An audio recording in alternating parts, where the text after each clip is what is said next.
Morning, ladies and gentlemen. So I think we should get started. 9:05 or thereabouts. So I'd like to call the meeting to order, and we'll start as usual with the playing of our national anthem.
The municipality of Whitestone recognizes all of Canada resides on traditional, unceded and or treaty lands of the Indigenous people of Turtle Island. We recognize our municipality on the Robinson Huron Treaty Territory is home to many past, present, and future Indigenous families. This acknowledgement of the land is a declaration of our commitment and collective responsibility to reconcile the past and to honor and value the culture, history, and relationships we have with one another. I'd like to start by just introducing the councillors and staff who are here in the room, and see one or two as well on Zoom. At the council table, we have just going from your right to my to your left, Councillor Brian Woods, Councillor Janice Bray, Mayor George Comrie, we have Councillor Joe Lamb, and on Zoom we also have Councillor Scott Nash. At the table beside me is our CAO clerk, Nigel Black. We have also in the room here with us our manager of public works, Mike Huggins, and our deputy clerk, Wendy Schroeder. So that's who's with us in the room. I see our fire chief Bob Whitman is online, and I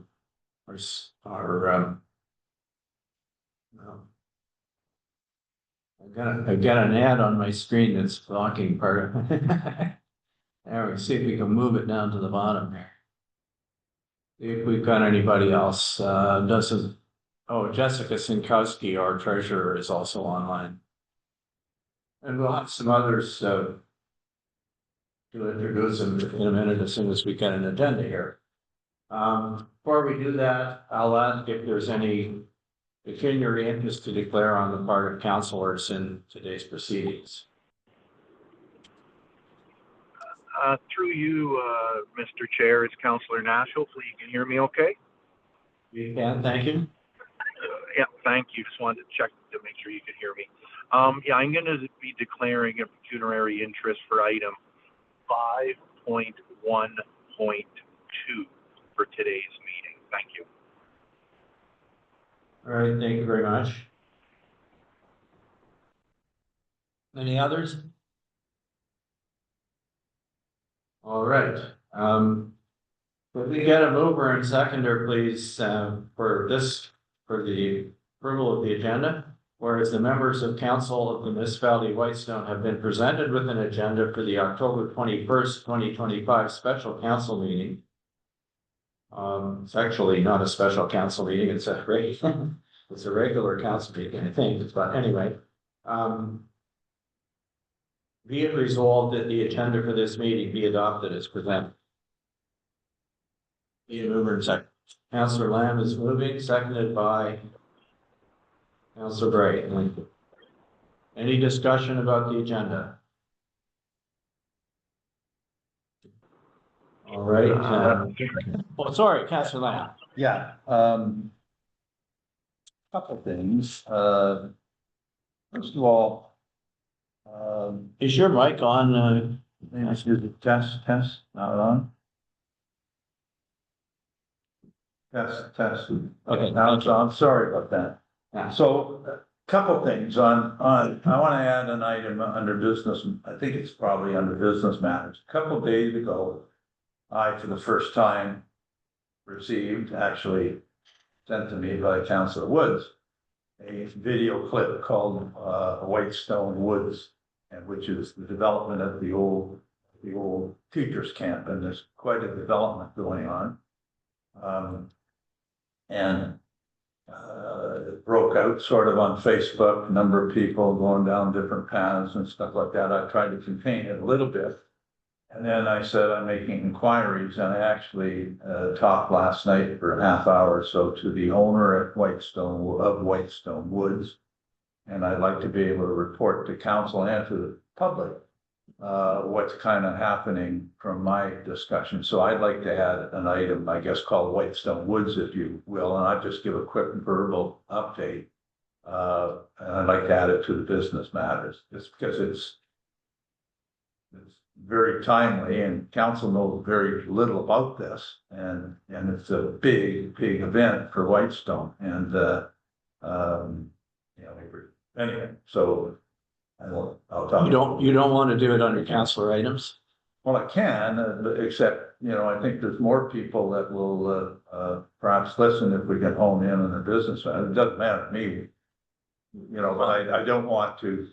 I want to give a report, so if I'm gonna give a kind of a verbal report, I think it's better probably on business matters, but rather than just a call. We can do that. I guess we should have an amendment though to the agenda to do that, so I'll Yeah, the other. If there's another one, maybe we can put them together. Yeah, well, the other comment that I have is, council, there's a lot of things that occur at council. And, I've noticed the last couple of months, because part of the agenda is unfinished business, correct? That we're kind of approving, that we're down to a couple of things, which is the short-term rental bylaw and a strategic plan initiative that's been on there since 2023. And for the life of me, I know what it was meant to do, but it's 2023, we're in 2025 now. What that was meant to do under that item was that Michelle Hendry would bring us each year, and I understand we've changed staff this year, she would bring us a report first of the year saying what we had achieved vis-a-vis our strategic plan last year and what's outstanding this year and what we were going to do. And that seems to have, obviously for, I'm sure, good reasons, gone by the wayside. But our strategic plan hasn't gone by the wayside. It's one of our guiding documents in our municipality, and we should be paying attention to it. So I don't know what that needs to be updated, not to say in 2023, like it's just hanging around there. There's other stuff that I brought out, and I kind of feel maybe I'm in a bit of an ornery mood this morning, but that I think should be on this list. I spoke last month at this council about the algae bloom on Whitestone Lake and how serious it was, and asked staff to get a hold of the health department and the Ministry of the Environment. They had links there, and they had things and information, and come up more or less with an action plan, and invite them to delegate at council so that we all council and the community can find out more about these algae blooms. And to me, there's no report, there's no anything, there's no anything in outstanding business or unfinished business. It's sort of like crickets, right? Well, Agnes, who's in the audience this morning, has posted the blooms still on Whitestone Lake. And now everyone's gonna, get up in arms again, and what are we doing? We're just kind of on council, what are we, crickets or something? This is not what should be happening, and this isn't the way business should be done here. And so I don't know whether to bring up the algae bloom. I will be bringing that up under council items, or councilor items, but we're again caught with, to me, that's a pretty simple request, right? And requests of council should come first. Not if you bring it up 2 or 3 months later and say, oh yeah, here it is. So I know I'm being overcritical and I'll shut up at this point. But anyway, those are my comments with respect to the agenda. Thank you. Okay, so you do wish to move an amendment to add? Yes, To the add- one item, and I'll talk to To the add other the item. item regarding Yeah. Whitestone Woods? Yeah, and I encourage anyone else on council, if they have any other items that you feel should be in unfinished business, that we don't just say, oh, that's the only two, and really there's only one, we're adding one, like if you have other things that have dropped through the last 2 or 3 or 4 months that you're expecting answers on, those are the things that should go into unfinished business until they're checked off and taken out formally at sort of council, right, or actions taken. Well, that item, the unfinished business comes up under the consent agenda. Let's have a discussion about that at that time, okay? Because there are some.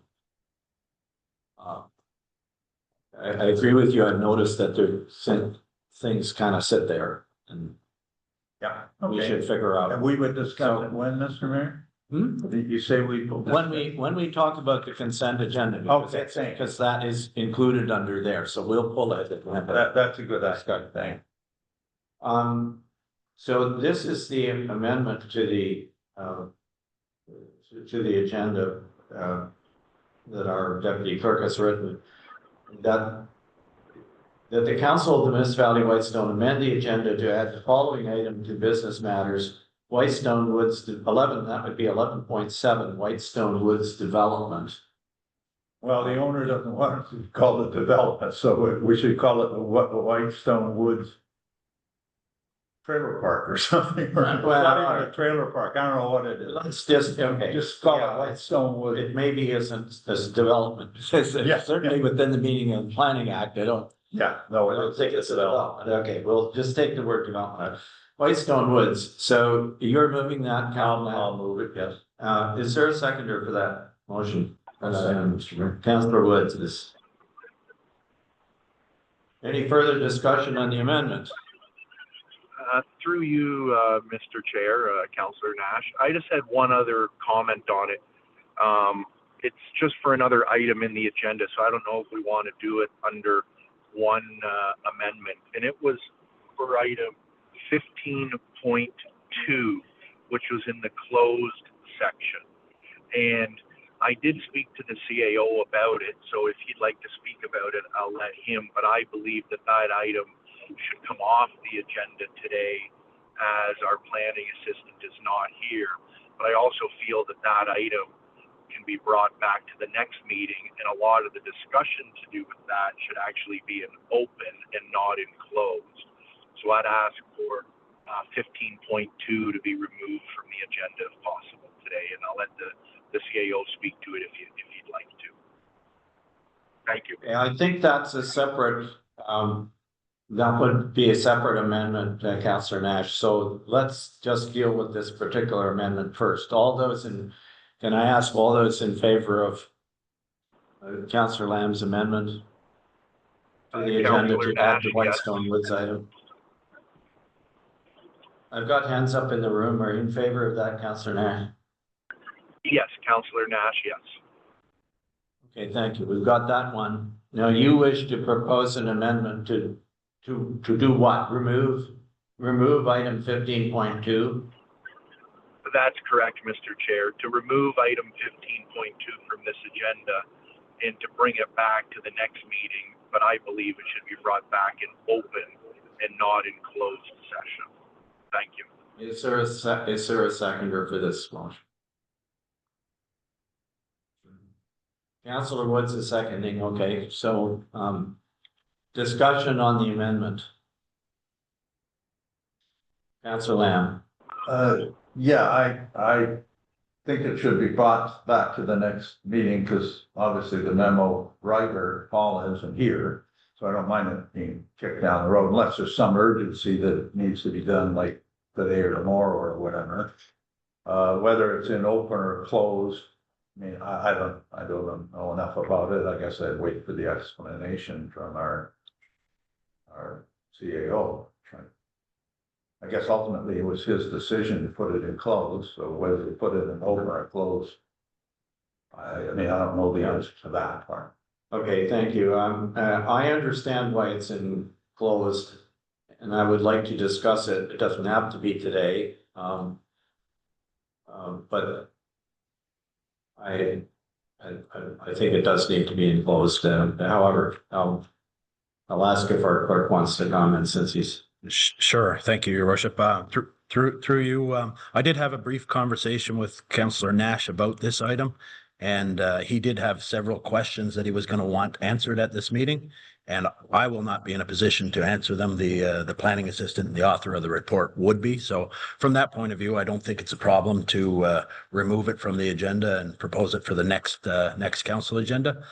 With respect to where it ends up on that council agenda, I mean, we can have some additional discussion on that between now and the next meeting. I have reasons that I think it should be enclosed, and I'll investigate that a little bit further, and we'll decide before the next meeting. Okay, any other comments in the?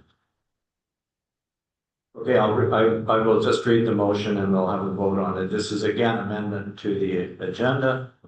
And the motion is that item 15.2 be removed from the agenda and brought back to the next meeting on November 18th. So if there's no further discussion, all those in favor of moving it? Councillor Nash, yes. Mover and Councillor Woods is the seconder. Okay, thank you. That's carried. So we have two amendments. Then to the agenda, right back to the motion to approve the agenda as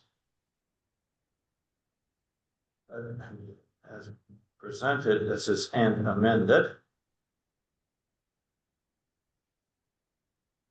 All those in favor? Councillor Nash, yes. Okay, thank you. We have an agenda.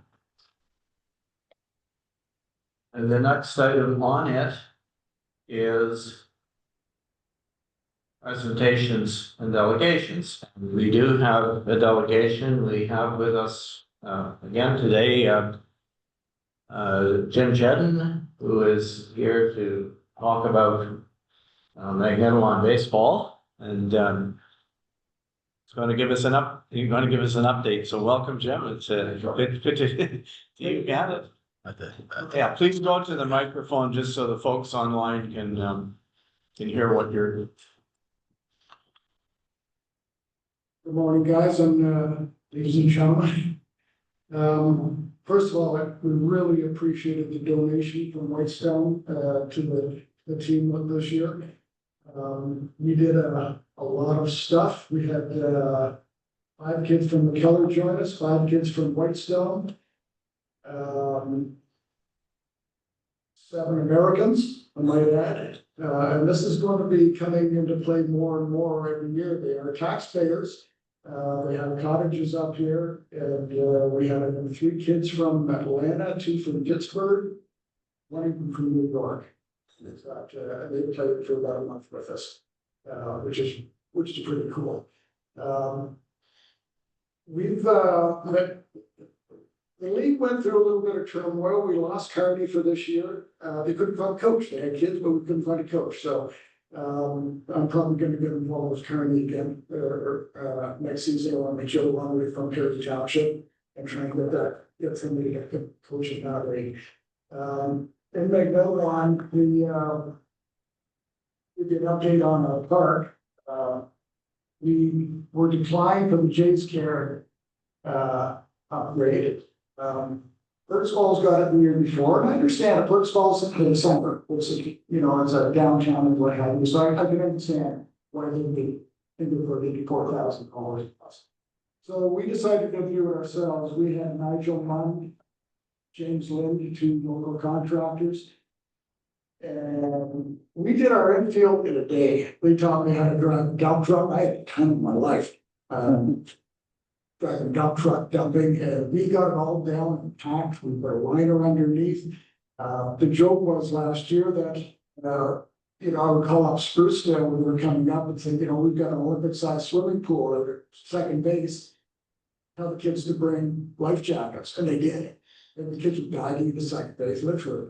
We had a lot of fun. This year, with all the heavy rain we had in the spring, we just had one little puddle. That was it. I mean, we did not have a rained out game this year. So the park was done really well. And that's two local contractors that didn't send a bill or anything. They didn't have kids in the game. They just came up, stood up, and we got it done. Now, in saying that, this year I want to have Laura Grant from McNeil Rec talking to your folks. I want to get a head start on this next year, like February for that matter, and really get going with the Whitestone School and the McNeil School. We want to have, I would really like to see a T-ball team in Whitestone. We've already got a T-ball team the first year at McNeil, and a youth team, which is basically 8 to 12 years old. You'll have some 13-year-olds this year. But generally speaking, it's 8 to 12-year-olds. So we really want to canvass the school, and the games are usually Wednesday night. I will be in front of McKellar Council in January, doing the same thing. Now, McKellar, it's interesting because Grady Smith just donated $350,000 to McKellar for the new baseball park, and McKellar doesn't have a kid playing baseball. They play up here. So I thought, money poorly spent, maybe, I don't know, but at least now that they've got a park, hey, we can get the kids organized to play. So that is the way we're looking at things right now. The intent is to have Magnetawan, Whitestone, and McKellar next year. So again, we'll be back in front of council probably in February. We want to get a program going between the rec committees and get the kids signed up for baseball. A couple of the teams, just throwing it out there, a couple of the teams, their baseball team was also their soccer team. So the kids really got to play a lot together, and it's another way to, multi-use park when it comes down.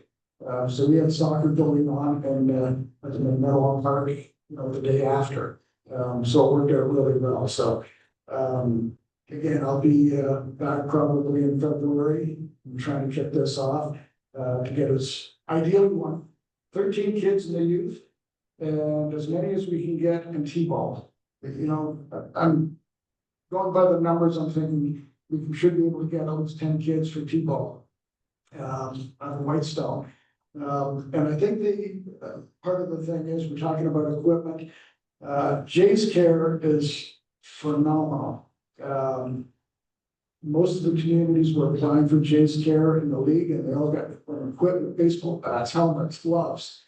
So a lot of the families that don't have the dollars to, sign up their kids and play like that, they're going to get the baseball gloves and everything else. It's looked after. And I think again, between Whitestone and Magnetawan, open up communications and apply for these grants and take advantage of them. All the other communities are doing it. So I think we have a good start. The Whitestone Park is great shape as far as I'm concerned. We just got a reason. Simple as that, so. Anyways, thank you again. I'll give you an update, as the new year comes about. Go from there. Thank you very much, Jim. Questions? Councillor Through you, Lamb. Mr. Sorry, Councillor Lambs.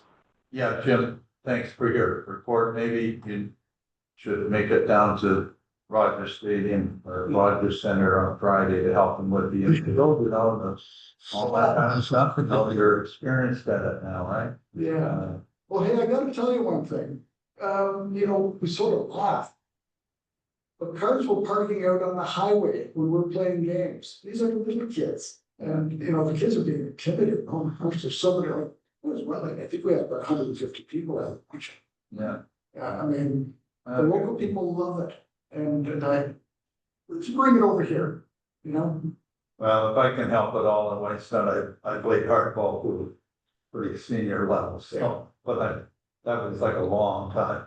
So, what I was just gonna suggest is, well, a couple things. I think that our roads department did go in and sort of do some work on our park this year, and I think it's in better shape. Or will be even next year better than it is this year. But as you approach the spring, I would just remind you that we do have a newsletter that goes out that you could put a little tiny blurb in, I'm sure, about baseball and whatever. And also we have a website, right? So it would be a prominent sort of place on our website. Again, that could attract people. Now, are there, 80% of our population is seasonal. So you have all kinds of grandkids, particularly coming up at various times during the summer. Are they open or no? Yes, and we accommodated that. Gosh, this is gonna be a problem. Because obviously they're coming up after school is over. Yeah. But we still, I went to the Magna League and I said, this is what is happening. I don't want to exclude these kids. So we basically passed it in the league that cottages can definitely play. Okay, It was great, actually. okay, thank you very much. Councillor Nash, did you have a question? I did, and a comment. Thank you for your presentation. I think it's great what you're trying to do, and I understand from my days of trying to help in these things, how much time you put aside in order to do this for the children, which I think is fantastic. And I did want to thank our works department for some of the work that they've done this year on our baseball diamond, and hopefully over the next coming years, maybe we can get a grant as well, and we can even upkeep it and improve it some more. And I'm not sure, but I think we might be putting up a sign or a little bit better sign that just directs people to the ball diamonds this year. I think we had that in our budget, but it would be great if our diamond is up to standard. I really appreciate all the time that you put into this and getting a league going, and I know it's not easy. And I just want to thank a couple of the contractors that you said that did help out in Magnetawan doing improving, because it is a community involvement. I think it's great when you have some local contractors help out with that, and again, all the volunteer work that yourself and all the other volunteers work do. So thank you very much. Thank you. One thing I will add is that Magnetawan and Whitestone have the most scenic parks in the whole region, bar none. And I've been told this numerous times. People love coming out to the Magnetawan Park. It's a beautiful setting. And one thing I forgot to mention is that 2 weeks ago, Magnetawan was receiving about a $400,000 grant for upgrading the park as well. So, I'm hitting Sam Dennett for lights. And basically what I want to do is, let's get the kids playing ball, but let's get the parents to pay for it. If we get the lights in there, we can get an adult league going again. I know all summer there's adults over at the Whitestone Park playing, I think Monday nights, if I'm not mistaken. So it's there. The senior league in Burks Falls and Sunridge is just rocketing. So, hey, maybe that's where we can help, pay for the upkeep and the upgrades, that sort of stuff. So, we look to you guys to. Thanks. Thank you. Anything else? Okay, thank you very much, Jim, for your presentation. There is a motion, if I could get a mover and seconder, that the Council of the Municipality of Whitestown receive with thanks the update of Tim Shedden regarding regional baseball. Moved by Councillor Wood, seconded by Councillor Bray. All those in favor? Councillor Nash, yes. Okay, thank you. That's carried, and thank you again, Jim, and thank you, Jim did bring us a few copies of the latest edition of the Great North Hour hot off the press, so And I'd love to say, it sounds like this meeting is gonna be a good one. I've got to get up to our printers and this. Have a good day. Thanks, guys. take care, thank you. Okay, so we now have some planning matters coming up for which we need to move into committee of the whole. Could I get a mover and seconder for that, please? Moved by Councillor Wood, seconded by Councillor Lamb. Yeah. The Council of the Municipality Movement moves into committee of the whole at, it looks like 10:37.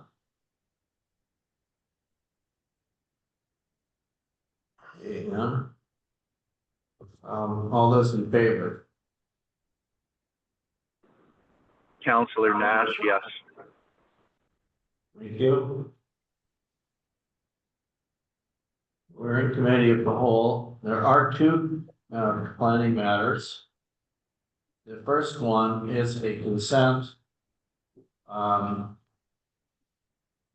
Andrew and Cynthia, an application from Andrew and Cynthia Quinn, which came to us via the Prairie Sound Area Planning Board, and we do have the Secretary and Director of the Board, Patrick Christie, on the line. So Patrick, would you like to lead us off on this one, please? I would. Good morning, Mayor and Council. This application, as you mentioned by Andy and Cindy Quinn, is in lot 18 concession 1 in Whitestone, and it is a consent to create one new rural lot. But the interesting part about this particular proposal is that the almost 100-acre lot is actually accessed from the township of McKellar over an existing right-of-way through McEwen lands from Balsam Road. So the proposal is to create an almost 50-acre L-shaped lot, but it also, the right-of-way also crosses the municipal road allowance shared by Whitestone and McKellar.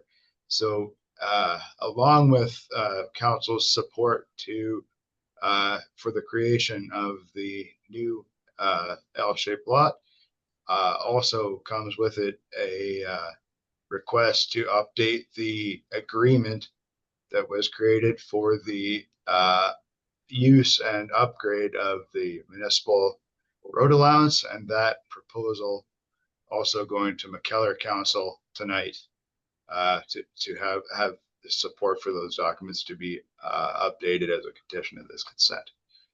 Happy to answer any questions. Thank you. Okay, thank you, Patrick. Questions from council? Through you, Chair, it's Councillor Nash. All right, turn his volume up because it is awesome.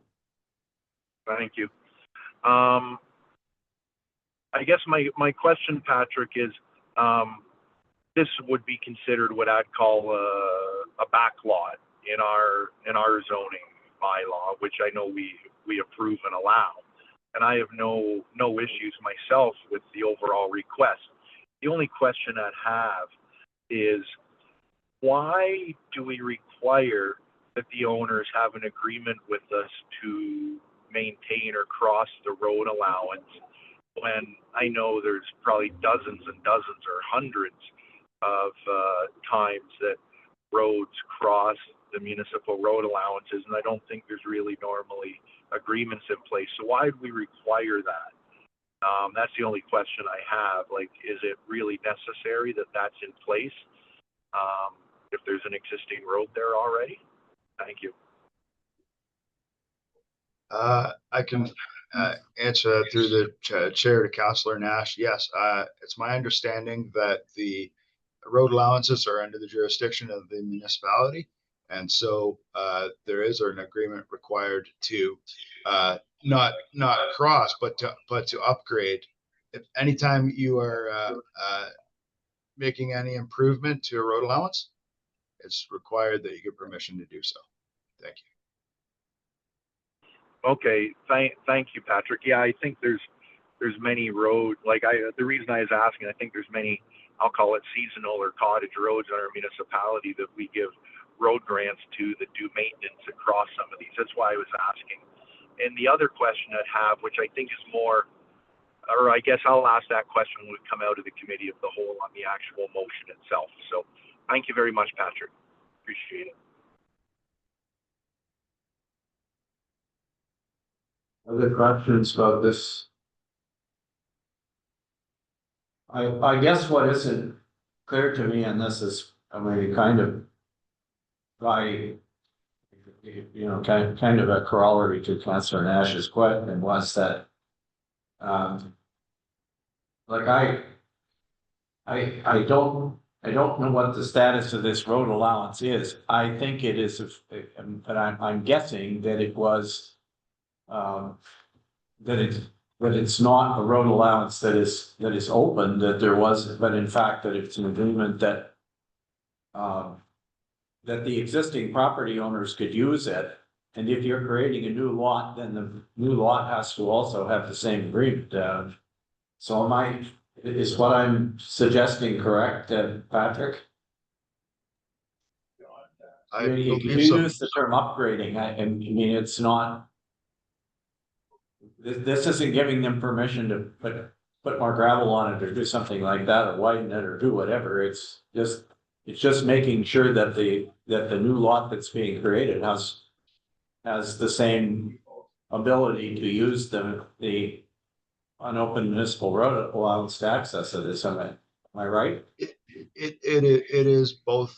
It is both things, Mr. Mayor. It is both the ability to use it and the ability to upgrade it, and yes, put gravel on it and make it into a usable access.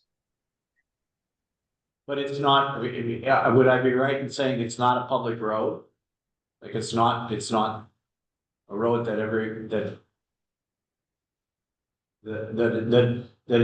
is open. I mean, we're certainly not maintaining it, right? So we're just allowing people to use it, and the people who have property there to use it. No. The road allowance is public land, but it's under the jurisdiction of the municipality, which is why you need to ask permission to both cross it and upgrade it. Okay, thank you. Anything else about this application? If not, if there is nothing further, we will move on to the next application.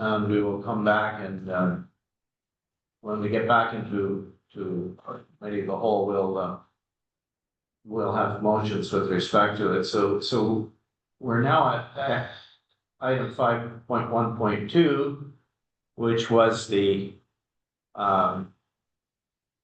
Nash application to purchase and close a municipal road allowance. And I understand, Councillor Nash has accused himself. I understand that a planner from Planscape is on the call and is in a position to answer questions regarding this application on behalf of the Nashes. Is that correct?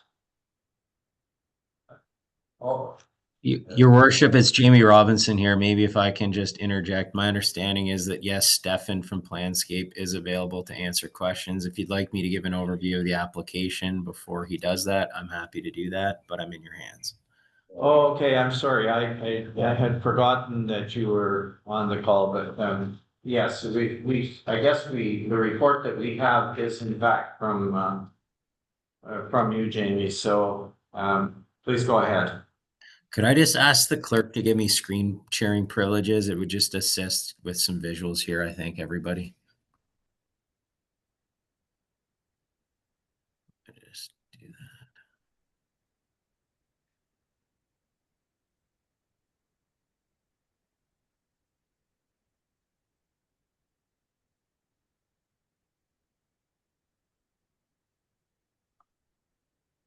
that. There, can you see my screen okay? Yep. Okay, perfect. Thank you, worship, members of council. This is an application, as mentioned, to purchase an unopened road allowance. What I intend to do is just give you a lay of the land, identify where the property is located, and then outline some of the conditions we think that should be considered by council prior to if they choose to sell this road allowance to the Nashes, who are the abutting property owners. So this first figure one from the report shows the location of the subject lands.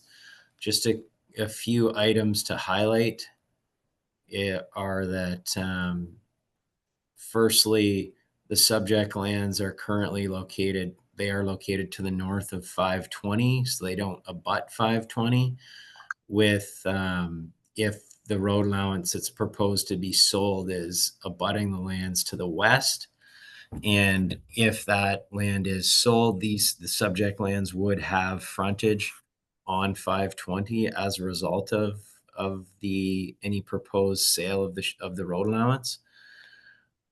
This figure 2 does identify the limits of the road allowance, so it comes up to the north end of the Nash property.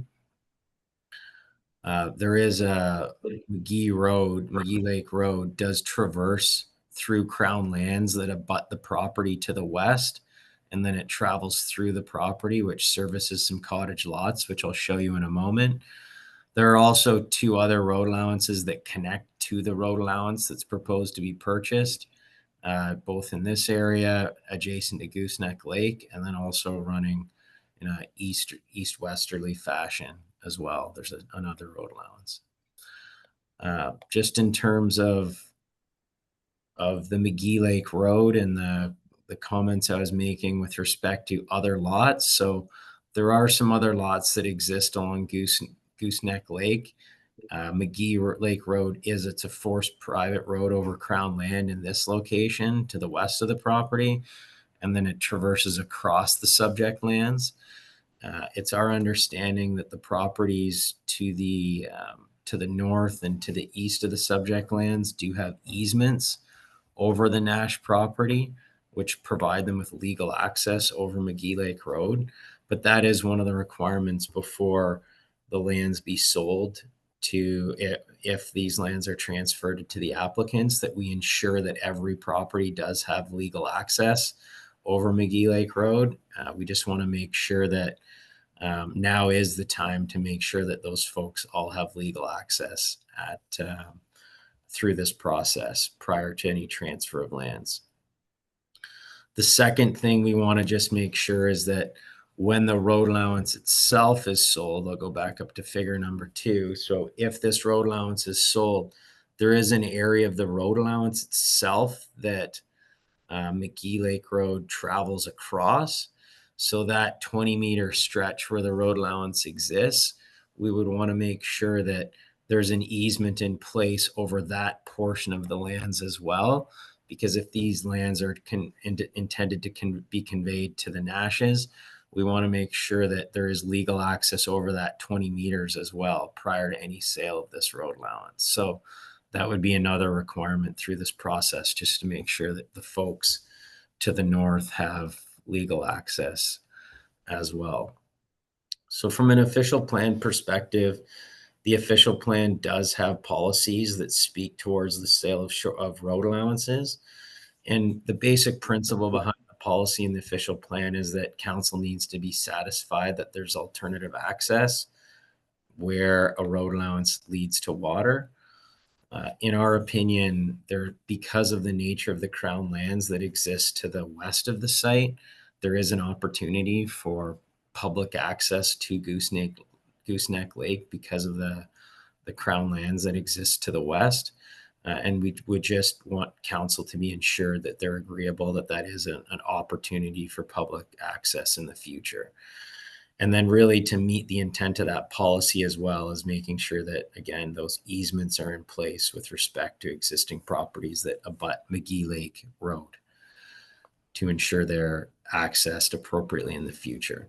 Our understanding in terms of why the application was made, on the application form, it does indicate that this easement does provide the best area for accessing the subject lands or accessing the southern portion of the subject lands, and that's our understanding why this application is being made to council.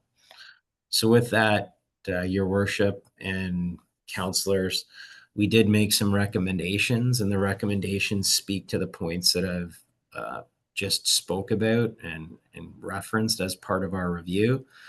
And finally, I guess the number 4, the key recommendation is also that any costs associated with this transfer, so the preparation of reference plans, the transfer of land, the establishment of any future easements, that all would be required to be borne by the applicant, not the municipality. So with that, your worship, if there's any questions that arise, I'm sure myself or Stefan from Planscape would be happy to do our best to try to answer those. I don't know if you may want to ask Stefan as well if he's got anything to add to what I've provided, but thank you.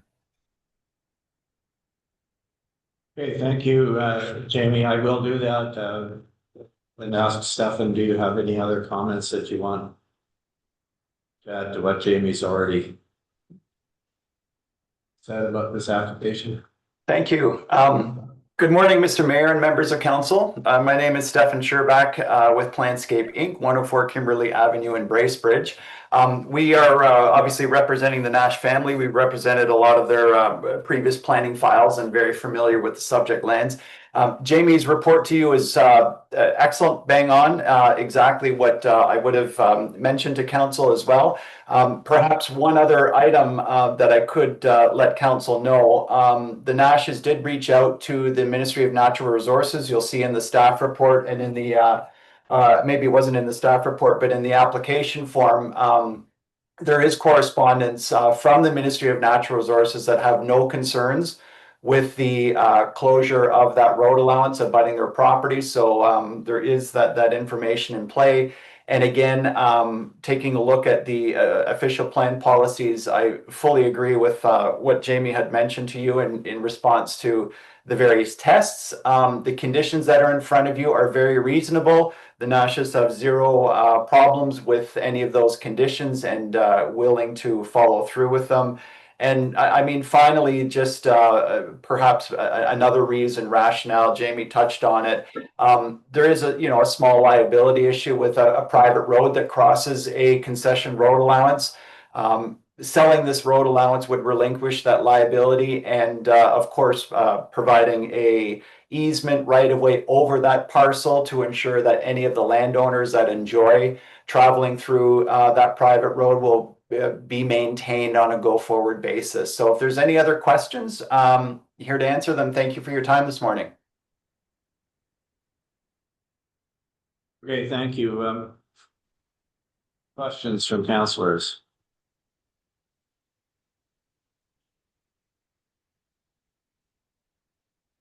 Who wants to go first? Councillor Gray. Thank you. Maybe this question is for, sorry, I forgot the name of the Planscape planner, I'm sorry. Stefan. Yeah, thank you. I was just wondering, it's sort of curious as to why the applicant wants to have that road allowance when they already have McGee Lake Road that goes right to their property. I'm just curious, I guess. I wasn't quite sure why that would be something that would be so important. And the other, no, I guess that's it, thanks.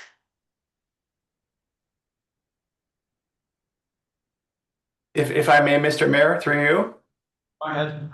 Thank you, through you to the councillor. Great question. Really, it boils down to there's some terrain and feature constraints on the property. The owners are not able to access the southern area, and perhaps by selling this road allowance, portion of the road allowance, it provides the applicants with access to the southern portions where it really doesn't exist today. So it is just another way to access the property at the bottom. And yes, you're right. They obviously have access through McGee Lake Road, the private road, but they're just looking for additional points from the highway to access the property.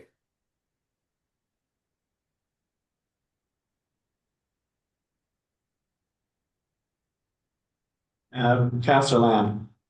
And I guess I can go second. I would have preferred to hear everybody's comments first before I do this, because I went through this a few times. So, anyway, through the years, we've never really kind of sold a road allowance that goes down to a lake. Now, if I understand this does not go to the lake. The purchase is an area that stops short of the lake and someone else owns it, but we're not really selling something that goes down to the lake. But what we're saying is people in the future could access Gooseneck Lake through Crown land to the one side. Is that correct? Your worship, that's correct. Okay. And just to make one point Yeah, clear, although the road allowance that's proposed to be sold doesn't itself lead to water, it does connect to other road allowance that leads to water. So that's why the applicability of that policy in the OP and why we've referenced it. Yeah, and that's I think the bothersome sort of thing that I might have with this, right? And you know, the other thing is that throughout all that I read, no one's had a visit. like someone told me that what's being purchased could never be opened as a road allowance because the terrain is such that it's just impossible to do. But I don't have verification of that in the material that I've been supplied. So Jamie, why would, for instance, MHBC not have made a site visit here? And I feel a lot more comfortable if they would come back and say, nope, you know, this thing's got more hills and valleys and whatever. It's not ever likely to be opened as a road allowance. That would greatly influence, you know, my feeling on the thing. So could you answer the thing about the site visit? Sure. Through your worship to the councillor, it's not typical that we'd make a site visit on one of these applications, but if council has concerns related to the topography and the ability of that road allowance to be used, they can certainly direct us to undertake a site visit. We would be happy to do that. You'll note in the report, that's why the language is that related to council needs to be satisfied that that the intent of that OP policy is met, because, for example, we did not do a site visit to review the specific terrain associated with it. So we're careful in how that language. So if council isn't confident necessarily, they could instruct us to do that. But so I'll leave that up to council on how. I just think that's a big chunk of it that would weigh heavily on my support or non-support of this. And again, if someone says, hey, repeating myself, but no way you can ever open that, so it's good and people can still get to the lake and blah, blah, blah, that might influence my decision. So I don't know, I kind of think that is kind of necessary, but anyway. Also, when it comes to declaring or declaring surplus a road allowance, I notice in your notes, you say, well, we gotta get hold of the other person on the other side, see if they're interested in buying it or not. But is this not a public process that if we're going to close a road allowance or put it up for sale, that anyone could buy that road allowance, not just Mr. Nash or the person on the other side?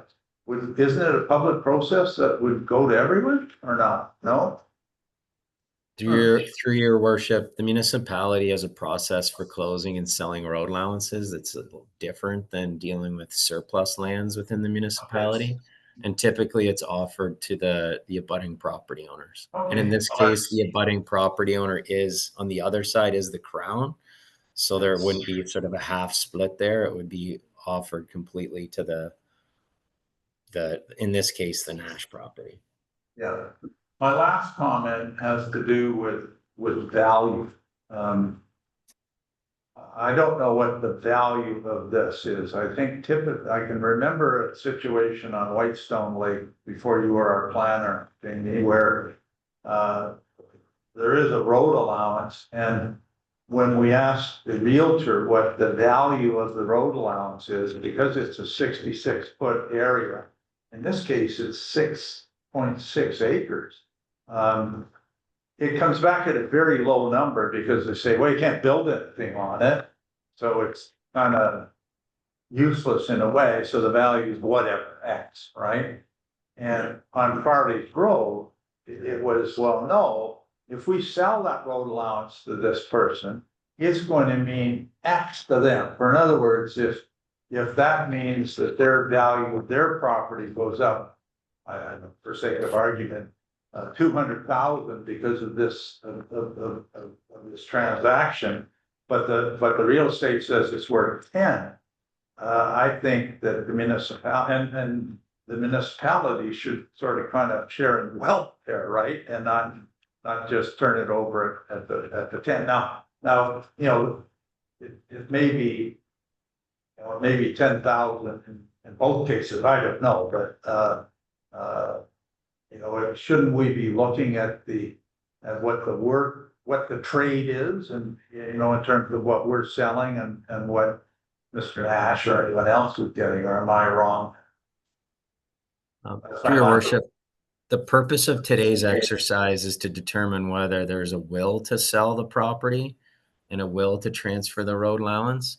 And if that is the case, then the subsequent step would be following the municipality's procedures to determine the sale of it and the necessary steps. So today is really not about what's fair and what's from a cost perspective. That's for another day. It's really, we got to go past step one to figure out if it's something the municipality actually wants to entertain or not. Right, but if we had a willingness to say we go ahead with this, you're saying we could stop it once we got the value of it, right? Is that what you're saying? I'm not sure. I'm sure. Then committed. That's again, that's my question. Council has the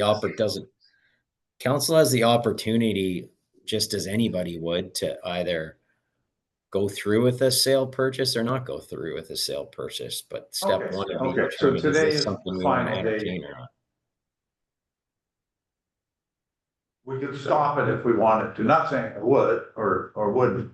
We could stop I don't see any reason why you couldn't. it. Okay, thank you. That's all my question. Other questions, Councilor Woods, thanks, Mr. President, through you. If it would help anybody on council, I could tell you from personal experience that where that road allowance actually lies, you couldn't get a bicycle or a dirt bike. There's some cliffs in there that you legitimately would be climbing here up and down. The chances of anybody ever trying to do that be blessed. Some sections are 60-foot rock outcrops. How do you talk about it? And if we ever did have to open something up there, the swamps that get traversed across through there, to me, it wouldn't make sense, to be honest with you. And we do have access onto the lake. But it's hard to sell something like this. This is the thing that I see. We sell this, then that money should go towards upgrading and maintaining the wash on that lake. Expanding parking areas. If we sell property like this, it goes to that lake, it's on that lake, then the money should kind of play over there. That's just the way I see it, whether or not anybody agrees is what it is, I guess. Okay, thank you. I really have some questions about this, and I guess the Councillor Wood's last statement, which I'm prepared to believe, I guess, it kind of makes me wonder, well, what is the benefit to the Nashes of getting this particular property? And that isn't, it isn't clear to me what the benefit is, and I can't imagine, given that there is a road that goes that in there that they use, that they own and so on, that gets sort of in the same general area, why how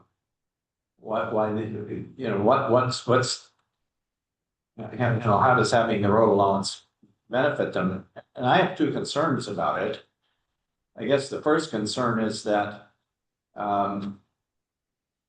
presumably, and I'm assuming, by the way, that the McGee Lake Road is going to stay there and is going to continue to be maintained and so on, because there's folks that actually use it. It's not 100% clear to me. I don't think anybody uses it to get to Gooseneck, but they do use it to get to McGee Lake, and I would certainly want to know that for sure.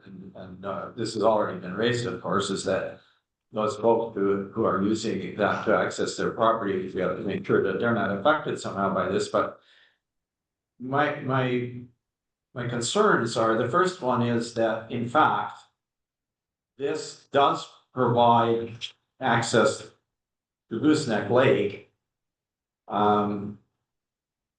in the sense that you can get, if you go down to the end of what's marked on figure 2, you're then on another road allowance. Well, if you continue the road allowance, you're in Gooseneck Lake straight ahead. I mean, the road allowance it's not just that red portion, it goes all the way across and continues on the other side, right? So there's also a road allowance that's going the other direction. So it seems to me that, one of the concerns is that, in fact, we would be creating a private access to Gooseneck Lake if it's possible, for example, to go up McGee Lake Road. And I realize there's swamp and stuff south of the southern portion of this, but if you get up to the top, then you get to where McGee Lake Road crosses. Perhaps you can in fact go along that the unopened road allowance to get to the lake. The other thing is that the Nash property does not appear to go all the way down to Highway 520. So there are now two properties on the, if you look at the portion below the Nash property between it and Highway 520, there are two properties in there.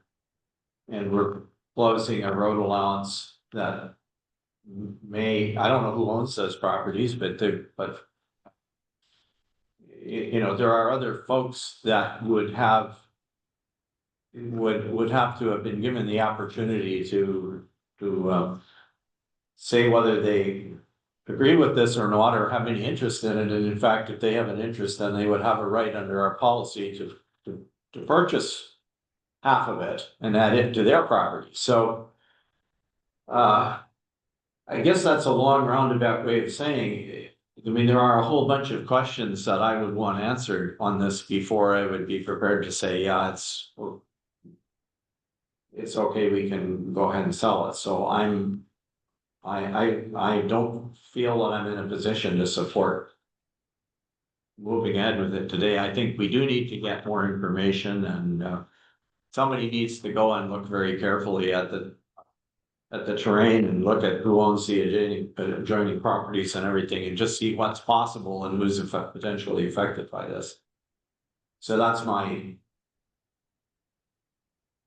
Yeah, those are my questions and my confusion or my concerns on what's. On moving ahead with this. Councillor Woods. Thanks, Mr. Mayor, through you. If it was sold and stopped up, it doesn't stop anybody from accessing Houston anyway. We have a public one. Right, we have public landing. We upgrade and maintain so everybody can use it, so we're not stopping anybody's access to the lake. Nowhere. Somebody could come from Germany for the week and they could walk right down on boat launch and go swimming or sit on the dock or go fishing. We don't stop access to the lake by selling any portion of it at all. We don't deny anybody the access. No, that's true, but that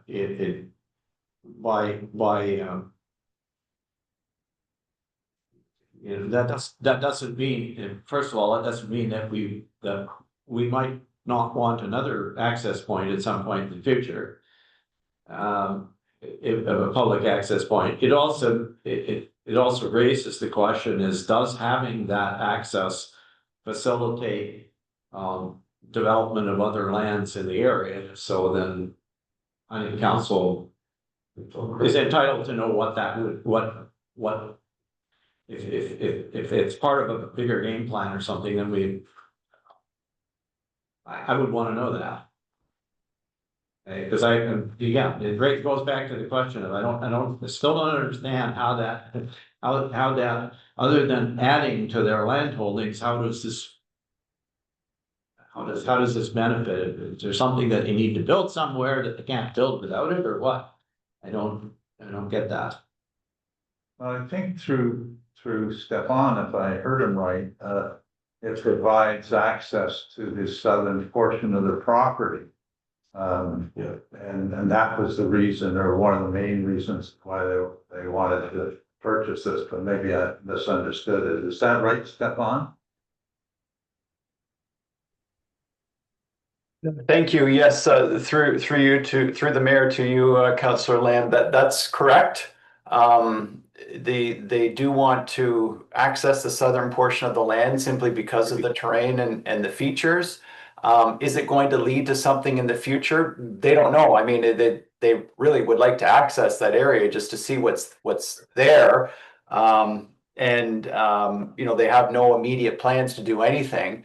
And if I may, Mr. Mayor, to perhaps address your second point, the landowner to the south, I do know the applicants have tried to contact that individual through the neighbors, and I mean they've seemed to have found a difficult time to try and get in touch with that neighbor. I would understand that if council sort of gives this the green light, then I would be assuming that there is going to be further contact with the abutting neighbors to ensure that they have any questions, concerns, access. I think I understand that there may be additional mechanisms in play through the municipality to try and contact that individual.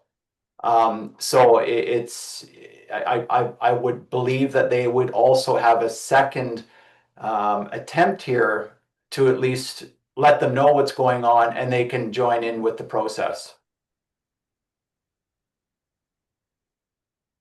Okay, thank you. Any other questions or comments? First, yeah, through you, Mr. Mayor. Of course, there is a recommendation from our planner, right, of the conditions going forward. And again, I think I've had most of my questions answered.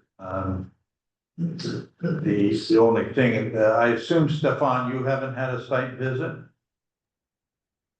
Through the mayor to you, no, I have not. Okay, so maybe we could add, well, I'll talk to it when we come out and we're into the actual motion itself, right? Yeah. Maybe we could add a subject to someone making a site visit and confirm. And I believe Councillor Woods, he's in the bush a lot more than I am. So if he's in that area and says you can't get through for Marston Hills, whatever, then I would ask why do we have it, right? Well, why don't we sell it? I guess. So anyway, those are my comments. And I guess we'll deal with it when we come up.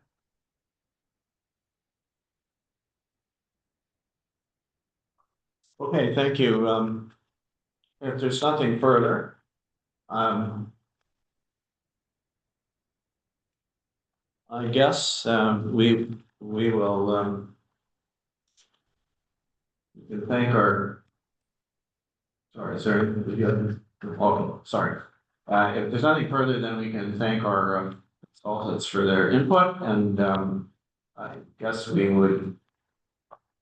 could then now entertain a motion to, reconvene into a regular meeting. Councillor Lamb is moving, seconded by Woods. And it's 11:16 a.m. All those in favor of reconvening?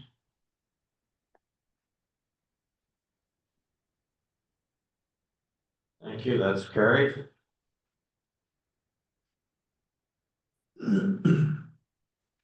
Matters arising from committee of the whole. The consent application from the Quins. I'll read the suggested motion. Whereas Patrick Christie, CPT, has prepared a report for the Prairie Sound Area Planning Board regarding consent application number B21/2025 Whitestone.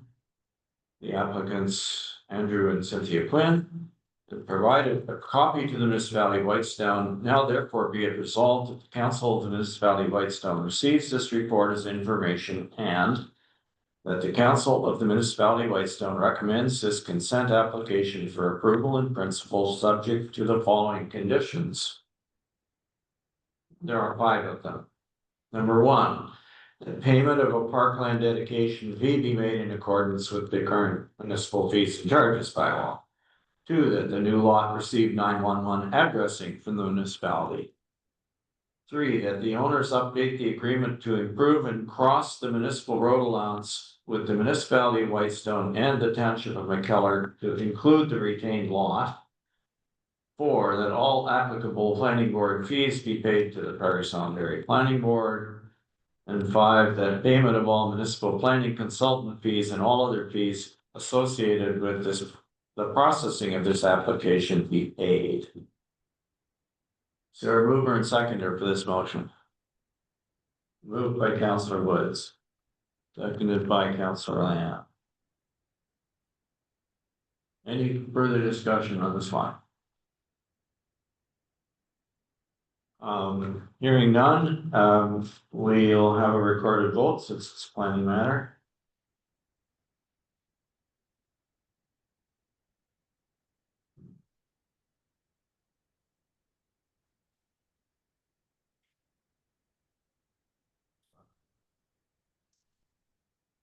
Thank you. Councillor Bray, Yes. Councillor Lamb, Yes. Councillor Nash, He's probably not on here. He is, I see his him. line's open, but he's not, looks like his mic is closed, I don't know. Because the very next one is his. Yeah, he may be. So he's probably not Yeah. on, right? It looks like you're gonna have a majority anyway. Yeah. Let's just go proceed with that, and say that he abstained. okay. Councillor Woods, Yes. Mayor Comrie, Yes. thank you, that is carried.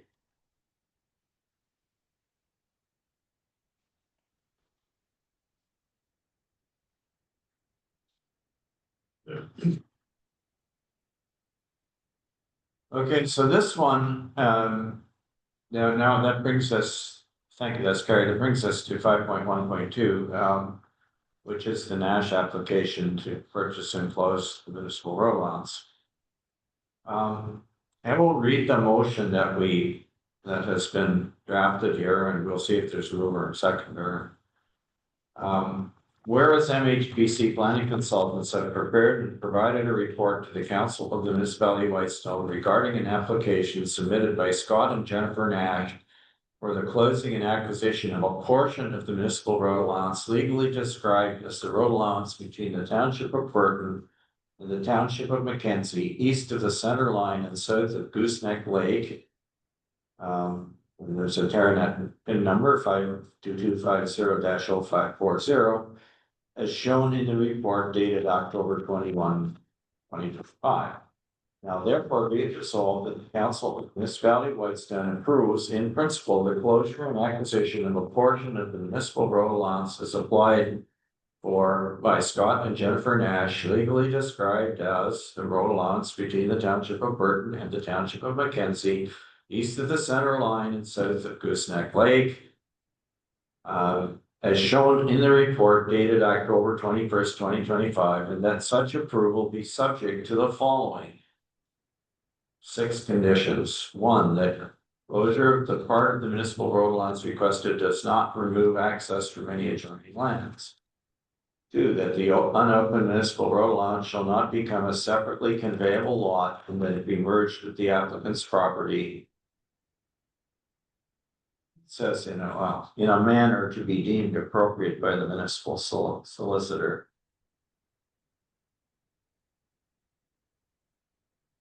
Number 3, that legal access across the applicant's property and the municipal unopened road allowance to the lots currently accessed by McGee Lake Road be maintained, which may involve the registration of an easement over that portion of McGee Lake Road that traverses the municipal road allowance. 4, that notification be provided to the adjacent owner to the south of the applicant's property and to the east of a portion of the unopened municipal road allowance to determine whether they have any comments or if they wish to purchase a section of the unopened municipal road allowance. 5, that the applicants pay all associated costs and fees. And 6, that all practices, policies, and procedures of the municipality be followed for closing of municipal road allowances. Does someone wish to move that? Councillor Woods. Well, just a second, we have a seconder. Councillor Lamb, second. Yeah. Go ahead, please. Thanks, Mr. Mayor, through you. I'm just gonna see if maybe we could do something about that site visit, Yeah, right? Put a condition in there. yeah, I don't see it as a big issue or a big deal, right? Have somebody, whether it's, oh, it would have to be our plan. well, I was, I was just gonna say, our planner, would yeah, fine, they can go to the site review, but what they don't, maybe I'm wrong, Jamie, you can correct me if I'm wrong, and I apologize if I am, but they don't build roads, no, right? well, sorry for interjecting, but That's just my opinion. yeah, through you, Mr. Mayor, along the same line. I can support what's in front of us, subject to someone making a site visit and telling council that the land that's being sold or potentially sold is not ever likely to be open to because of swamps and hills and whatever. So it's useless from that standpoint. So if Jamie or his company or someone wants to make that site visit and then come back to council, is because there's a bunch of other conditions here. And in the motion itself, don't forget, it says in principle, right? Which is in principle, right? It's not the final of anything. So, so I don't know who wants to put that wording in, but I think Councillor Woods and I are saying the same thing, and I'm seeing Councillor Bray sort of nodding her head. And, but if it comes back and says that there's Councillor Woods, and I believe him, swamp and all that, then knock your socks off, right? And it's Councillor Nash and his wife's decision as to why they want to buy that. That's not up to me to get into it, right? It's their business. So, anyway, okay, that's all my comments. So I don't know who could.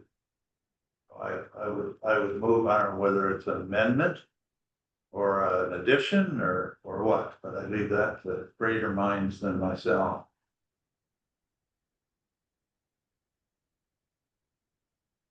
Jamie, what would you suggest here? Well, I think there's two options. So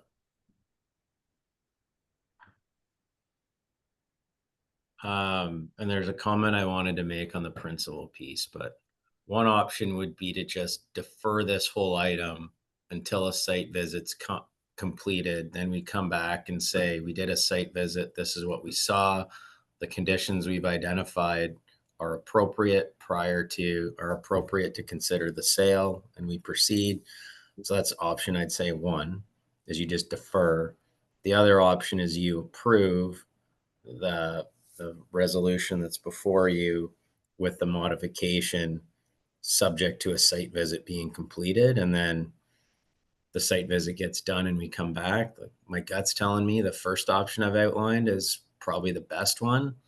I don't think time is although time's important, I don't think it's of essence here specifically. So I would say defer it, let us go out, have a walk of it, see if there's any showstoppers from our perspective, and then we come back to the next meeting or the subsequent meeting after that with a confirmation on the road allowance. So that's what I would say we do, or you do.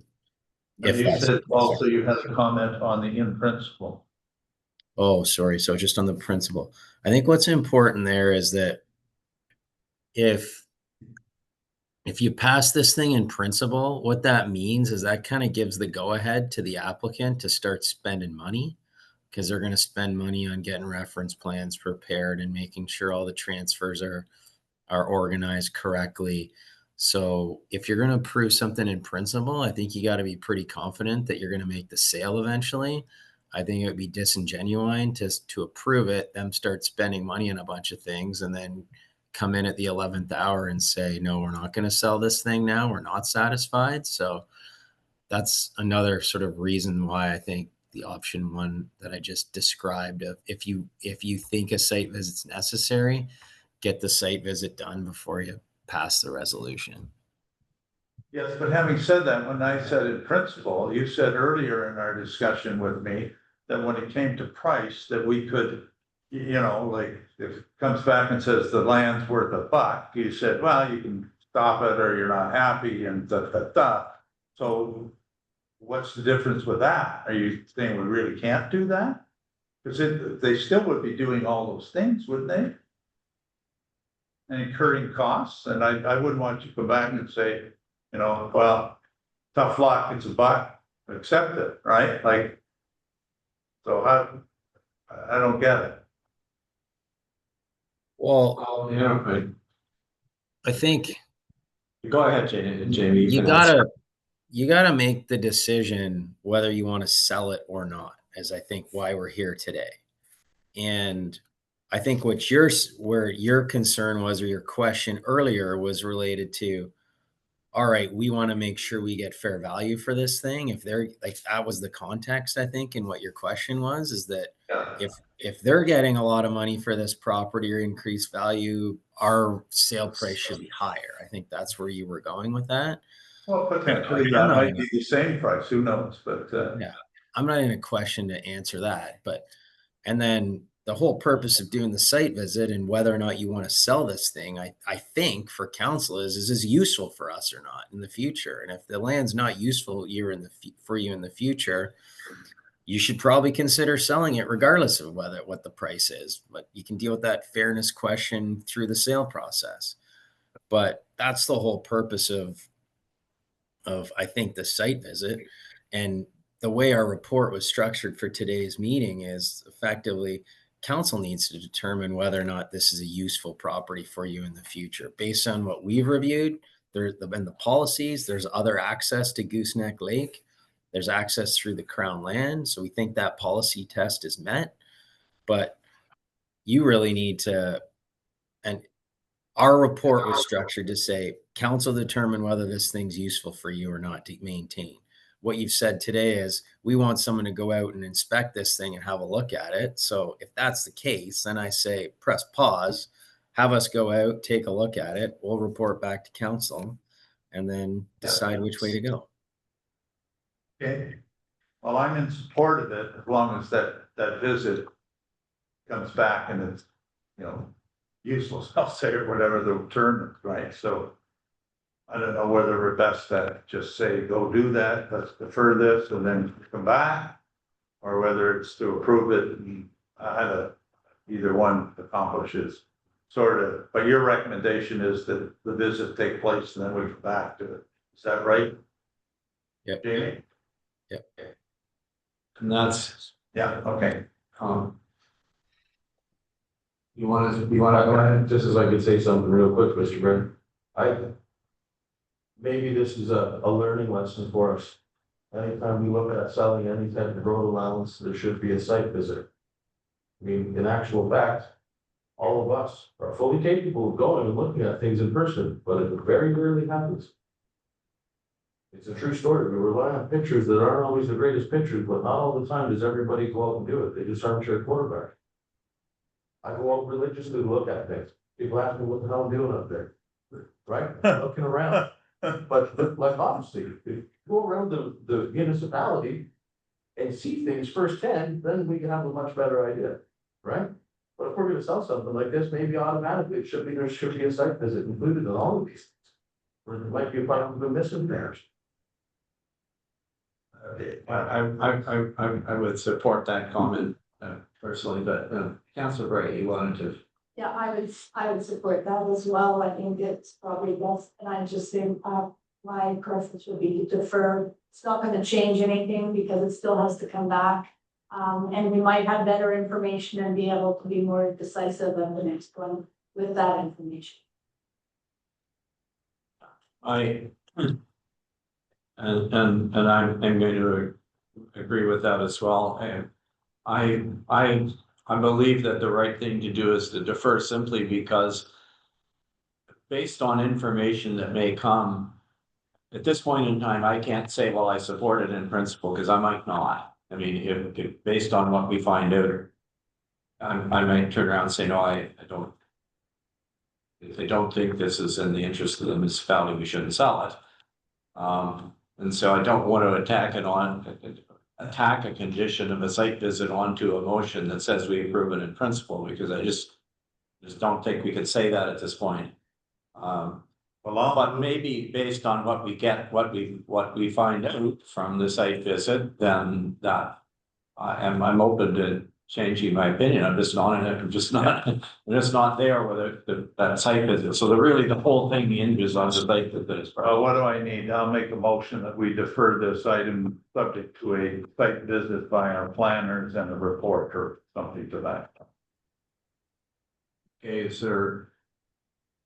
I don't know, we do have a motion on the floor, but I guess defer takes precedent, so we don't need it.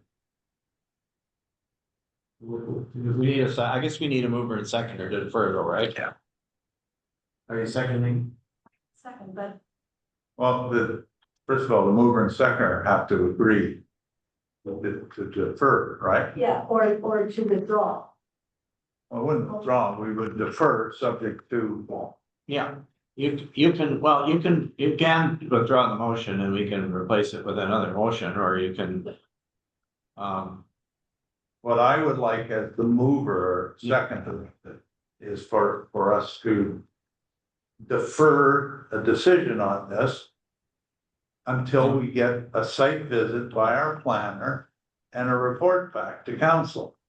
So that'll happen hopefully over the next month, and then next month we'll be sitting here saying, yeah, the useless piece of land, and we either approve it or we don't, right? So that takes the place of this motion, so mover and seconder, will you withdraw the motion that's on the floor, and we'll replace it with this one, with the one that Councillor Lamb is just. Okay, not the way I do it, I would defer it with the codicil that I put in, but you do whatever you want. Well, procedurally, I'll ask our clerk, what do you want? What kind of motion do you want? Yeah, I think if you have agreement of the mover and the seconder to just defer it, then I think your take on it would be correct. That That's- this would replace Yeah, that motion. that's what we've done in the past. We Okay. just said if we agreed to defer, we agreed to defer. That's an action that we can, Okay. but, all right. So here's the motion and that the council of is moved by Councillor Lamb, seconded by Councillor Bray, that Council of Miss Valley Whitestone defers item 5.1.2 until a site visit is completed and a report provided to council. You good with that? Yep. Do we need a recorded vote for that, for that one? It is still a planning matter, so I would suggest it probably would be better safe. Recorded vote.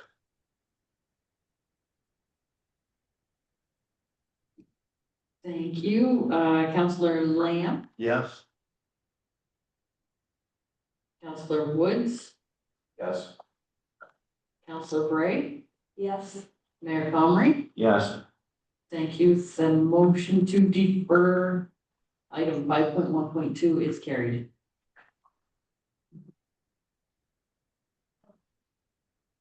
And we asked for a 5-minute break, so I guess we could do that. Yeah.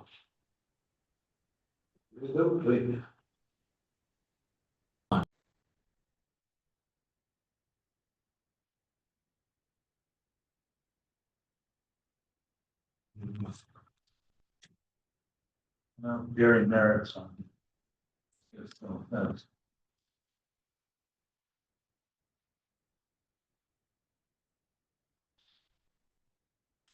So.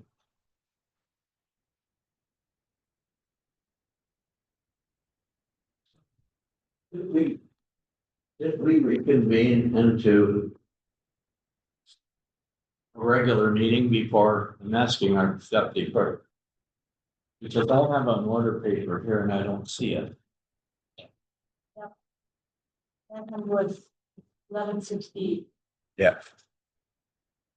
and you have it written down. Yeah, reconvene into regular meeting. Okay, so I guess I've got an extra reconvene. That's okay, with me.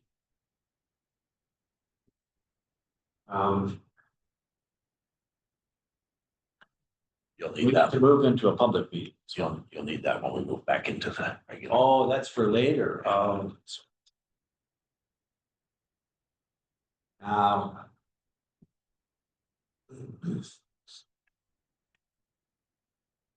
Okay, thank you, everybody. We are now back in session and our meeting is now being recorded. Correct? I don't think Counselor Nash. I don't see him either. Now that you mention it.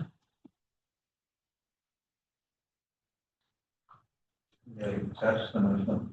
Yeah, just if he. Let me see.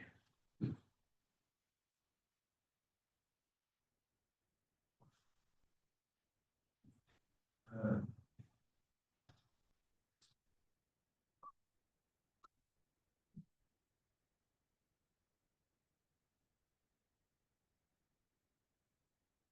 Well, while we're waiting to see if we could get him, we can, I think we can move into a public meeting. The next item on the agenda.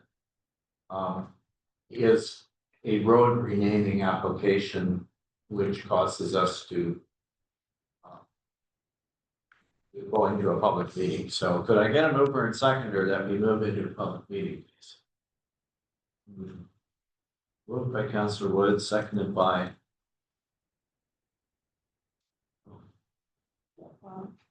Councillor Bray. Thank you. Move into the public meeting at talking 11:55 PM. All those in favor of moving to the public? See hands up in the room. Do we have Councillor Nash yet? No, I sent him a message. So. Wait a minute. I hope you didn't think we were adjourning for lunch. I don't know, I just sent him something that said you need to join us. So. All right.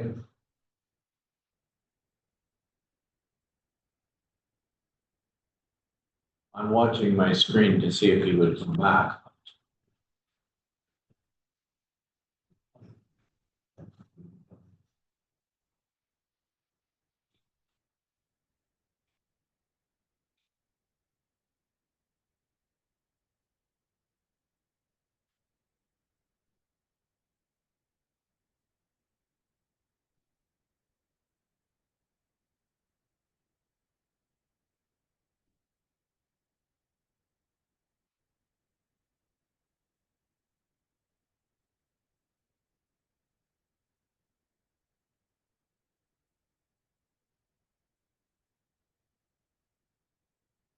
Even on before when we broke.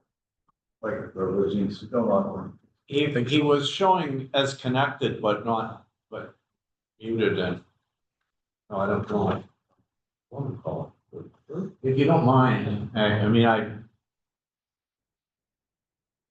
want to make sure that he knows he can, Yeah, I don't wanna carry on too much.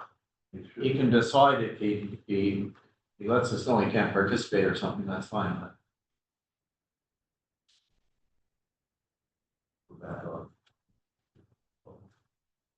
Okay. Gonna call that good. All right, okay. Well, I'll just give him a second to get here, so.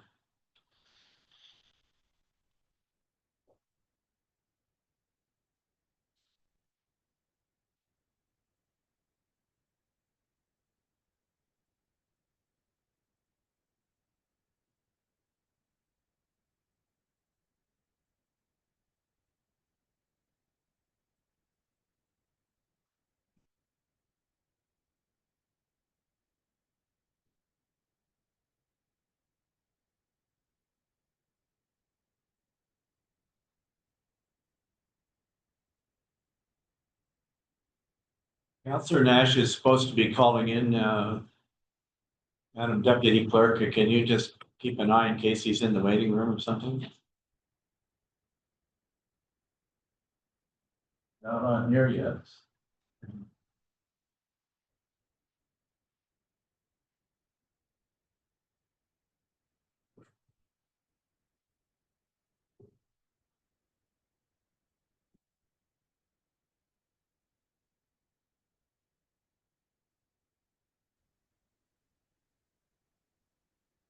There he is. Yeah, there's his phone. Yes, he's on there now. And there's the telephone number. Yeah.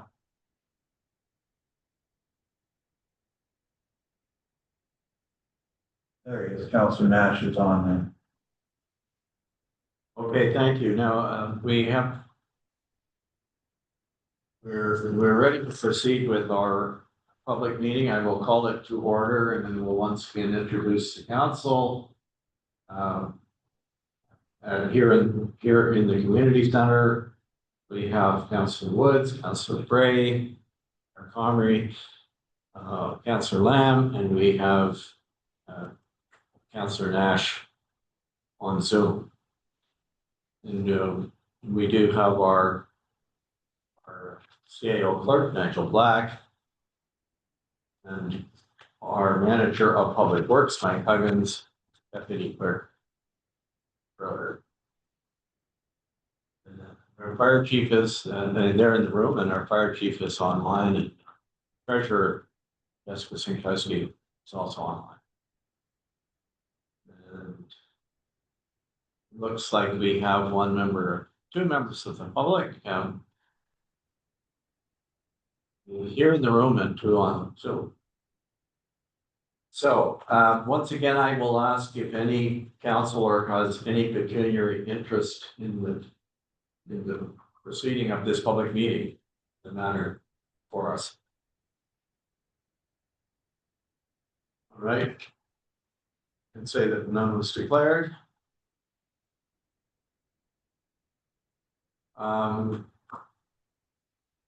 The Zoom record will affect those that are in attendance, and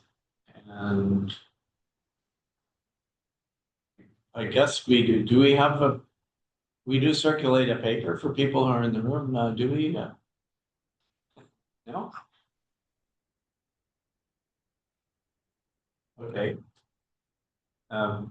We used to. Yeah, that is the procedure. We're so we, ladies will get your, our deputy clerk will get your names maybe in the meeting, just so we have a record of who was here if we did this. Any comments are, should be directed through the chairperson, that's me, and if you wish to speak to this, you should,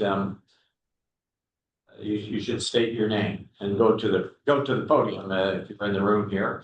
If you're on Zoom and you wish to speak to it, then you can raise your hand or whatever, and hopefully I can see you and acknowledge you.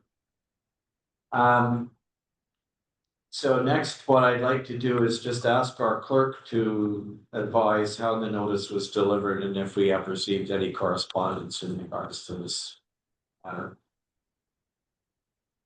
Thank you, your worship. Through you, this notice was posted on the municipal website and on the public bulletin boards at the municipal office on September 3rd, 2025, sorry. It was also posted in the Metroland online newspaper, September 5th, 2025. No correspondence has been received to date on this matter.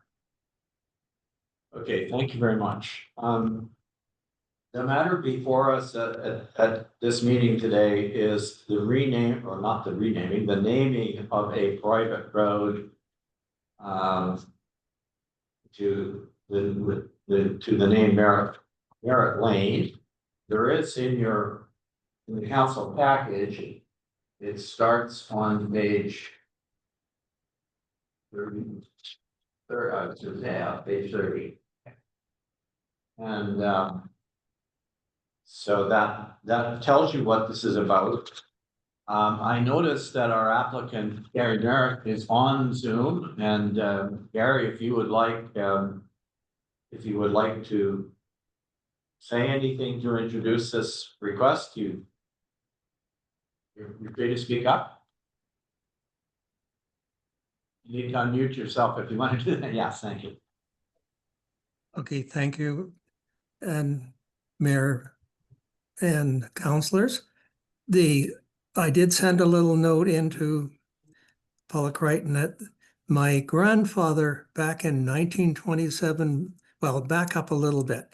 He purchased the 100 acres that we have from Johnny Somerville and built our cottage in 1927. And we've owned the land, well, it's gone from my grandfather to my father and brother, and then finally to my father, and then to me. The Merritts have owned the land that this road passes over for almost 100 years. And it seemed quite appropriate for calling it Merritt Lane. So any questions or things you'd like to refer to me?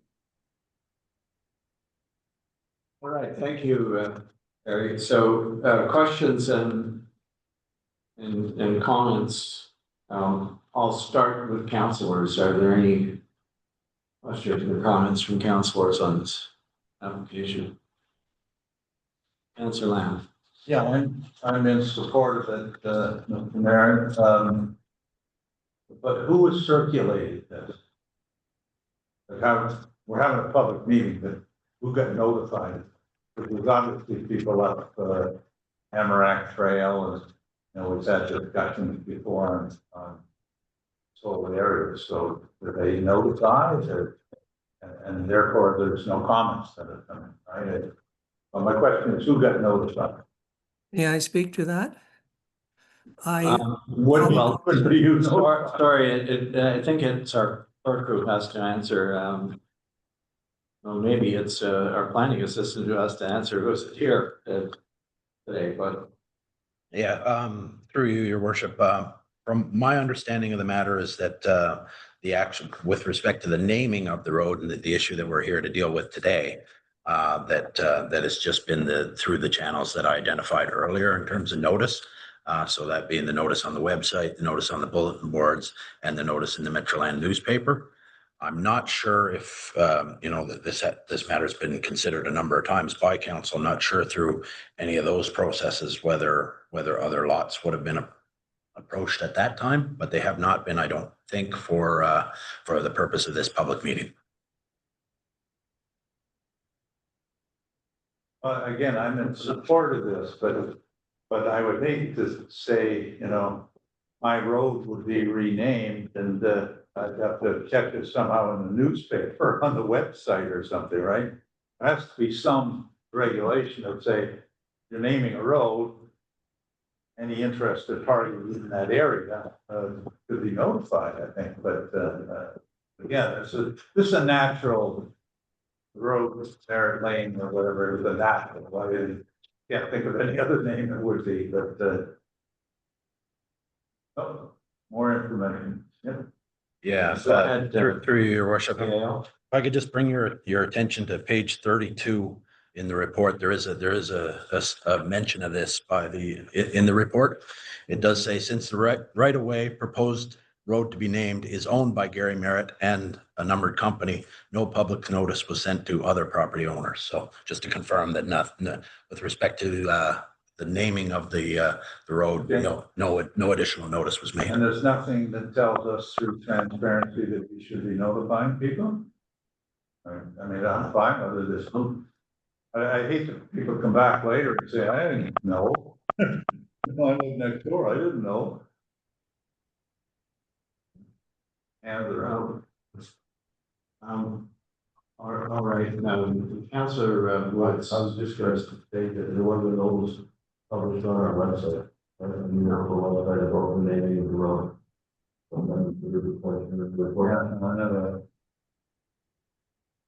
Okay, we don't have to notify anyone? Councillor Gray, did you know? Yeah, I do believe that there has been a sign, for that road, maybe not an official sign, but there's a sign there that says Merritt, and it's been there for a while. Yeah, I do believe when I've been going up that way for medical assist, for fire, I know that it's there.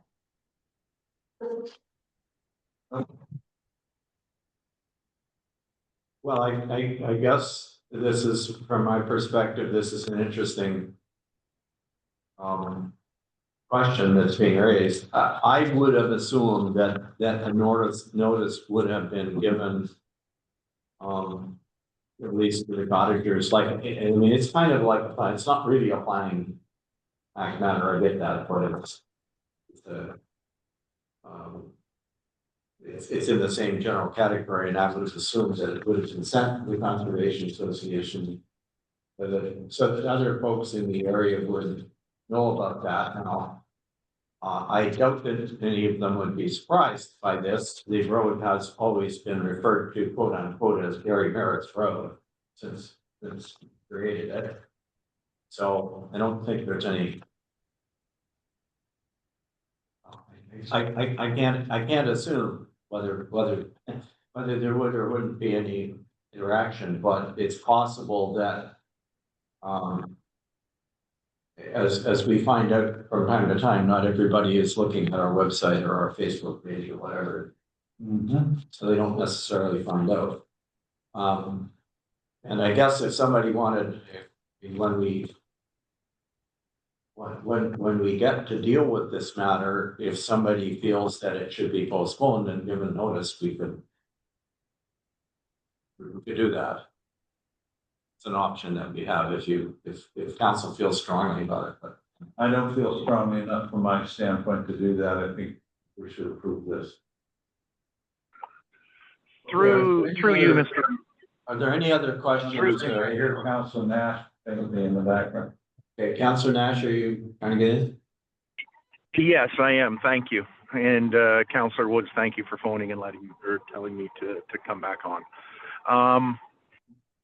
So for this application, I have no problems with it whatsoever. I know we're talking about who gets notified and who doesn't. And the municipality is following all protocols. We don't need to make new protocols on contacting a conservation association, letting 500 people know it's a simple road naming. If people want to keep informed, keep an eye on our website, keep an eye on the public postings. Staff is following every single protocol that's there. Let's not prolong this subject. Let's not make them come back again. Let's not reinvent the wheel. Let's vote on it today if people had the time to do it, and I'm in full favor of it. And wish Mr. Merritt all the best on any other endeavor that you might do. Thank you. Okay, thank you. Are there any questions or comment? Sorry. Mr. Merritt has his hands up online. Oh, okay, sorry. You wanted to respond, Mr. Merritt. Thank you, Mayor Conroy. I wanted to point out, as Polly Crichton advised, I posted a special laminated sheet on the Amaranth Trail just before you get to my possible Merritt Lane, so that all people driving in could see it and then read it and know about it for people that use the Amaranth Trail. And that was done only a few days after I talked to Ms. Paula Crichton and filled out the forms and paid my fees. Thank you. Okay, thank you. That's helpful. I guess that's the sign that Councillor Gray was referring to. All right. Are there any members of the public who wish to comment on this in the room? On Zoom? I don't think there is anybody else that, okay. So, if there is nothing further about this, then we will adjourn the public meeting. I will adjourn the public meeting, and we will reconvene into a regular meeting, which time we can really get to that. This item will come up at some point, correct? Is it a bylaw? Oh, yeah, it's a bylaw. Thank you. I knew it would come back eventually for an actual decision. So, can I get a mover and seconder that we reconvene into the regular meeting? We'll see Councillor Woods moves, Councillor Gray seconds. All those in favor? Councillor Nash, yes. Thank you. So we are now back in a regular meeting, and it is 12:14 p.m.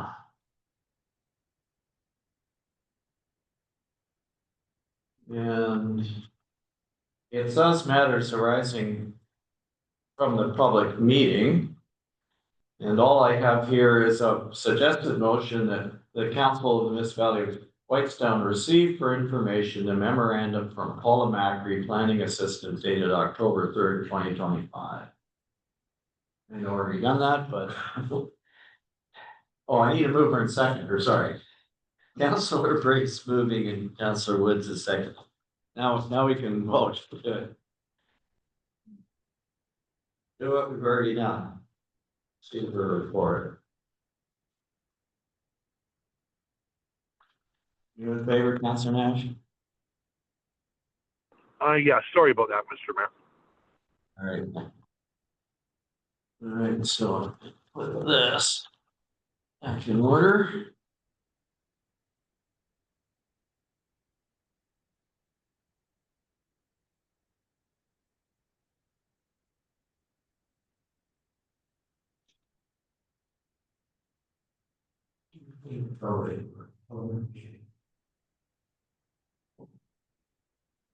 Apologies, folks. This is the paper in the right order here. That brings us down to our consent agenda, item 7 on the agenda. I'll get a mover and seconder for the following. Whereas the Council of the Municipality of Whitestone has reviewed the consent agenda consisting of 7.1 is council meeting minutes, and those are for the regular council meeting of September 16th, 2025, and the special council meeting of October 2nd, 2025. 7.2 council, committee, and board meeting minutes, external organizations, and these are the Belvedere Heights Board of Management meeting of June 25th, the District of Parry Sound Social Services Administration Board minutes from June 17th, 2025. In the North Bay Prairie Sound District Health Unit minutes from June 25th, 2025. 7.3, finally, the unfinished business listed on page 5 of the agenda. Now therefore be it resolved that the Council of the Municipality of Whitestown hereby approves the following council meeting minutes. They are again 7.1, the council meeting minutes for September 16th regular meeting and October 2nd special meeting. And that the Council of the Municipality of Whitestown receives for information the council committee and board minutes, under 7.2, that's Belvedere Heights Board of Management from June 25th. DSAB on June 17th, Social Services Administration Board, and North Bay Prairie Sound District Health Unit from June 25th, and the unfinished business listing, pages 4 and 5 of the agenda. So if I can get a mover and seconder for that, and we'll. Okay, moved by Councillor Lamb, seconded by Councillor Woods. So now we have an opportunity for discussion, and we did say that we were going to talk about the unfinished business part, but I wonder if I could ask if anybody has any questions or comments on the minutes first, and then we'll come to that. To the unfinished business. Anybody got any concerns with the minutes? Of any of either ours or the other ones? No.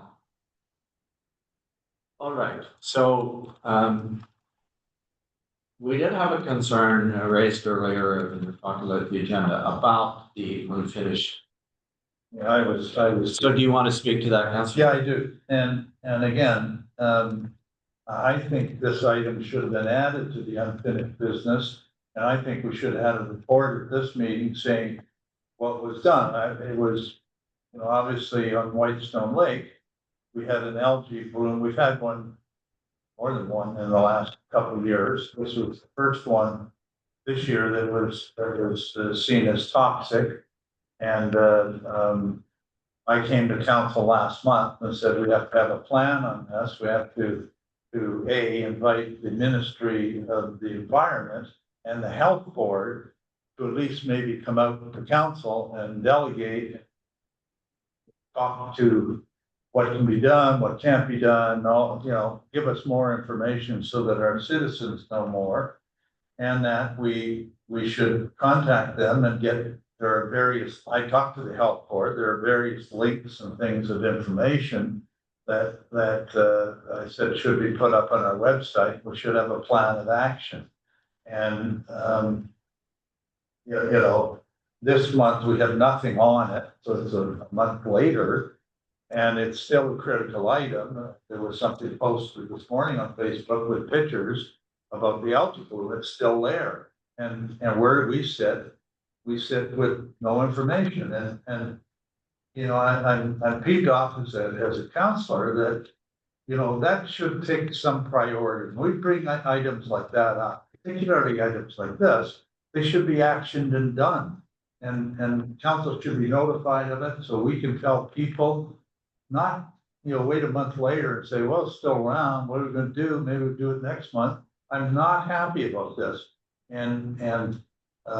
So anyway, I know that the water itself is the Ministry of the Environment, Health Board, whatever, but they're more than willing to help us.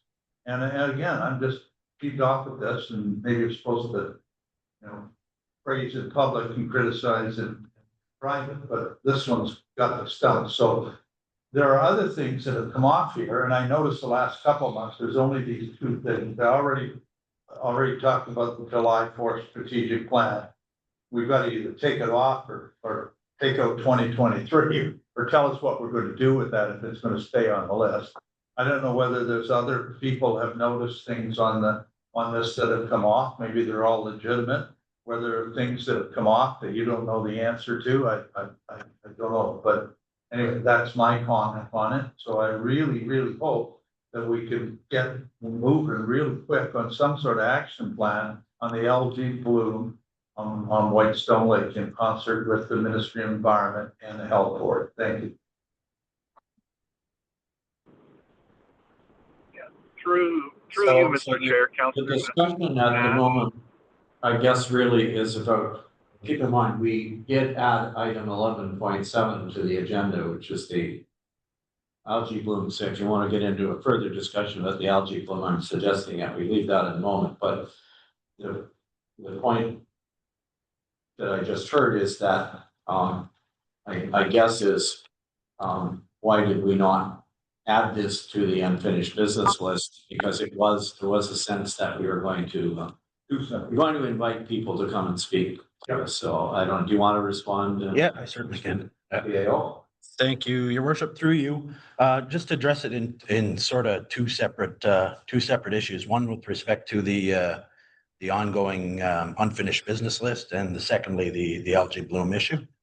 So Deputy Mayor Lamb and I did discuss this a little bit yesterday, so he's certainly not blindsiding me by any stretch of the imagination. I was aware of his concern, and I think I understand it. I did go back and look at the unfinished business list from January till now. And, I can start by saying that, to me, my goal is to make that list as short as possible. I want to eliminate the list if I can, right? The items that have been on that list and have come off are things that have been done from January till now anyway.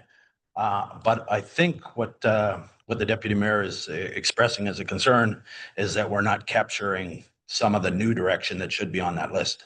And just looking back over from January till now, I agree that there are some things that probably should have been added to that list and are not on it. So I'm going to work with the deputy clerk to, I guess, develop a better way of populating that list and making sure that it accurately reflects what your concerns and issues are. With respect to the specific issue of the algae bloom, I think we did take that direction and we have been actioning it, but you're right, it's not on the report. So from the point of view of actioning it, we have reached out to see if we can have those individuals come to a future meeting. That hasn't been, I guess it hasn't been scheduled yet.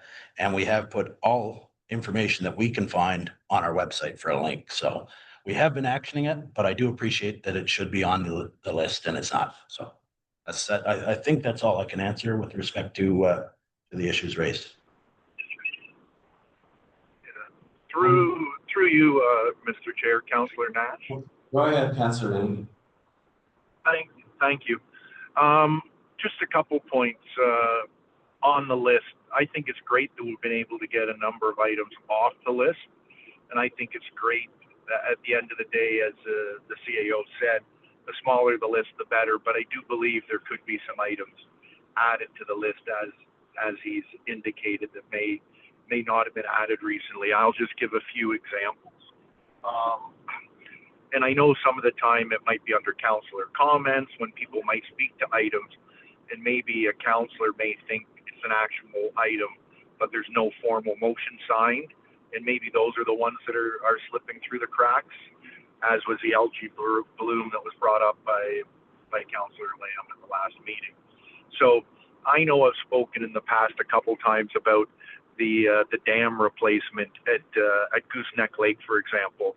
And I know I've talked to staff a couple times, even the mayor a few times, about that and wanting to make sure it doesn't slip through the cracks on coordinating municipal work with the M&R works on the Gooseneck Dam. So, I know that's not on there, but I think that's an example of things that maybe other councillors may each have some of these items. Along with that, I know we've spoken repeatedly, a number of councillors, about NPAC assessments and assessing buildings that are not been assessed. They were either illegally built or built without a permit, and the hundreds of thousands of dollars that the municipality is losing out on, in my estimate, every year from uncollected taxes, and we never see any action on it, really. So I think that's a big one to put on there. The other one is the open building permits that are more than 3 years old. I think that's an ongoing action item. But items like that, I think, might be examples of one that I might expect to see on. And when it comes to the algae bloom, I know there is an item, but I'll just take a minute and explain it. I also, after Councillor Lamb had reached out, I also did reach out to the ministry. And if anybody in the public is listening, just to let them know, I understand that yes, it was a toxic bloom. But with that said, once it's tested once, the Ministry of Health does not come back out. It's posted, there's an algae bloom on the lake, it's posted where it is, and it is left to naturally disappear. There is nothing that the ministry does to get rid of it. They don't come back out and test it. And, you know, for lack of a better words, it doesn't pollute the entire lake.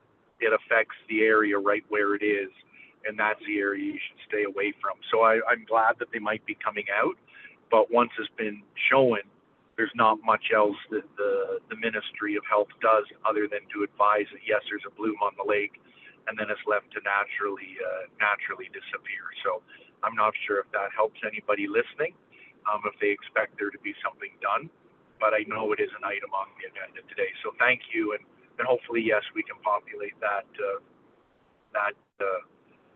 list. There is one other thing. Sorry, just remembered the procurement policy, or I'll call it the tendering policy. I know I brought that up a number of times, and I think it's on a list somewhere, but I don't see it on this list of when it's going to be done. So I'm sure each councillor has a list like that somewhere. So thank you for giving the time and suggesting, Councillor Lamb, that maybe it be looked at. So thank you. Yeah, for you, Mr. Mayor. Yeah, you know, on the algae bloom, there's information that I have. I don't know, maybe it's on the website. I missed it, obviously, but you know, to humans, you get things like swimmer's itch, and but if you have a dog, you know, I'm getting questions: can I get, you know, can my dog go down and be in the water or not, or what happens? Is my dog going to die? I have people calling saying, can I use the water at the community center because there's something on Whitestone Lake, and can I use it? You know, the types of issues that we should have. We should have a fact sheet out there saying, here's the action plan, here's what we've done. We've contacted them, we're trying to get them to come to a council meeting. Here's the 3 or 4 links that tell you this, but what the garnering out of there is this, that, and whatever. And our job is to, we can't regulate some of this stuff, but our job is to inform our citizens when there's a serious situation. And this is a serious situation. It was last month, continues to be serious to me. And I think it needs to you know, be addressed. So I hope, hopefully, you know, this will come up. I had another, you know, a few months ago, I saw 3 years ago, we approved a garage being built for Jim Anderson up in here 520. And he was supposed to, within 3 years, build a house. We sort of put the garage first. That was on the list in March or April. I never heard the conclusion of that. Maybe there is a conclusion, but council has to know these things, right? And not just have to drop off and say, oh, I remember that. What happened to that, right? And we just need to have a better system. And I know Nigel, our CAO, has tried really, really hard. He sends out, you know, emails to council on various items. I think there needs to be a weekly thing, not an occasional thing. I think it needs to be a weekly thing. So here's what's happening, and here's, you know, items and issues and whatever, because we shouldn't be the last to know. And sometimes I feel we are, right? So, and I'll get off it, but that's my comment. Okay, well, thanks. We are in fact discussing item that we added 11.7, but if there's, I wonder if we can conclude this particular the consent agenda piece as far as this. I believe we have a commitment from our staff that they're going to try and find a better way to make sure that the Staff, what gets on this list and keep it on until it's dealt with, and I'm going to suggest that under this strategic plan one, and I understand why it didn't happen when, I guess, when we thought it was going to, earlier this year. We should get an update probably, this fall sometime. Just have a chance to look at what we did have in the strategic plan and where we are on that. There may be some things there that we said we were gonna do that we haven't touched on, and maybe we can't do it. We have other things that are clearly, the short-term rental bylaw, for example, is listed on here, and that's an ongoing item, and we probably need to get a plan for wrapping that up. Official plan and zoning bylaw, for that matter, are an ongoing item, and we probably should have just a marker to say, okay, what's the next thing that's gonna happen? Well, the next thing's gonna happen is another, I believe, another special meeting to finish what we didn't finish the last time, right? So maybe those are things that should be kept there until they get wrapped up, just so you can kind of see where the progress is, and if there isn't any progress, at least we would know we missed this one. Like the short-term rental bylaw. I guess I'm in a crappy mood today, but I mean, in that was last discussed in May, I think it says in there, right? It's November coming up, right? The short-term rental bylaw is important to a lot of people in our community. We have to think, in business, you take action items off and you get on to the next one. That's how you move along. Governments move so slow. For 19 years, it's been very frustrating to me. And we need to see that short-term rental bylaw. I'm surprised we haven't seen it yet. We need to see it. Can't kick it into the new year, and then we'll be, anyway, there's all kinds of things that we need to check as action items completed, not on a list. And Nigel's right. His job is to work the list off, and he's done a great job since he's been here. But I guess some of these things they all came to mind, particularly yesterday when this Whitestone Woods thing. So I guess that's why I'm in a bad mood. I apologize. Thank you. Oh, okay, so thank you. Can we move on? We're getting at 12:30 now. Can we move on to approve the consent agenda? The Councillor Lamb moved, Councillor Wood seconds. Oh, sorry, did you want to make a comment? All right, all those in favor of that motion, please. Councillor Nash, yes. All right, thank you very much. So that one is on, what have we got next? Trying to see if there's anything. Okay, how about at the bottom of the page, we have accounts payable. Let's do that one and then we'll break through once more. We get to the staff reports. Mover and seconder, please, that the Council of the Municipality of Whitestone receive for information the accounts payable listing in the amount of $666,536.01 for the period ending September 30th, 2025. Moved by Councillor Wood, seconded by Councillor Lamb. Any discussion on payables? Through you, Mr. Chair, Councillor Nash. Yes. Thank you. Just more of it's a general comment, and it's in regards to the road grants. I see that there's a number of road grants that are being processed on this accounts payable or have been processed, which is great. And I think it might just be a good idea.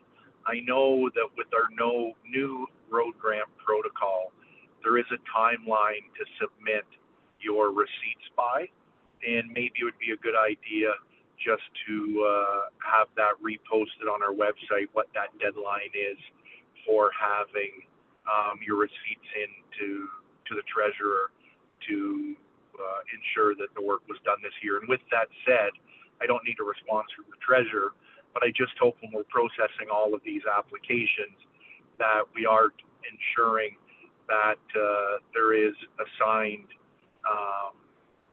schedules A, B, or C as needed.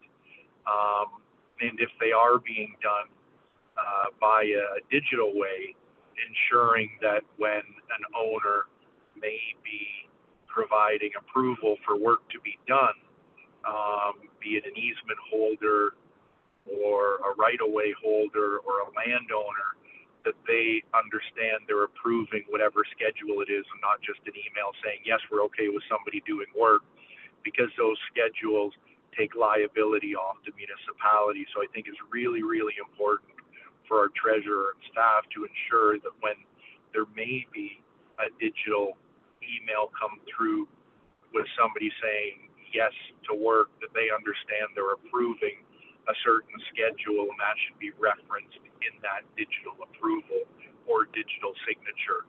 Because without that, we may still be liable because people don't know what they're saying yes to. So I think we just need to really make sure on our checklist that that's being done, and it's not just a simple yes, I approve work in an email. And I appreciate all the work that the treasurer has done on it. I see so many in the last couple of months being processed, which is great. So just a reminder to the treasurer on that, and a reminder that hopefully staff can post something on the deadline coming up for receipts to ensure that they're able to do next year's. Thank you, Mr. Chair. Okay, thank you. Can I just make a comment on, while we're on the road grant? It's part of what Cal talking about. I was in to see the treasurer yesterday because I got a couple of calls from people who said, we're getting $1,200 or whatever for our road, and we haven't got our money. And therefore I can't do the work because I'm not prepared to fork out $1,200. And I'm not prepared because they're caught up in the postal strike. The day before the postal strike, all these checks went out, right? And you know, it'd be foolish to say, well, go to all your participants on your road and get $75, and then when you get the check, you know, do the work, and then when you get the check, go give $75 back to everybody. Right? I'm just saying. Well, Jessica, our treasurer, told me that this should be made very public, that if you have not received your check in the mail by yesterday, I think it is, that you can call the municipality. She'll cancel the check that was issued and is probably up in the post office somewhere, and she'll either reissue a check that you can pick up at the municipal office, or she'll electronically transfer funds. So there is a system in place. And because don't forget, part of this is if you don't have a 3-year project or something to do, that you've got to spend and do the money this year, right? So we've got people in November nearly, and they haven't graded the road and you know, that kind of stuff. So there is that kind of situation occurring. So I just wanted to piggyback on what Councilor Nash is saying. Thank you. All right, thank you. Are there any payable items that you wish to discuss? Councilor Lamb? Yeah, so I was in the office yesterday, and as I was pulling out with someone else who was in the car, I looked into the Dundome, and there was our payphone. And I've actually seen a payphone long time, but there it is, and I see on here that we're paying $56. This is the payphone at this recreation payphone. The very second item on here on page 1. I assume that's what that is. Yes. So I said, well, I guess we have to have that. And the person with me said, why? I said, it must be mandatory. Well, why would it be mandatory, right? He said, if I go to an arena in like Downer or whatever, I don't have payphones sitting at every arena. So why do we have a payphone down at the Dundome? Like, and why are we paying it? We could save $500 a year. I wonder when the last time it was ever used, and Bell's not going to come to us and say, take it out. So that's my question. So, is it mandatory, and why do we have it there? When was the last time it was used? obviously put it on the unfinished business. Yes, through you, your worship, I can't answer any of those questions. I would have the same questions myself, so I can certainly look into it, put it on the action list and get you a response. Good. It's not a phone that you can put coins in, is it? Is it? Or- I don't know. Yeah. Looks like it. Doesn't have coins. Yeah. Okay, I just wanted to say one thing, that the reason that we have a payphone there is because our service out here sucks multiple times. Right? If we got kids over there, you left them at the beach, and they gotta call mom or dad, not every kid has a cell phone nowadays. Not every person has a cell phone, although most of us do. There's still a good idea to have a payphone there for emergency. If you can pick that up and make a free call to 911, anybody can at any time, or operator to do reverse discharges. Well, I'd be very interested to see how many times that phone's been used in the last year, and I'm sure Bill could probably tell you that. Well, I'm not disagreeing with you. No, that's been used in 2 I don't years. see it as a problem, it's $500 a year, to be honest. That's just me. Yeah. I do have a cell phone, but I know there's a lot of people. Your cell phone dies, whatever, you need a phone, you break down. $500 is, I mean, really, I guarantee you spend more on pens, Well, that's right? Okay, thank you. That's a good, I mean, I guess we can discuss it. It probably, it's like a backup safety measure. That's how I would see it. I don't know. I can ask to the rec committee, the folks who conduct activities down there, they may have some ideas as to whether it gets used or not. I don't know whether Bell tracks the usage or not. They probably don't, because it's well, let's get something back to us. anything else on? Okay, one quick one, yes, on 77, page 77, sorry, half across. The download being critical with the photo. I'm not disputing the amount or anything like that. I just like to say thanks a lot, that it's a part and it's all the work, because it shows a heck of a lot better with that building torn down, in my opinion. But there's a discussion of all that we can have, and I was wondering when we were gonna have that, about what we were gonna do with the property. There's a lot of questions throughout the community about what are you guys actually doing there. I mean, I have ideas, I'm sure all of us have ideas, but I'm wondering at what point were we ever gonna have a discussion? I'll bring it up because it was in there, that's just you guys. That was an item that's in the strategic plan. Yeah, it is. And I believe that the intent of that was that we would have some public consultation and get a working group and give them some resources to help them, in terms of figuring out what's possible and what isn't, and look at various possible scenarios. And I think it's one of those things that the public will have interest in and want to comment on, and we should. That means it's not going to be a quick and dirty kind of, or you go get an architect, say, well, what do you think you should do with the property? You come back with a proposal. I think it's going to take a while, but that's not a reason to not start doing it. Just suggesting there's a process that we should follow. Well, we are going To get some buy-in in the community. we are gonna put a culvert or something or fill in the back of the nursery station on that property. I assume that's gonna be done. And I guess, so that people who drive in and access it both from the highway and whatever. But there's septic bed there, I don't know whether it's useful or not, like parking, snowmobile trailers in the winter, whatever, but we need that discussion.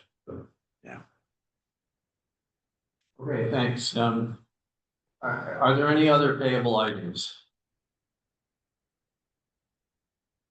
All right, and we called the question on accounts payable to receive the report, please. All those in favor? Councillor Nash, yes. Thank you. Yeah, I think it's a 1:45. This is probably a good point for us to have a recess for some lunch. Let's take half an hour and come back at 1:15 instead. Okay? We can.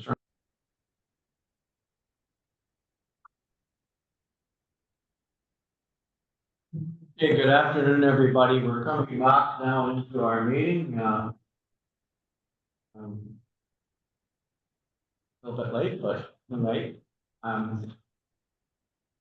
So I will just check if Councillor Nash, is he still connected? Councillor Nash, are you hear us? Yes, I can hear you, Mr. Chair. Just one quick question, and I'm sure it's for the public in case we lost people. Why, if we said we'd start back at 1:15, is it 1:30 now and we're just starting back? Well, because we've got talking and. Sorry about that. Okay, but if you got talking, what were you talking about if there's 4 councillors there in a lunch meeting, which shouldn't be talked about with everybody there then, Mr. Mayor? What was being talked about? Well, we're just talking about disrupting people's days and things. It's not, we're not doing council. Sorry, Talking about sorry, I baseball couldn't hear and you other there. such things. Okay. Anyway, we're at item 9 of the staff report section of the agenda. Our first report has to do with the supply, delivery, and stockpile of spring winter sand. In order to get the discussion going, I've got a mover and seconder, please, for the following. That the Council of Municipality of Whitestone receives report Public Works -2025-01 entitled Tender 2025-02 Supply, Deliver, Mix, and Stockpile 2,400 metric tons of spring winter sand for information, and that the Council of the Municipality of Whitestone awards a 2-year contract for the supply, delivery, mix, and stockpile of 2,400 metric tons of spring winter sand to A. Myron Topsoil Limited as follows, and there's a price for 2025 of $43,680 plus HST, and for 2026, $43,680 including HST plus HST. So, mover and seconder, please, for this motion. Okay, I see Councillor Gray and Councillor Woods. It's moved. Our manager of Public Works is here. Mike, do you want to say anything to introduce your report?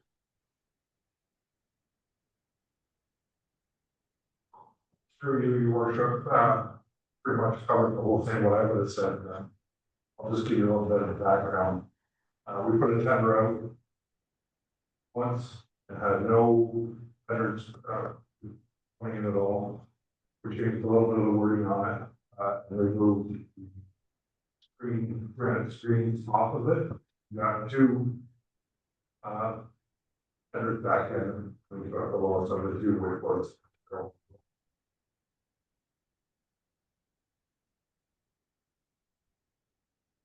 Okay, thank you. Questions on the report? Through you, Mr. Councillor Lance. Thank you, Mike. Why do you think we didn't get any quotes to begin with?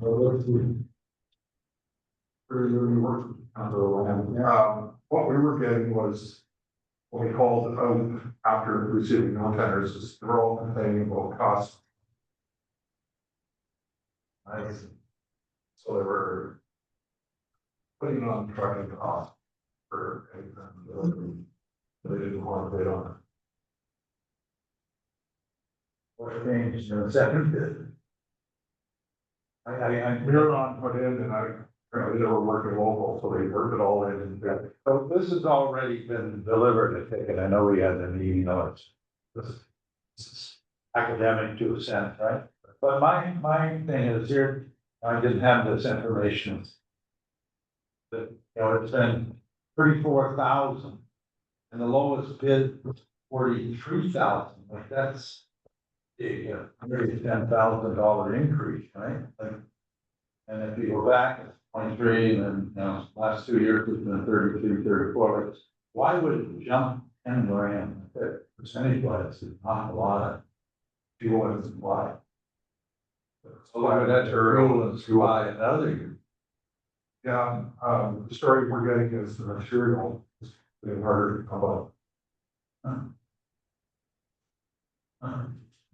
Do we ever check at other municipalities what they're paying for the winter sand? You know, and I'm not saying anything you've done is wrong or anything like that, but if you go to McKellar or Magnetawan and said, how much are you paying for topsoil? I think perfectly not topsoil, but whether there's 44 or, you know, maybe there's a 54 for all I know. I think you should have a Bismarck comparing us. I'm sort of academic now, but did anyone vote out? Thank you. Thank you. Any other questions? Yeah, through you, your worship, Councillor Nash. Right. Thank you. Yeah, I think this is kind of after the fact. I think, like, I'm not too sure. I guess we're just doing some paperwork, but why we're approving it when the sand has already been delivered. So I'm not sure if we should be approving the tender if it's already been approved by staff, if you know what I mean. So it might be some different wording that in this case, staff had to approve it. And we knew about it as council because of the timing. So I think in essence, maybe our wording should be reworded, because if the sand's already there and it's already been awarded, I don't think we as council are awarding it. So I think maybe we should fix the wording a little bit. I don't disagree with what staff did in any way, shape, or form. The only thing I'd like to point out for going forward, and I know we have a new works manager, a new treasurer, a new CAO, is that hopefully, you know, I know it's going to take a year or a year and a half to get through all the stuff that was done by previous staff, but hopefully get some of these tenders, for example, the winter sand out in the spring, so we can get the best rates possible. And as I'd said, for the last couple of years, I believe I know why we aren't getting lots of pricing, and I think that was because of past actions, not current actions, but past actions, and whatever might have gone on. And now we're just working through that, and I think that's going to take a bit of time. And when we come out the other side of that, I think that we will see much better pricing and many more companies that want to price stuff. Because I think, as I'd said, over the last couple of years, I think we had gotten to a point where a lot of companies didn't want to price for our municipality for certain reasons, which I won't get into. And I think we're just working through that. And I understand in this case why it had to be awarded when it was. So again, I have no issues with the 2-year sand and understand the situation there. Thank you. Thank you. We're Nash is correct in the sense that we're homologating the action of staff in awarding the contract. But I don't think that needs us. I don't think we need to amend the motion to say that. We happen to be agreeing with what they did. Through you, your worship, the reason I did leave it on the agenda and left it so that council was approving the award of this tender is twofold. One being that it is a 2-year contract. We certainly authorized year one delivery has been done, but year 2 has not. And further to that, our procurement bylaw does require a council resolution on the award of tenders. So just from a documentation point of view, I thought it would be appropriate. Thank you. That's. I agree with that. That is useful. Are there any other comments or questions? We'll call the question in all this order of wording.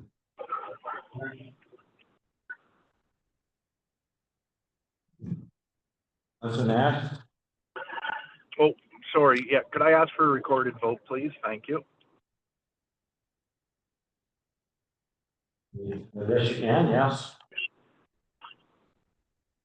Go ahead.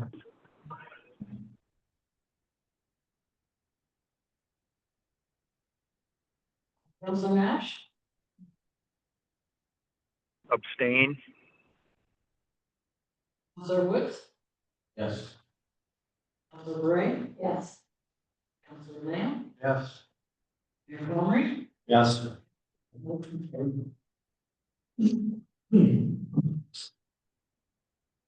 All right, 9.2 is a tender for mixed scrap metal and freon removal services. The mover and seconder that the council of the municipality of Whitestone receives report Public Works -2025-02, which is entitled Tender 2025-03, Mixed Scrap Metal and Freon Removal Services for information, and that staff be directed to research options for mixed scrap metal and freon removal services. So I need a mover and seconder. Councilor Woods is moving, seconded by Councilor Lamb. Open for discussion. Sorry, first, and we should give our manager of public works opportunity to highlight what happened with this tender. Through you, your worship. Before you being here, one stuff was picked up by all lines really, so. And then this year was all I had to go over to that. Put over tire, what we got back. The first time I went out, we see no tires back. So, it went on again, and we had one come in. And I feel that was pretty low. My recommendation was that we.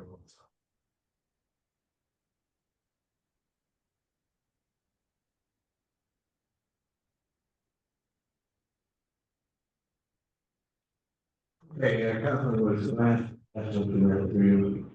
Thanks, Mike. Thanks for saying no to what they were offering for 25 know that's, my opinion, for extremely low, the price of scrap. Is there anything from stopping us from stockpiling it for last year? I mean, we should have enough of an area, and I know scrap prices fluctuate, but that is the least run on scrap. For $25 a ton, we would make absolutely no sense for us to sell it.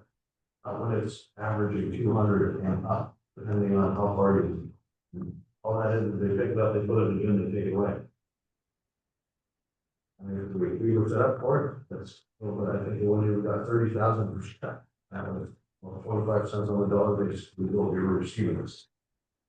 That had well over $100,000 back in the municipal operation was scrap metal, still we could 25 and 30. That's, I paid 9 years ago when we said that we were going to sell the scrap, because it can be a decent revenue source for the municipality to help us maintain the dumps.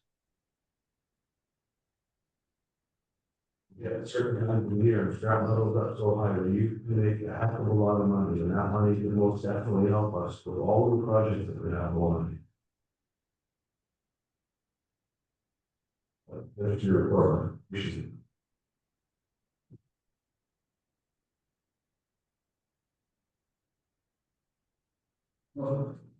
Sorry. Go ahead, Councilman. Yeah, so help me, so the people that used to pay us $200. What was that company's name? Through you, your honor. We're all on her, sorry. Yeah. Okay, and then we said, oh, go up for bid, and then what was the bid? What does that company say? Are they still willing to give us $200 a ton? They didn't even put it, they were in the midst of. There will be bought out whenever. Oh, they didn't even put it. Oh, okay. I called back and said, I want 200 a ton. It's yours, right? But anyway, okay. I have no problem bring it back out and maybe over a wider range. Sure, I think that's what you're at.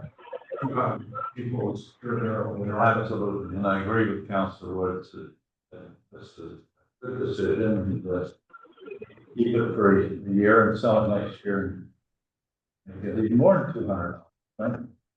Pretty not fire sale at 25, right? It sounds to me from Mike, that you have some confidence that if you do a wider search for somebody to do this, that you will get somebody that's willing to give us a decent price for it. Is that a correct assumption on my part? That is correct. I believe so. You know, it's really, there are companies over there, but maybe. Through you, Mr. Mayor, I'll try and be quick here. I'm really glad that about a year ago, I think it was Councillor Woods and myself suggested that we put it out to tender and make sure we get 3 bids. And I think this goes to what I said at the last thing. I think this is just a continuation of what I said, needing to get bids and needing people to understand that bids will be accepted by us. Some of that comes to accepting lowest bids or whatever it might be. In this case, I think we weren't getting bang for a buck under the last one. And I know Freon was supposed to be included, but then it wasn't included. So I think there's a few things there that create a few nuances, I'll call it. So at the end of the day, I have no problem with the works manager working with this, bringing it back, getting a few prices, stockpiling the material. I think if we got some manufacturers from further down south or some recyclers, we'll get a lot more money. And I'd love to see us, with the money we get, we could probably pay for our own roll-off bin or something like that, roll-off truck from the proceeds of scrap metal, that we could end up delivering the scrap metal ourselves and using that roll-off truck for so many other things. I would love to maybe see the works manager come back with an idea like that. If revenue for this can pay for a vehicle ourselves, if we're getting 20 or 30 grand a year for it, and we're only reaping 50%, that means there's 20 or 30 grand going to a company to do it instead of us. And I think there's a lot more things that can be done here. And as Councillor Woods and the works manager said, this can be stockpiled for however long until the price of metal goes up. The difference between the GTA at about $200 a ton, we're getting less than $100 a ton in the Parry Sound area. So there's a huge discrepancy in the value. So I think I'll leave it to the works manager to bring back what he thinks, or maybe it's trying out a couple contractors from down south with the load each, so they understand what they're dealing with in materials and stuff like that. So that's all I have to say, and thank you, the works manager, for putting this out and having a look and going through it. So thank you. Hey, anybody else? We'll call the question then on the motion. All those in favor? Councillor Nash? Yes. Brings us to bylaws, section 10. This is our road naming bylaw that we discussed earlier. Need a mover and seconder that bylaw number, the bylaw number 36-2025, being a bylaw to name a private road within the corporation of municipality of Whitestone, within the municipality of Whitestone, and to amend bylaw 37-2024, which is what we bylaw, is hereby passed this 21st day of October 2025. Councillor Woods. I can second Councillor Nash. All right. Any discussion on this bylaw?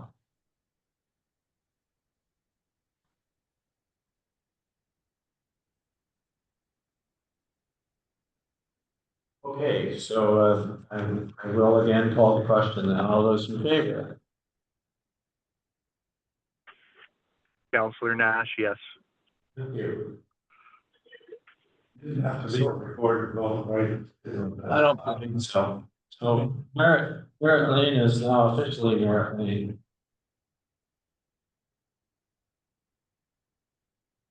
That's it for bylaws. Item number 11. These are resolutions of support. Well, a couple of them are.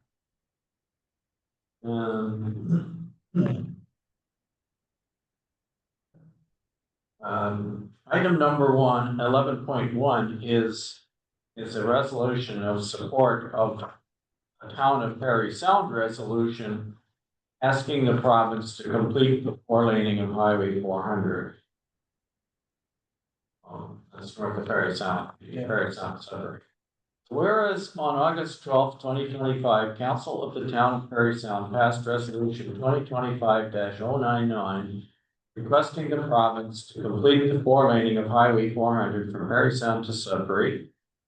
It resolved that the Council of the Municipality of Whitestone declares their support for the Town of Perry Sound's resolution urging the province to complete the remaining 68 kilometers of 4 lanes of Highway 400 north of Perry Sound to Sudbury, and that this resolution be forwarded to MPP Burton Smith, Premier Doug Ford, and Minister of Transportation, Amit Zakaria.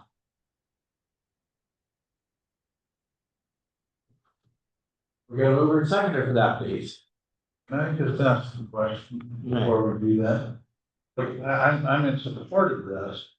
Not even make the motion, but why is 11.1 and 11.2, even 11.3? How did it bump with you and get into business matters as opposed to being in correspondence? Where we would look at all those things in the correspondence and then we'll pull them out and then talk to them like, we got a new procedure, why? I mean, again, I'm in support, but I mean, it doesn't, we're gonna take whatever correspondence that someone thinks. How did they get here?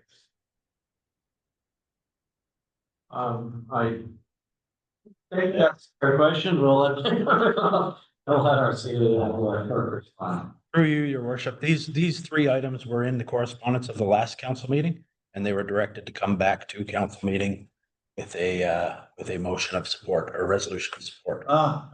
So they did in fact go through that process already. I should preempt this by telling us. My memory is not good at it. That answers my question. I wonder perhaps, like I must confess, I tripped over the same thing because if you look at the pages in the current council package, they are simply copies of the resolution. Yeah. The others, I guess what I would have put there, that's okay, but I would have put in front of them simply the recommended. I think through you, your worship, in retrospect, I think they probably should have a brief covering report on it with the resolution. So we'll do that next time around. Thank you. Through you, Mr. Chair. Hold on, right? Councillor Nash? Yep, no, it was just, I know this motion's come back, but I guess I just wanted to say something about it. And I think everybody knows that the province is working to expand the highway, and the province desperately wants to expand the highway, and it's property owners that are holding up the expansion, not the government. So I'm not really sure what this motion is supposed to do when I think everybody in the province knows that the goal of the current government is to expand the highway as quick as they can, but they're, I think, in court and stuff like that, fighting with current landowners who don't want to give them I know the right to expand. motion that has that is not on the floor. Anyway, let's get it on. Let's get it on the floor. Councillor Lamb is moving, seconded by Councillor Woods. Okay, please finish your remarks and we'll. Yeah, no, sorry about that, Chair.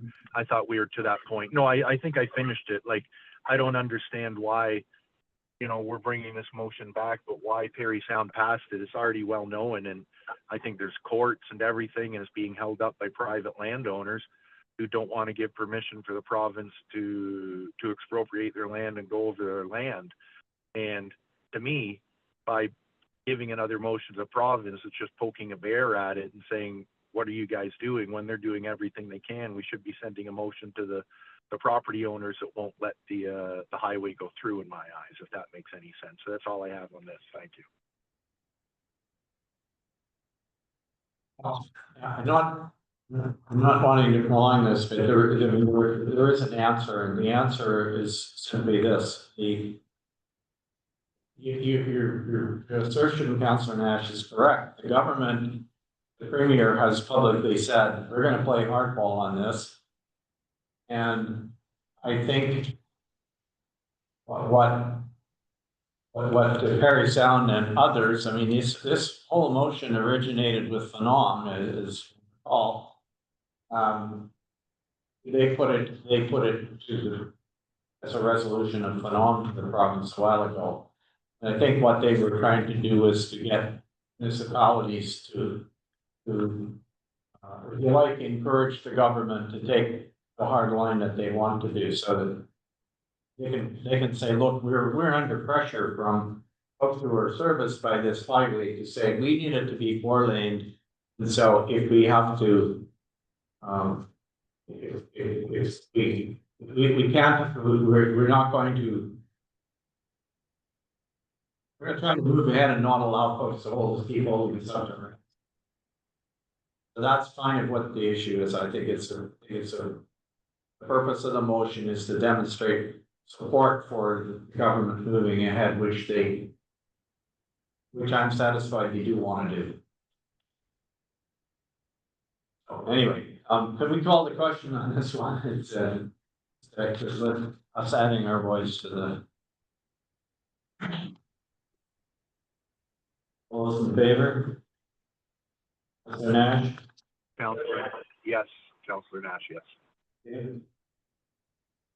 Okay, 11.2 was another one of these resolutions that we discussed in the previous meeting in correspondence relating to the spraying of glyphosate, the herbicide. Here's the motion. Whereas on August 12, 2025, Council of the Municipality of West Nipissing passed Resolution 2025-263 requesting reconsideration of the planned use of glyphosate-based herbicides. It resolved that the Council of the Municipality of Whitestone declares their support for the Municipality of West Nipissing, urging the province to reconsider the planned use of glyphosate-based herbicides and suspend aerial spraying until research is completed and reviewed, and this resolution be forwarded to Premier Doug Ford, the Honorable Mike Harris Jr., Minister of Natural Resources and Forestry, the Honorable Sylvia Jones, Minister of Health, and NPP Gordon Smith. I'm a mover and seconder for this one. Okay, I'll take Councillor Bray as the mover and Councillor Woods as the second. All those in favor, discussion? Yeah. That's a word. When I saw this in the actually, I after come back, more and more that you look, or anybody would look in the glyphosate, it's up and horrible with all of us. And we're spraying it throughout the bush sugar and spraying it all over our wildlife areas, which is gonna get into our streams and our creeks, our lakes, and our rivers. And if you really read up on this stuff, it's horrendous for the wildlife. Actually, it's gonna be horrendous for all of us. I mean, there's a lot of different ways that you can do forest management. There's a lot that have been abandoned over years. On that side anyway, right? I remember always seeing guys going through the book, people were as well. Clear cut sections or, small cut sections. They don't do that anymore. They don't spray. They want to continue spraying. Personally, I'd rather see people with going on unit rather than flying and spraying. You don't know what the long-term effects are going to be on all of us. And it's become more and more commonplace. That's the reason that I brought it up. I don't personally agree with it. I don't like the idea of it. I just wanted to see if also wanted to support that. This what West Nipissing put out. Okay, thank you. I support it, certainly. Anybody else wish to speak to this? No. Okay, I'll call the question. All those in favor of this resolution? Hands up in the room, Councilor Nash. Councilor Nash, yes. Thank you, that's carried. We have a third one. Somebody's echoing. Who's going to speak on? Councilor Nash, I think it's yours. You're speaking back into your microphone. Okay. I was muted, Mr. Mayor, sorry. Okay. So this one is a Township of Armor resolution on a province-wide mandatory governance model for family health leave boards. Whereas on August 12, 2025, Council of the Township of Armor passed resolution number 248 requesting the province to implement a standard and mandatory governance model for family health team boards. We have resolved that the Council of the Municipality of Whitestone declares their support for the Township of Armor, urging the province to implement a standard and mandatory governance model for family health team boards across the province, and that this resolution be forwarded to Premier Doug Ford, the Honorable Sylvia Jones, Minister of Health, and MPP Gordon Smith. Well, mover and seconder, moved by Councilor Bray, seconded by Councilor Woods. Any discussion on this one?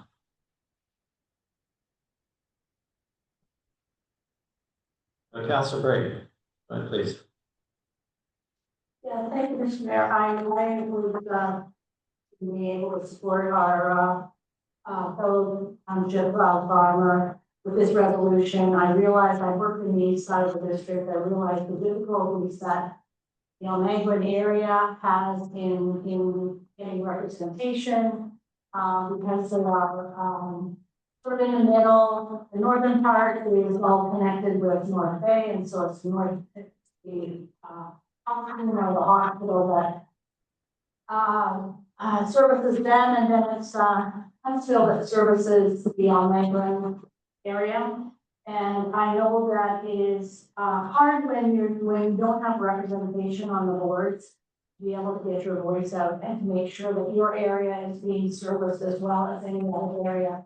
And I just think that if this is a concern for them, that we should be there helping to support them. And so I would encourage everybody to go over. Thanks. Thank you very much. Any other comments? Okay, I will call the question. All those in favor of this motion, please. Let's up in the room on Zoom. Councilor Nash.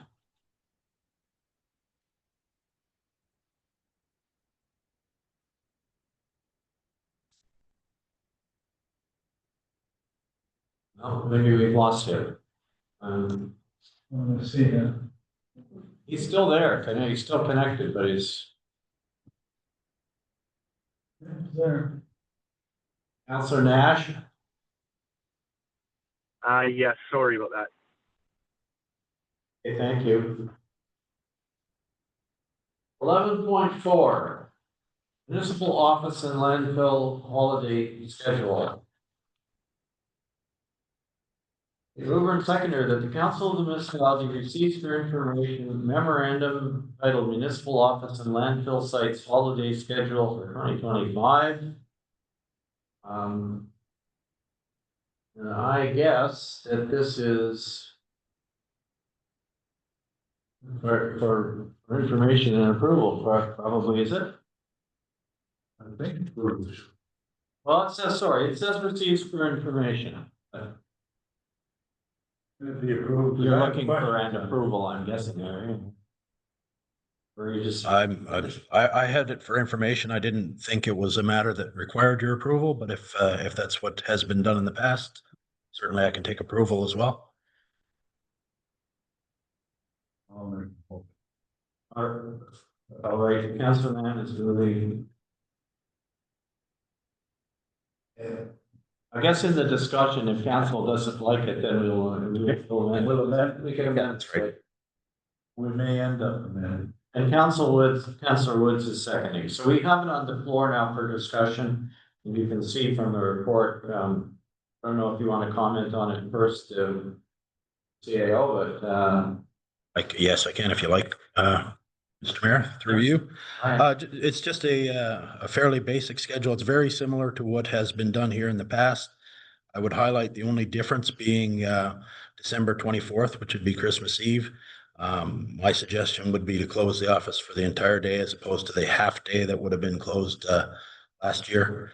And on January 2nd, I suggested to close that day as there's one day before the weekend. So to me, it made sense rather than having full staff come in back for one day's work.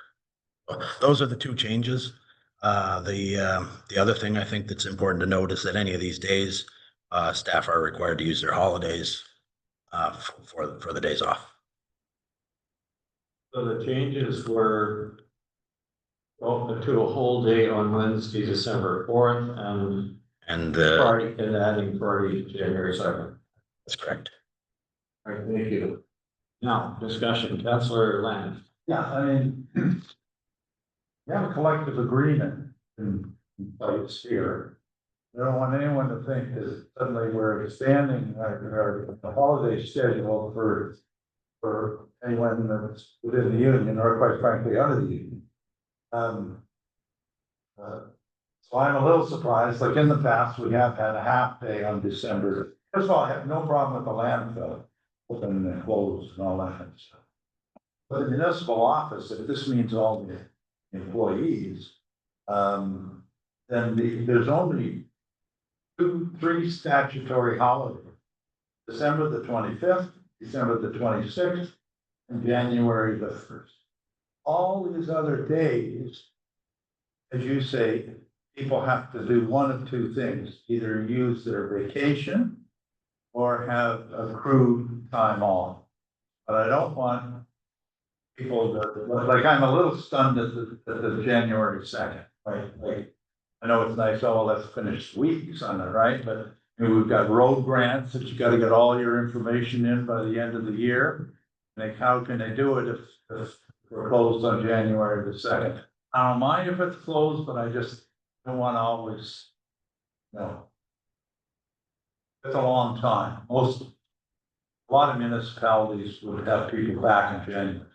Not a stat holiday, and if people want to take that off and you want a bare bones staff in there and want to have enough vacation, I guess you can do it that way. But to close the office right down on January 2nd, I don't particularly agree with, but I may be overruled by council members. I'm not trying to be mean.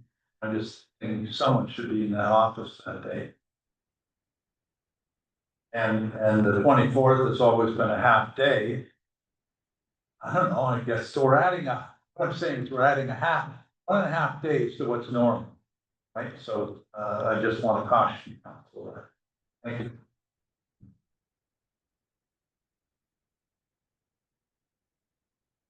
Well, I guess my response to would be to reiterate what CAO said, which is that we're not actually granting people more time off than they would have had before because they're using their vacation. So it's not. Yeah, that's correct. All of these days would be vacation. If someone didn't have vacation, they could use any lieu time that they would have, or time off without pay, I guess would be another option, but most will use vacation. And Councilor Lamb is correct that it was addition of 1.5 days. We're not providing any extra compensation to anyone. We're just allowing people to take their holidays on those days. And I guess through you, Mr. Mayor, you're thinking of it from the employer's standpoint, and that's fine, right? I'm thinking from the public standpoint. Right? That's the other element here, right? If you're a road grant and you gotta have all your work done by the end of December. Oh, by the way, we're closed on the 24th, so we're coming back January 3rd. So what are we gonna do, right? Gonna break our bylaw or something? Like, have someone in the office. You can say to one person, save your vacation day or work a half day, or do something. Hey, I'm not for closing the office down. I can see how you want it from an employee standpoint. It makes a nice thing, and maybe some employees can afford to do. My point is, I don't think it should be closed down. And I made it, of course. I don't know what do others think about this. Through you, your worship, just to provide a little bit of extra information, on either of those days, the office is typically not well used from a public point of view. I would suggest on December 24th, it's probably not an overly productive day in the office. You know, it's staff getting ready for holidays. And on the second, that one day in between, I would guess we will see very few people, if any. So that is the reason for it.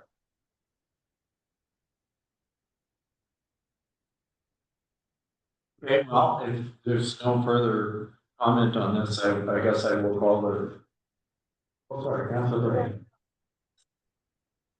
Yeah, I think that this is, I can see where you can look at the Friday and say, well, that on a sort of not gonna be a busy day.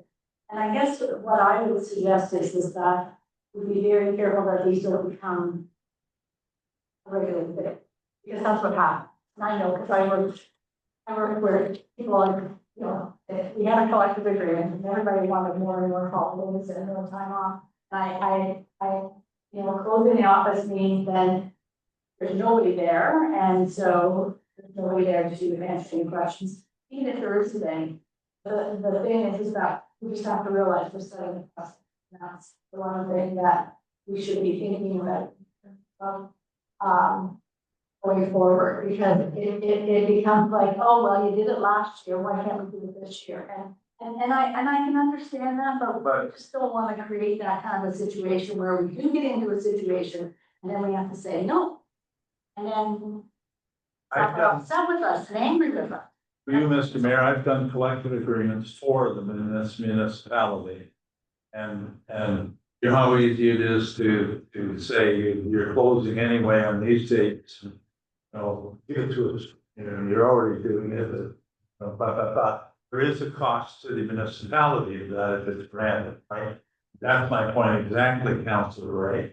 And my solution to it is to have a very bare bones, so you have one person in the freaking office on Friday, January 2nd, might be available, and say, just come in, have the office open, if someone brings something in, has a question, brings the road grant in, because here it is, the last day.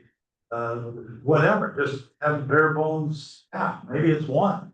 And certainly, nobody gets, you know, it's free time, it's either vacation. We have accrued hours in our municipality, are we starting back into that? Or is everybody clear? So I'd say I have 2 weeks overtime. There are certain positions. Oh, shut up. Through you, your worship.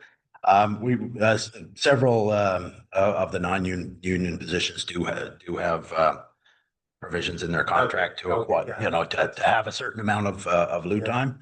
But it's you know, it's not large banks of time. Is a major at a day and a half, but anyway, I may lose it, but I'll ask for, when we do come to it, it's kind of a recorded vote on it, I don't agree with it, so.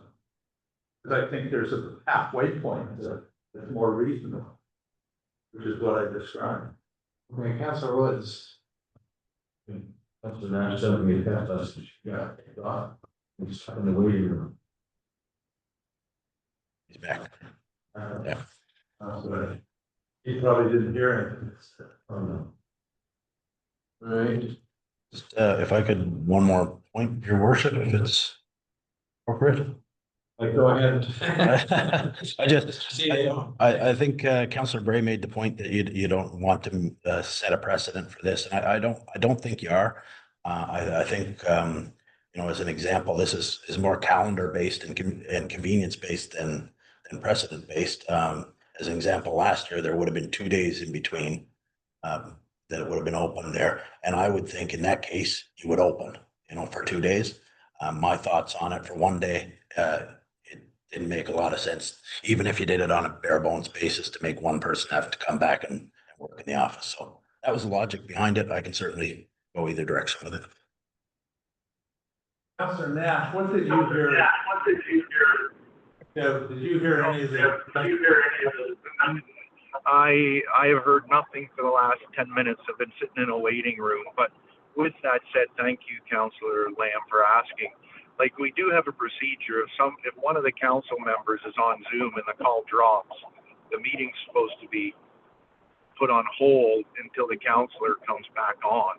And I was sitting in the waiting room for 10 minutes for staff to let me back into the meeting. So I've heard nothing for 10 minutes, which is not the way our procedural bylaw tells us we're supposed to function these meetings. So it's very, very frustrating.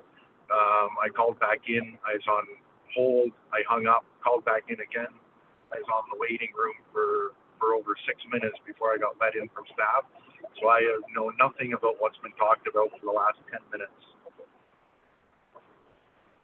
Okay, so to you, Mr. Mayor, I'm gonna talk about my points. And I noticed that we have a collective agreement. There's only 3 stat holidays here, the 25th, the 26th of December, and January 1st. All the other, I agree with the landfill hours, but when it comes to the office stuff, we have in the past on December the 24th, worked for a half a day. Now we're going to be closed the entire day, and on Friday, January 2nd, normally and through the years, I've never seen where January 2nd is anything we're off, whether it's a Friday or a Monday or anything else. January 2nd is a work day. I'm not supportive of this because I think it does set a precedent. And even though CAO points out that kind of not losing money because they're getting paid vacation, I may lose this. It just being hard once you start giving these days off, get into a collective agreement. I've done 4 times here, then argue with the union that we're closing and not used, or we're not going to pay for it. It's pretty hard argument. But I'm going to be voting no to these hours for what it's worth, and I can appreciate the other side of this. Councillor Bray said we don't want to set a precedent. Well, we are setting a precedent. Don't say, oh, we're going to be nice this year, but we don't want to set a precedent. We are setting a precedent by doing it. And so that's my point. Now, I suggested finally that what we do on January 2nd is we just have a bare bones staff. You have 1 person in the office, right? You don't have to have a vacation some other time. It might be sitting at home and saying, yeah, I don't mind being in the office on January 2nd. I made the point that road grants have to be in by the end of the year. If they're not in, then, the ramifications. That's in our bylaw. Someone wants to, I guess they could say, drop it off at the box side, but I just think from customer service standpoint, not employee standpoint, it's parts to this, the employee, then that's who we serve, which is the electorate. And I don't know how many people have. Okay, that's all I have. Thank you. I think my suggestion would be, Councillor Lamb, that if you want to amend the schedule, that you make a motion to amend the schedule, and then we'll test the motion and prove it either as the schedule as it is or as amended. Like that. You want to make a motion? I can make it, don't know, I'm gonna second her, but I would change the 24th to a half day, which is what we've had all along, not a full day. And I would on January 2nd, I would be open. But if 90% of the employees want a vacation that day, and they can take a vacation, just have 1 employee there, right? Like, but we're technically open on January. The issue really is only whether the office is open or closed, and That's it's not, really it doesn't affect the land. Through you, your worship, Councillor Nash here, I've now gathered the conversation with 11.4. from what Councillor Lamb was saying there. And to be quite honest, I've never figured out why the municipality acts like a private company. You know, Monday the 29th, the 30th and 31st, those are work days. The office should be open as far as I'm concerned, and certainly the 2nd and the 24th. It's not a private company, it's a public facility. It should be open to the public. As far as I'm concerned, it's up to the CAO or who's ever doing the approval of vacation time, who may be granted vacation time during those times, but certainly in my eyes, the office should be open for those times. And certainly also when, you know, in my eyes, when granting vacation time, if there's important meetings or things that need to be done, that also falls under that guidelines of when vacation is approved or not approved. But it sounds like there's going to be some revisions to this. My revisions, I'd probably be, you know, that Councilor Lamb thinks, but I'd say 24th, 29th, 30th, and 31st, and the 2nd should not be closed. There should be some form of staff in there. And yes, all these things do set precedences, but sometimes you have to take those precedences back and go back to the way that it should be, and not what has been done when it might have been a little too lenient, especially when there is deadlines for things at the end of the year. So that's where I would go on that. So I'll look forward to somebody bringing that motion forward that Councillor Lamb was speaking to. Well, through you, Mr. Mayor, I'd like to test mine first. I think going to the 29th, 30th, and the 31st is, and I hear what you're saying, Councillor Nash, but that's a big difference. Like, that's forever in municipal government. It's been closed down between Christmas and New Year's. And we have for years been closed down on the 29th and 30th. No, Michelle Henry changed that. If you look back in previous years, and it was only a few years ago that Michelle changed the whole holiday schedule. But she changed all the dump hours. Okay. If you go back years and years, there was a different schedule 4 years ago. Okay, this is the last term of council. Michelle changed it. But I'm not gonna give that. If we wanted, I haven't worked in an office. I'm not that guy. But ultimately, at the end of the day, people expect the office to be open certain days. But to me, it makes no difference. I don't go into the municipal office on January. No. Unless before Christmas, they say. I understand the reason why people expect it to be open. It's either here or there, whatever works for everybody. That goes to CAO. Said this is the direction that will take years ago. Councillor Nash, microphone's open.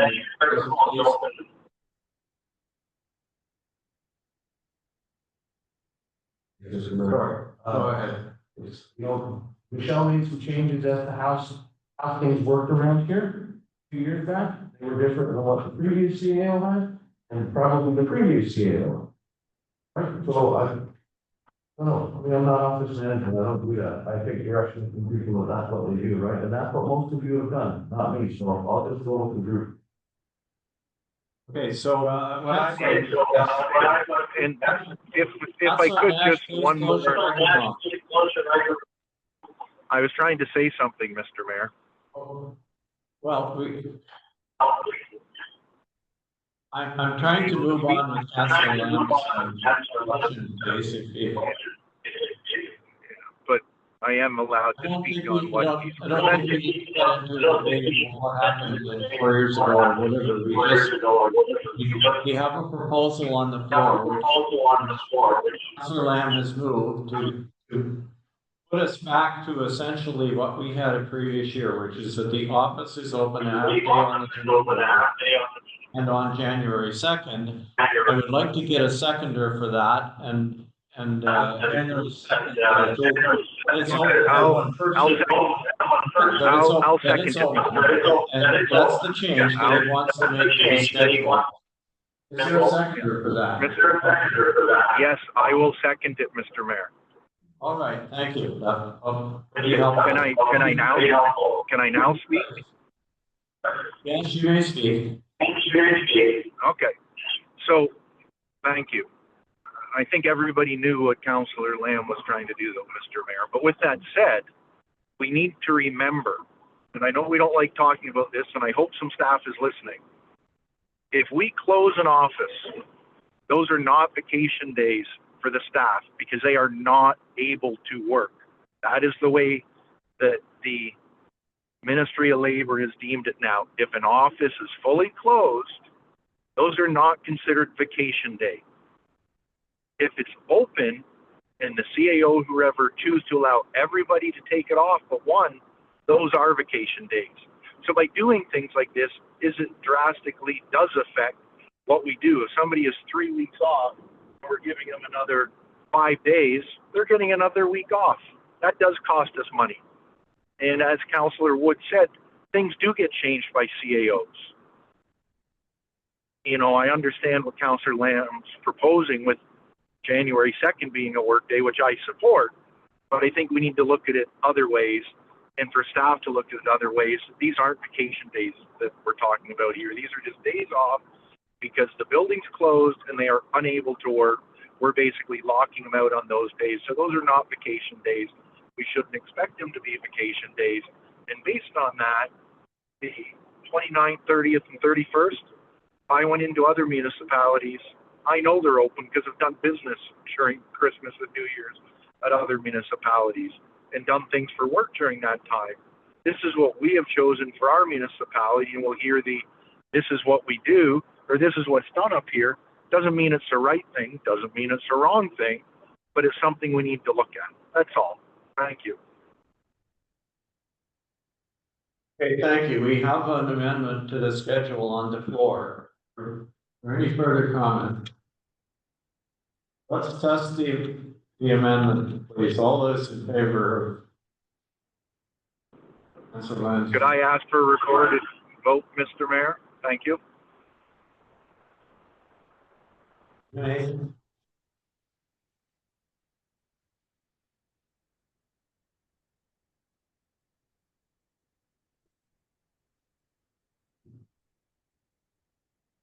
Councillor Wood? Was it just for the amendment to the half day on the 17th or open? Sure, yes. Councillor Bray? Yes. Councillor Lamb? Yes. Councillor Nash? Yes. Mayor Comrie? Yes. Thank you.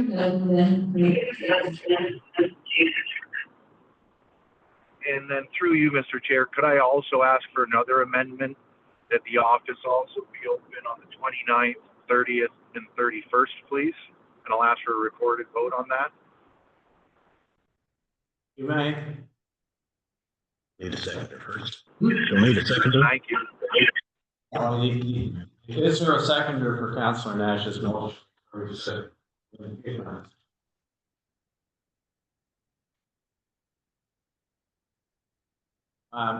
No hands or heads are up in the council chamber, so your motion, this has no seconder. Okay, thank you, Mr. Mayor. All right, so now what we need to do, I guess, is go back to the. What did I do with that? Oh, sorry. Go back to the motion. So this one. That was moved originally and seconded by Councillor Lamb. The Council of Municipality was recommendation and municipal office. As amended then.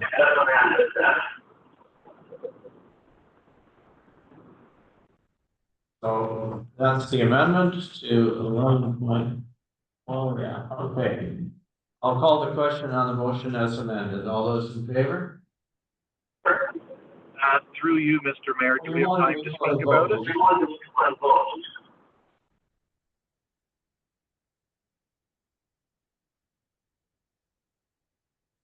Councillor Nash, I think your speaker is pretty loud on the microphone. Everything that I say, I can hear later. Did you ask for a recorded vote on the main motion? No, I asked if I could speak on the main motion. Thank you. Okay, all right. Thank you. And yes, one of the things will be for a recorded vote. But I just want to point out, and again, hope staff is listening, that I'd ask them to please check with their union and union reps and ensure that we're not charging them for vacation time if our office is totally shut down, and they should be afforded those extra days. If that's what council is doing, they should not count against their vacation. And I would hope that staff listening to this would check into that with their union and agreements and stuff like that. That's all. Thank you. All right, thank you. So we're not having a recorded vote on the amended motion then, is it? No, he does. All right, let's do a recorded vote now.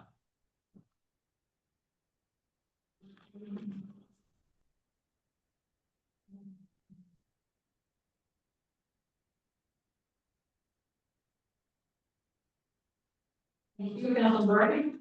Yes. Councilor Lamb. Yes. Councilor Nash.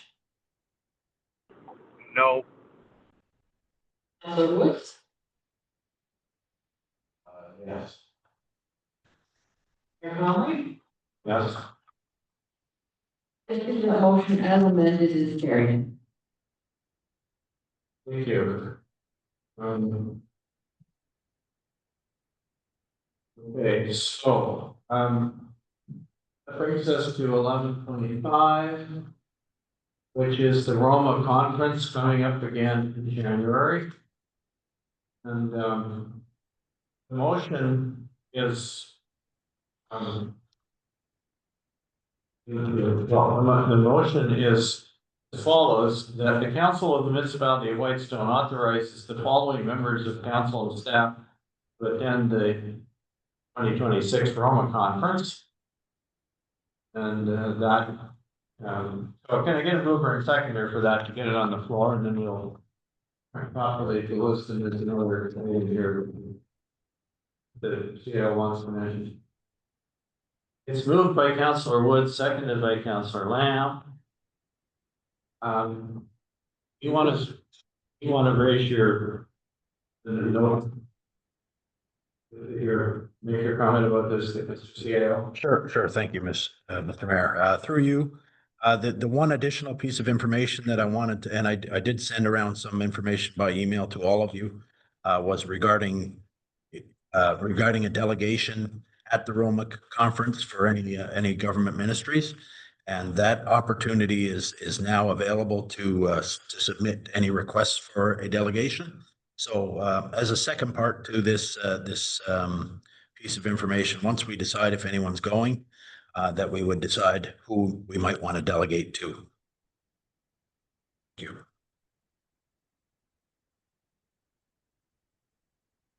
Yes, and of course, on what subject too. Yes. You have to tell them what you want to talk about when you request a delegation. All right, so, you know what it is, it starts Sunday, January 18th and ends Tuesday, January 20th. And,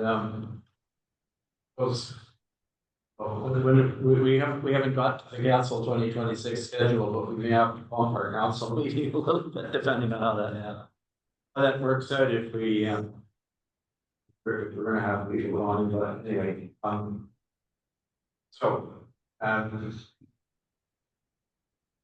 I'll simply start by saying I believe it is important for student conference. I think I want you to go, but that's what you wanted to. Yeah, thank you. Yeah, I agree with you. It's really like a good road and Roma were together. It was a real great conference, and as the roads, people there, a lot better. But anyway, I don't know why they never remarried again and made both their conferences they happen, so. This is an important conference, as I think any time we send people to the conference. I was obviously at the Tom conference over in North Bay a month ago, so and I'm signing myself up for this one with you. But I'm out. Usually what we've done through the years is we will send people to this, okay? Either to counselors or counselor or CEO or something like that. And that's what I would be supportive, doesn't matter to me who it is. So those are my own comments. But we do learn some good things from the conference. I do think we should try to delegate. From my standpoint, I don't know what to delegate, so I don't have any great ideas. Just get a form that last thing, right? Back my brain, and I don't know what to delegate. I'm sure bigger minds than I will have lots of things to say. That's my position on it, so I'm out there to encourage. I don't think we should be sending 3 or 4 or 5 people. Again, your taxpayers all. Even though I know the mayor lives in Toronto, so he doesn't have to.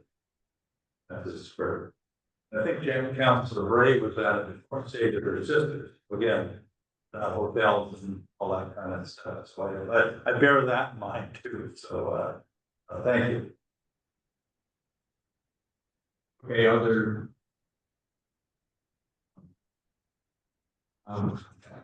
That's very interesting. Interesting to go.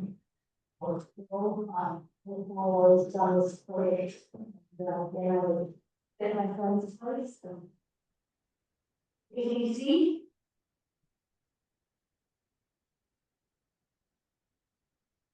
How about staff, anybody from the staff? Just going to. Yeah.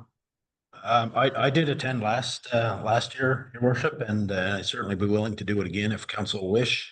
But at the same time, if there's another councillor that would like to attend, I do feel it would be more important for councillors to attend than myself. So I put myself in as a second. I said for, I know at the moment, and I appreciated the opportunity, but me personally, no others might see a great value in it for whatever reasons they have, but me, everything that was talked about those conferences, I can find all of that information online. I've been talking to officials for the job, right? But all of the information that happened, I don't know, you can find. Unless we have a delegation, and if we have a delegation idea, I'm all for them telling me to delegate if we have a reason to delegate. We're going there on no value. To be just taxpayers to send there because I don't get out of it what I think everybody else needs to get out of it. Well, the information on this. Okay, well, thank you for saying that. I mean, as I said before, I always find these valuable, and I'm always willing to go. And 3 a.m. which is the one in Ottawa in August. Assuming it's still in Ottawa. Well, that for sure, I guess, but the last couple of years it has been.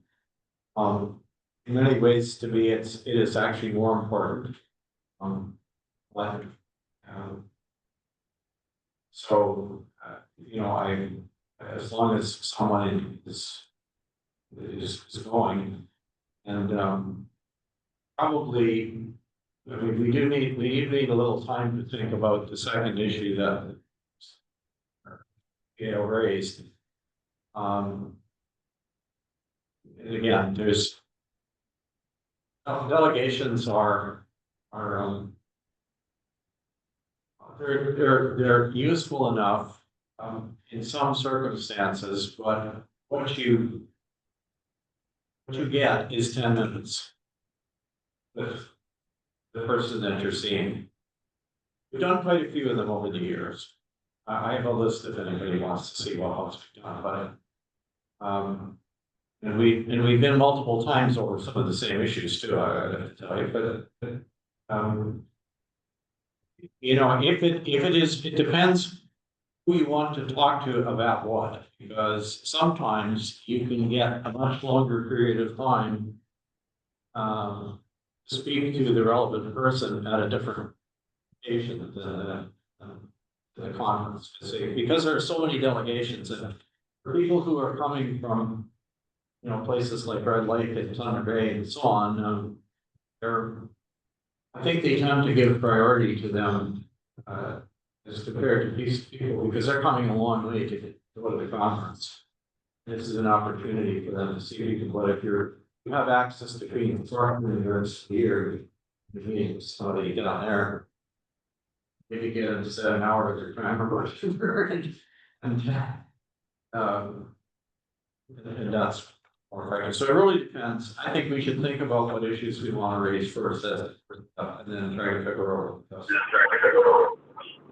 Through you, Mr. Mayor, Councilor. Yes, what is the deadline for delegations?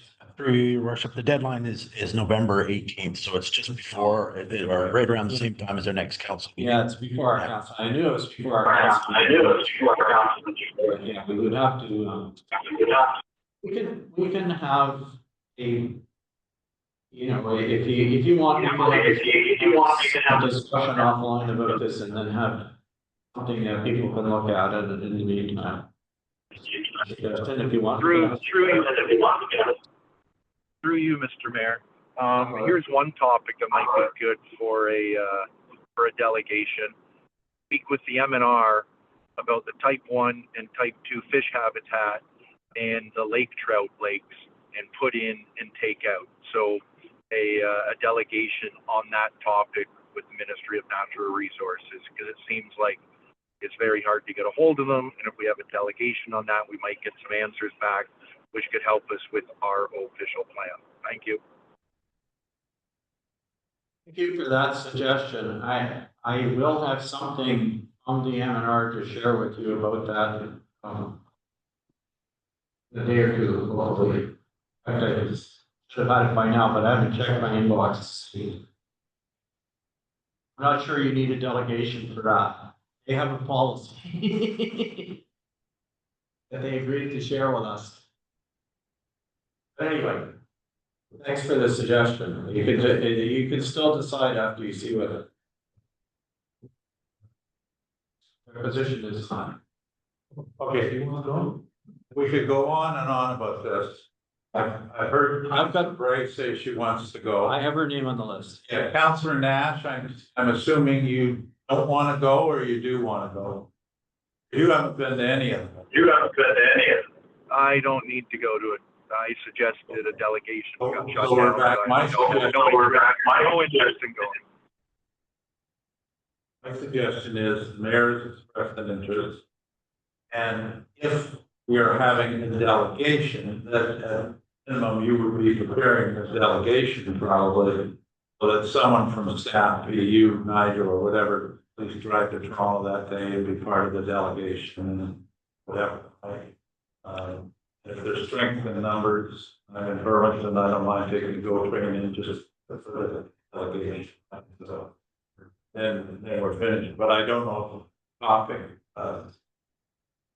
Councillor, I haven't heard any other topics other than Councillor Nash. I don't know what, we got a big project that we need funding for, but we don't.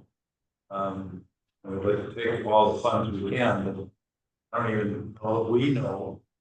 Yeah, this is another item that is on the outstanding list, right? We were, I don't know what we're gonna do with this, but yeah, look at all the funding for, go out to market for people that would write grants, stuff like that. I don't know where that's gone, right? Off the list, right? And that's the point we got, so, anyway, I don't know what else to say. Does anyone else have any good ideas as to what we should delegate on? I want to delegate just, they won't have you anyway, it's a silly thing. Hey, we don't have anything to say, maybe we just won't delegate. Really depends how many other requests you get, and especially as I said, if it's from municipalities that are far away, then they tend to give them priority over us, but, so what I have, well, that's a great, go ahead. Not the only other area that I know is concerned for the community, is the basically, the amount of traffic and the speed of traffic. I know that that's, there's a concern, don't know what we would, you know, and you're not gonna get radar.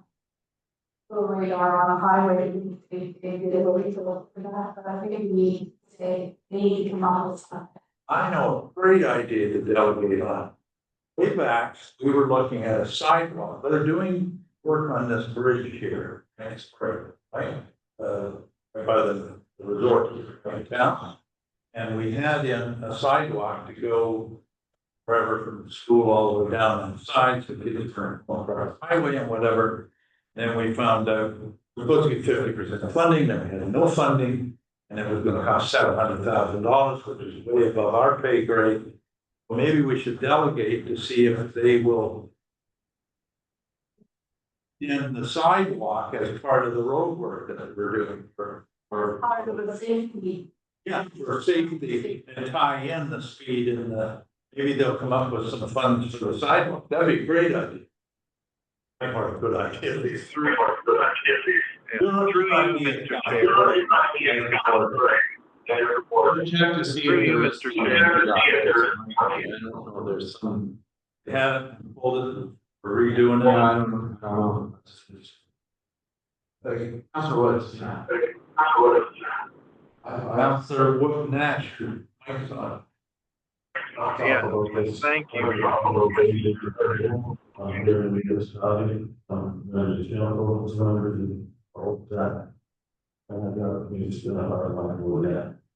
What they're doing is sharing with you, right through what it's.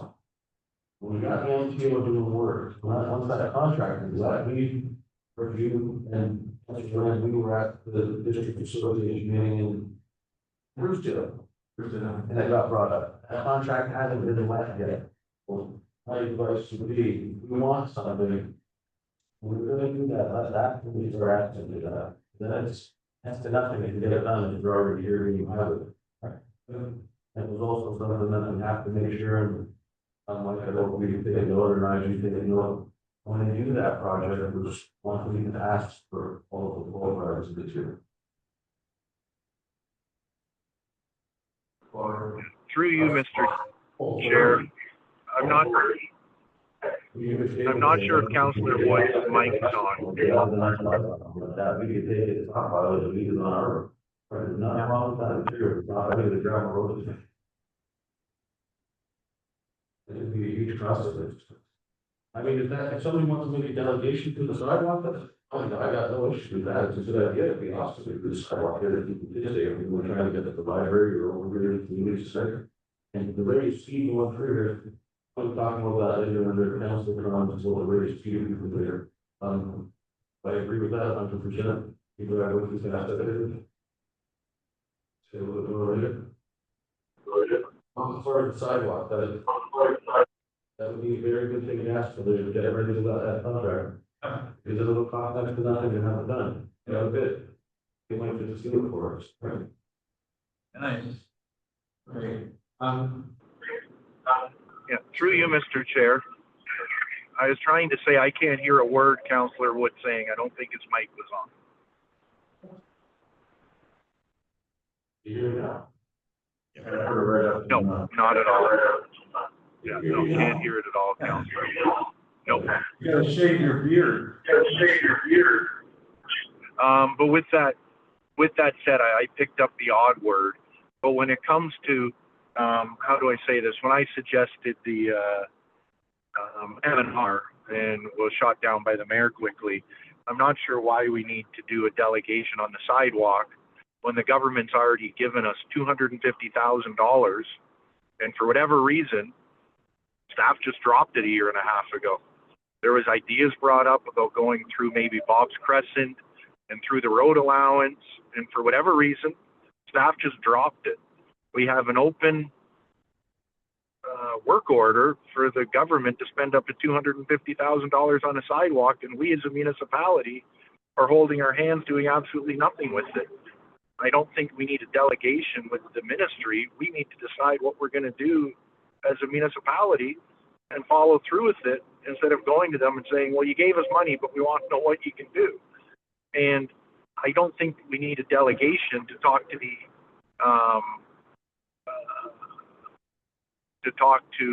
Ontario Ministry of Transportation to ask them if they want to work with us on something there, when that's already been suggested by both Councillor Woods and I for 2 years. Nobody's just done anything on it because they didn't like the idea in my eyes. But it was Councillor Woods or I that was suggesting it in the past personnel that were here. So, you know, a delegation on it maybe, but do we need a delegation if we're already approved for 50% funding for a job? And it doesn't need to go directly next to the highway. I've also suggested many times, like even today I said it again, work with the M&R on the Alls Road Dam, that we had an estimate of $500,000 or $350,000 to put in a little bridge crossing there. Work with the M&R, but I don't think these are delegations. This is just staff talking to M&R and stuff and working with them. These things don't require delegations, as the mayor said, if we're already communicating with them on these things, in my eyes. Right? We can't ask them for funding. We can't ask them. We can't. Let's go ahead with the item that we have. I wasn't done. I wasn't done speaking. What I have my notes here, the motion is that Councillor Gray will go to Roma, and if we do a delegation, then possibly I and Councillor Lamb and CAO Black will also go, at least for the purpose of the delegation. It's just that in there that that's very unusual. I'm happy to go. I just, if that's. Well, I mean, if you don't want to go, if it's just Council Bray, then that's fine. If it's just Council Bray, then I've asked Nigel to go with her, right? So we have a different. I think two people should go. Well, it's. I'm out of it, so. Yeah, okay, all right. Council Gray and I will go ahead and if we have a delegation, then we may have to get some more. I just have to go back, and again, Councillor Nash, I'm not trying to argue with you. I don't know that what you're saying is true. I don't recall that there's $250,000 sitting on the table somewhere and we just not action. I think something happened at the government, my recollection, I may be wrong, and they pulled that funding and we were left with nothing. And when we went out to find out what it was gonna cost, instead of 250, it was gonna cost 750,000 or something like that. We said, well, we don't have $500,000 to just go around on the sidewalk, right? So it's stalled, but if we have 250, the staff should look at what we have, right, and research, right? Because I think it is worthy of a delegation. If the contract hasn't been let, and if we don't have the 251 on the table, right, and we just say, hey, while you're doing it, to the sidewalk, it means a lot to the kids here and to the people on down the highway to have a sidewalk, right? Anyway, thank you. And through you, Mr. Chair, Councillor Lamb, I couldn't agree with you more that it would be fundamentally a great idea for the municipality. But if everybody recalls, about a year and a half ago, Dave Creaser, the old public works manager, gave us a big presentation that spent like 20 or 25 grand on a design which council didn't know about. And that was through the Action Fund. We got approved for up to $250,000 of a 50% rebate for anything we did, and we've submitted costs. We've submitted. Yeah.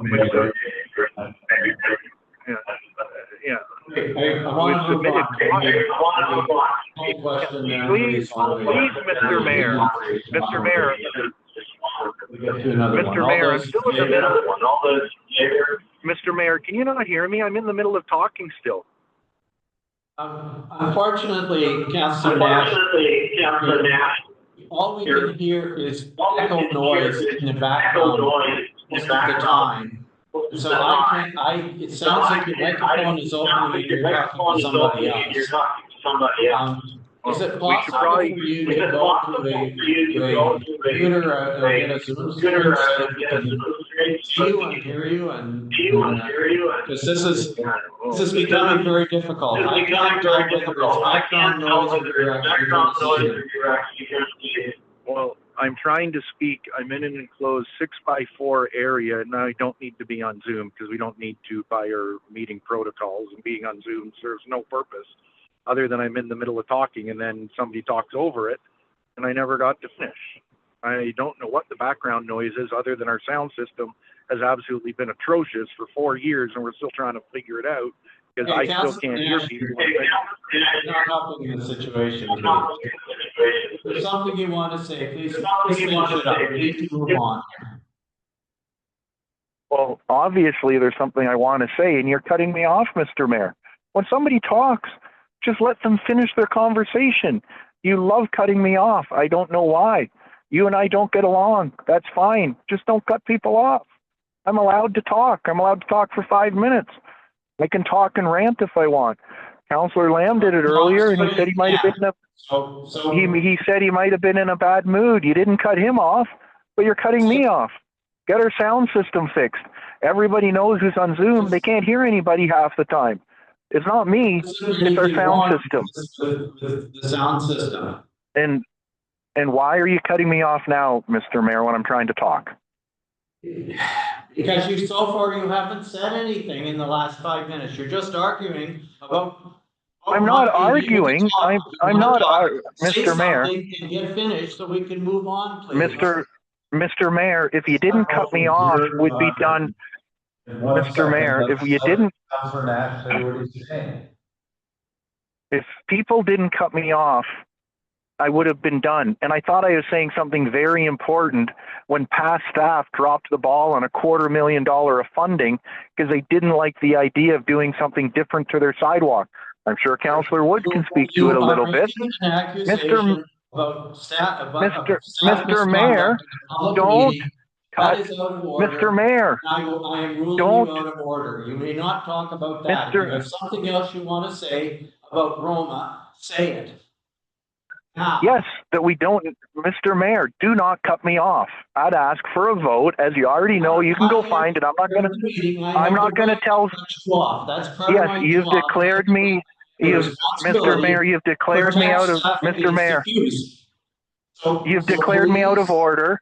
Mr. Mayor, you've declared me out. No, Mr. Mayor, Mr. Mayor, Mr. Mayor, you've declared me out of order. I'm asking under the procedural bylaw for the vote, and I'll tell staff they can go look it up themselves where to find it. You do not have the right to cut me off when I'm talking all the time because you don't like me. All right?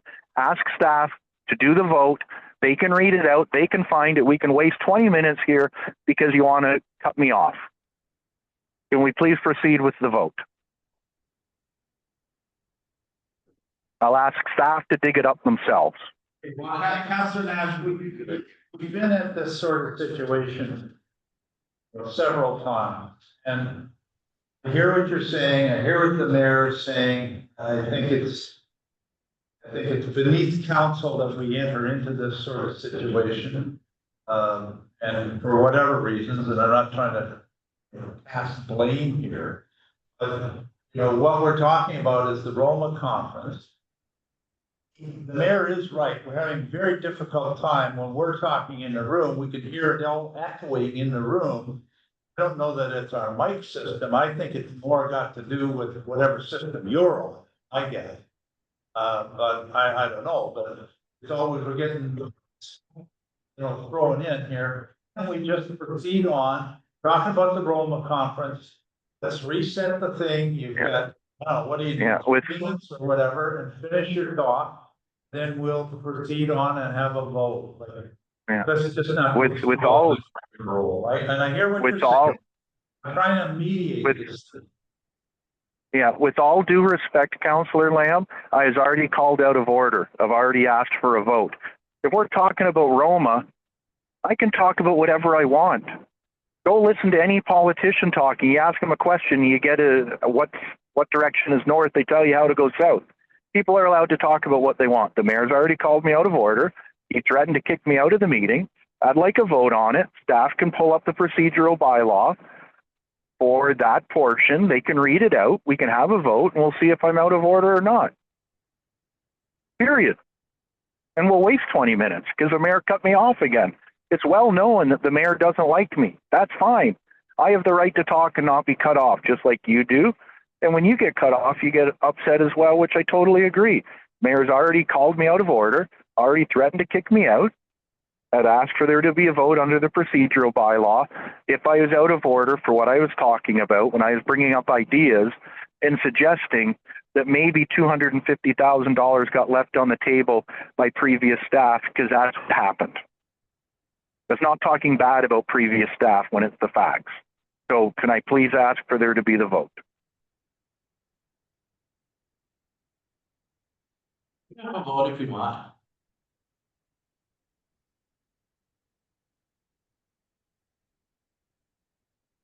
I guess, I don't know how you frame this, the mayor.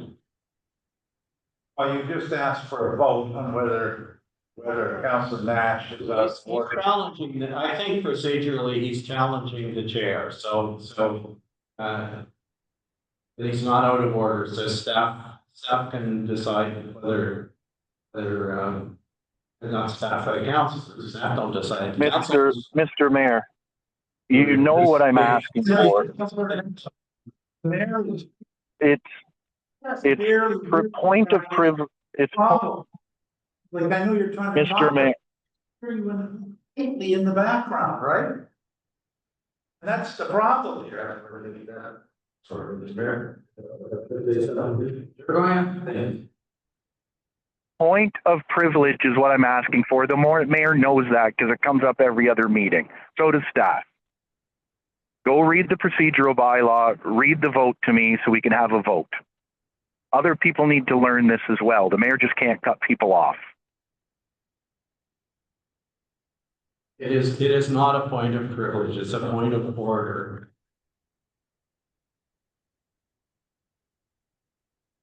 So.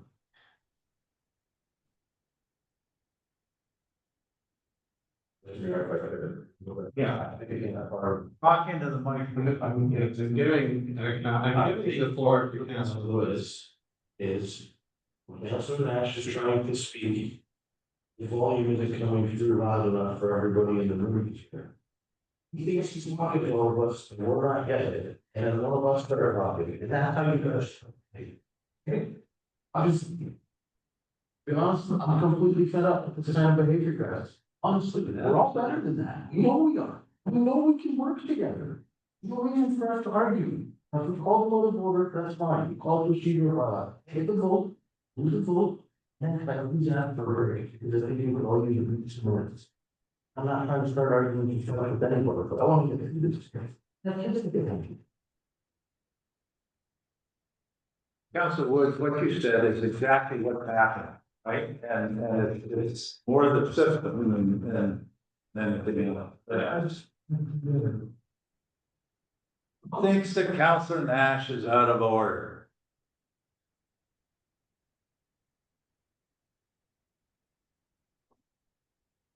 Who doesn't? Okay, there, you're not out of order, Councilor Nash. Carry on. Okay, and that'll be noted in the meeting minutes. Can I have staff confirm that, please?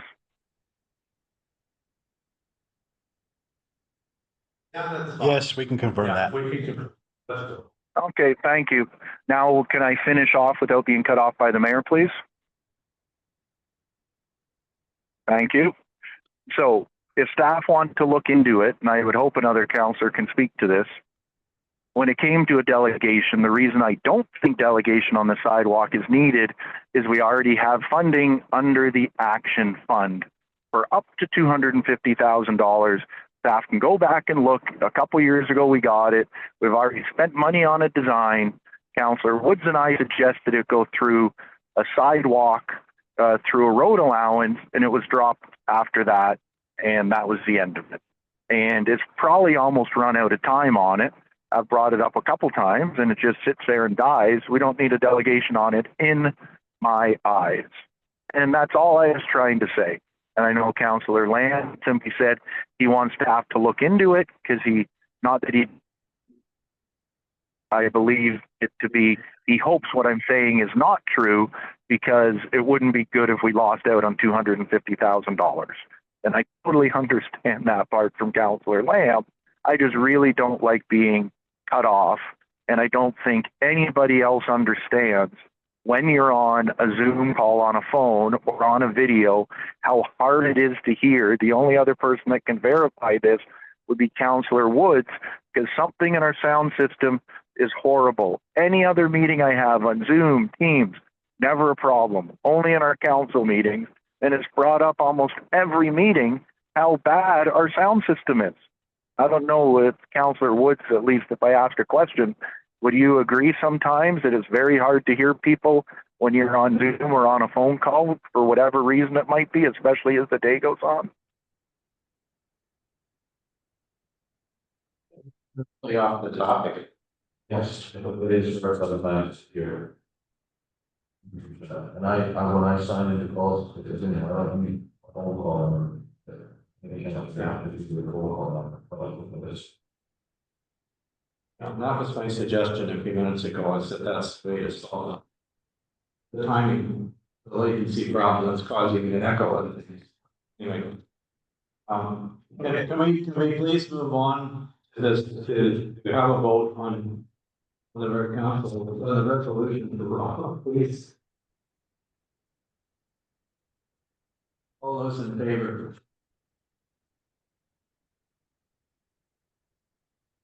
Councillor Nash? Yeah, could I ask for a recorded vote on the Roma conference attendance, please? Thank you.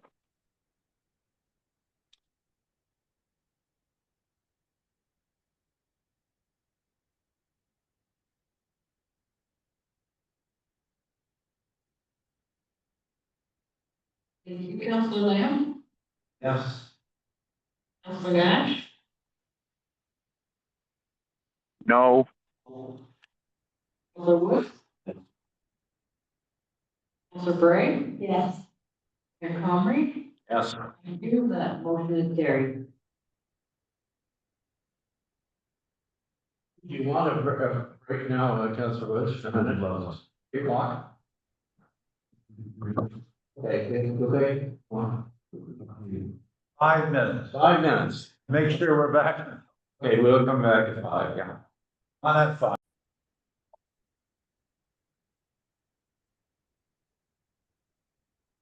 Okay, thank you, folks, for back. And we're at item 11.6, which is entitled Landfill Action Plans.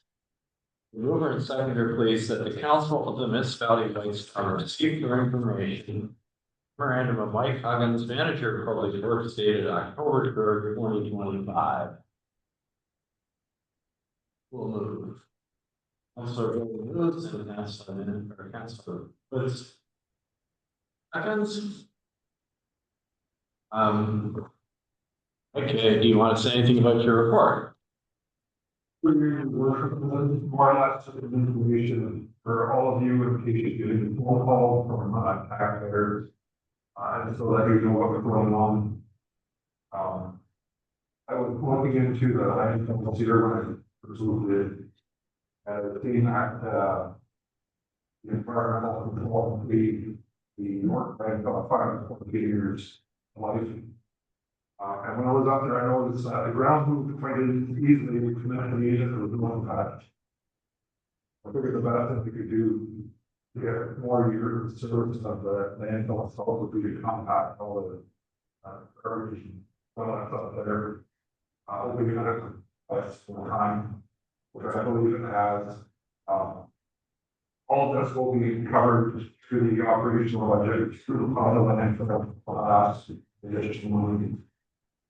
This is a matter of what we are doing. Well, just take They're bringing up some of the old garbage moving around.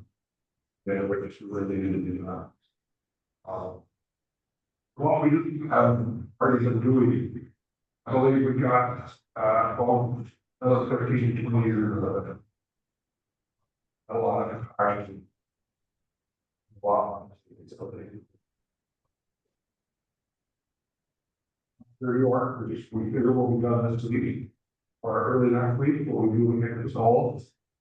And same deal there, we're gonna get back to what's there. And by organizing the whole landfill, agreeing on whole new Jersey and unorganized. So through the budget, taking a couple of years, they're all to, whole, landfill, a lot better for the public, organized and, more really serves for all.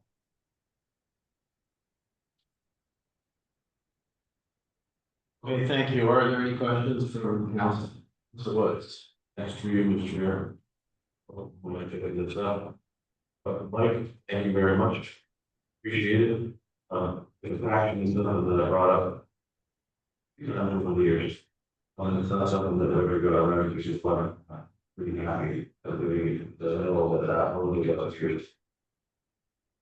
I did hear. Just sort of people make those, I said, I would probably do it for the action. Yeah, because it's all, it's really stuff. So I'm glad that we can actually give it up for an answer now. Yeah, thanks a lot for all the work that you guys are doing, and any amount of time that we need to gain on the landfill is a good thing for everyone to do. Thank you. Mr. Mann. Thanks, Mike. This works between 5 to 14 years, and I've been on council 19, close to 5 to 14 years. And of course, as we get closer to the end of the orchestra, we're gonna have the A budget for it, and plan that we answer. And anything we can do is end the life of grocery is great. Your last paragraph about the transfer of material from York to Halls. I've been saying that for years, and I keep saying, why don't we just, if we've got a problem at York, put it all in our truck with our people in the summer and pick it up to Halls. That's 35 years and put it there, right? And then keep it open and open and open. Well, I really like after 4 years. The really look at it seriously. I think it's viable option. It isn't going to come back and say it's not a viable option, but hopefully we can get it done. Because people on council, I think before this time, I think mayor's been meeting for 3 years. So, thank you for your report, and thanks for the compassion and very good news on your story. Okay, thank you. Through you, Mr. Mayor, Councillor Nash. Hopefully you can hear me okay. Thank you. You can hear me okay? Yeah. Okay, thank you. Mike, thank you for your report. I know I've spoke to you about the ongoing work there. And I've been pushing since before I was on council, and every single time I can since I've been on council to do what you're doing. And under past direction, we were told it's a waste of time, it's useless, it'll do nothing. And from what I understand at York Street, you've gotten a couple feet of compaction in some spots. That just goes to show what Councillor Woods has been pushing for years as well was a good idea. Councillor Woods also pushed to have a brush pile, not a disaster pile that had shingles in. And the idea to shred was simply to shred the brush. That turned into let's shred everything, which fluffs everything up and not compact it. So Mike, kudos to you for doing this. I'm really glad that at our budgetary meeting, council approved about $30,000 to be spent this year instead of mulching or chipping, to be used in a way that you felt would be a good idea. And I think you've hit it on the head on doing this. I hope this is done every year. We might need more equipment to do this. I hope the the bump at Alds is moved. I think that's a disaster. I think lots of people think it's a joke. And I hope that bump gets moved so we can use more disposal bins and use another gate. And I know you're on the mission of fixing this.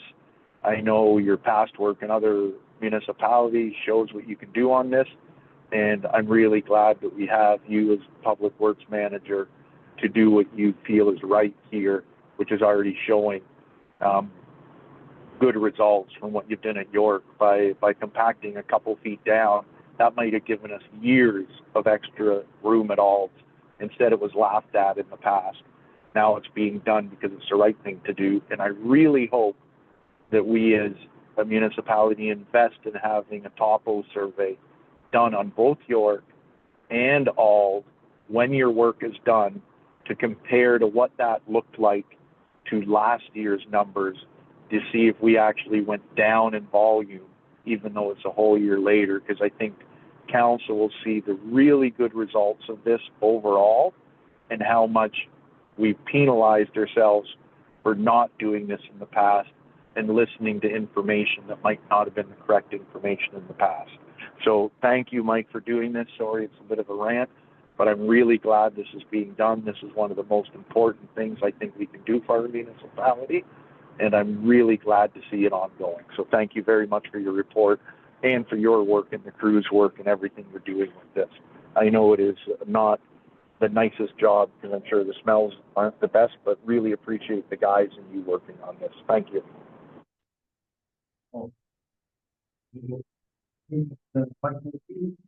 On the email that I sent you and Nigel, someone was up at the people were dying up there. Someone was so bad. Sent me an email that I forwarded on to you. Please respond to it. So that way you'll review the workshop. So I might have the email. I usually think it's from jail. Perfect. Thank you. Okay, any other comments and questions on this? If not, I'll call the question then on receive the report for information. All those in favor, thank you. Councillor Nash, yes.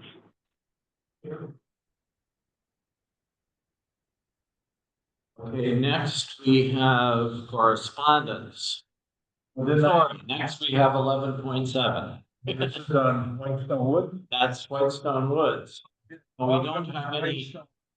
You're gonna give us an oral report. Off the cuff, because I don't even have one note.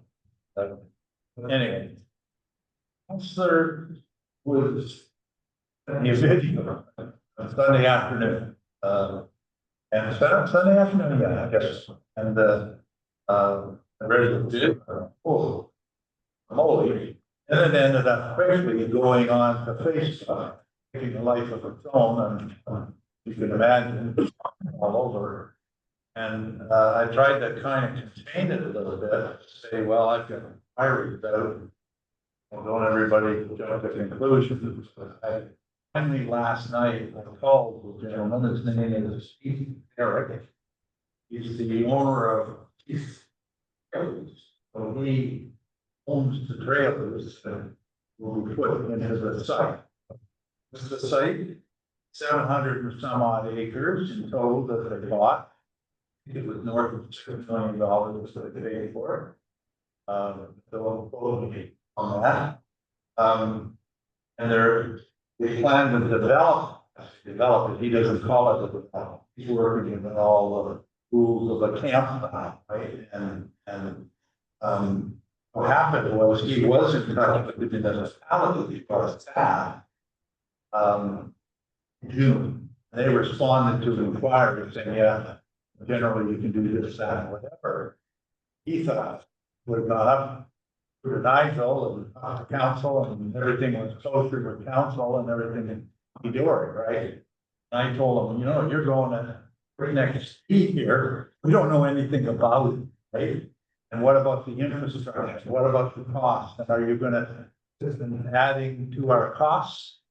Or do we recoup all the costs in terms of taxes and that sort of, right? The first phase is 138 units. All the units are going to sell for approximately 100,000 each. It's just a matter of how wide they are. 15, they have 1, 2, 3 bedrooms, right? But they're all around the 200,000 already. Apparently, they have to get a building permit for each one of these, even though they're on weed. Okay? And he then will be taxed as each unit goes in at a higher assessed. He'll, of course, dues from all the people in it. It's all 4 seasons, but I said, this is a big difference from what it's used to. Also, you said, no, we have to close down for 2 months. Technically, within the rules, we have to close down for 2 months. They call it 4 seasons because 2 months. They're different, right? Think about January and that kind of stuff. So he's going through all of the kind of rules. He is going to greatly increase the septic system.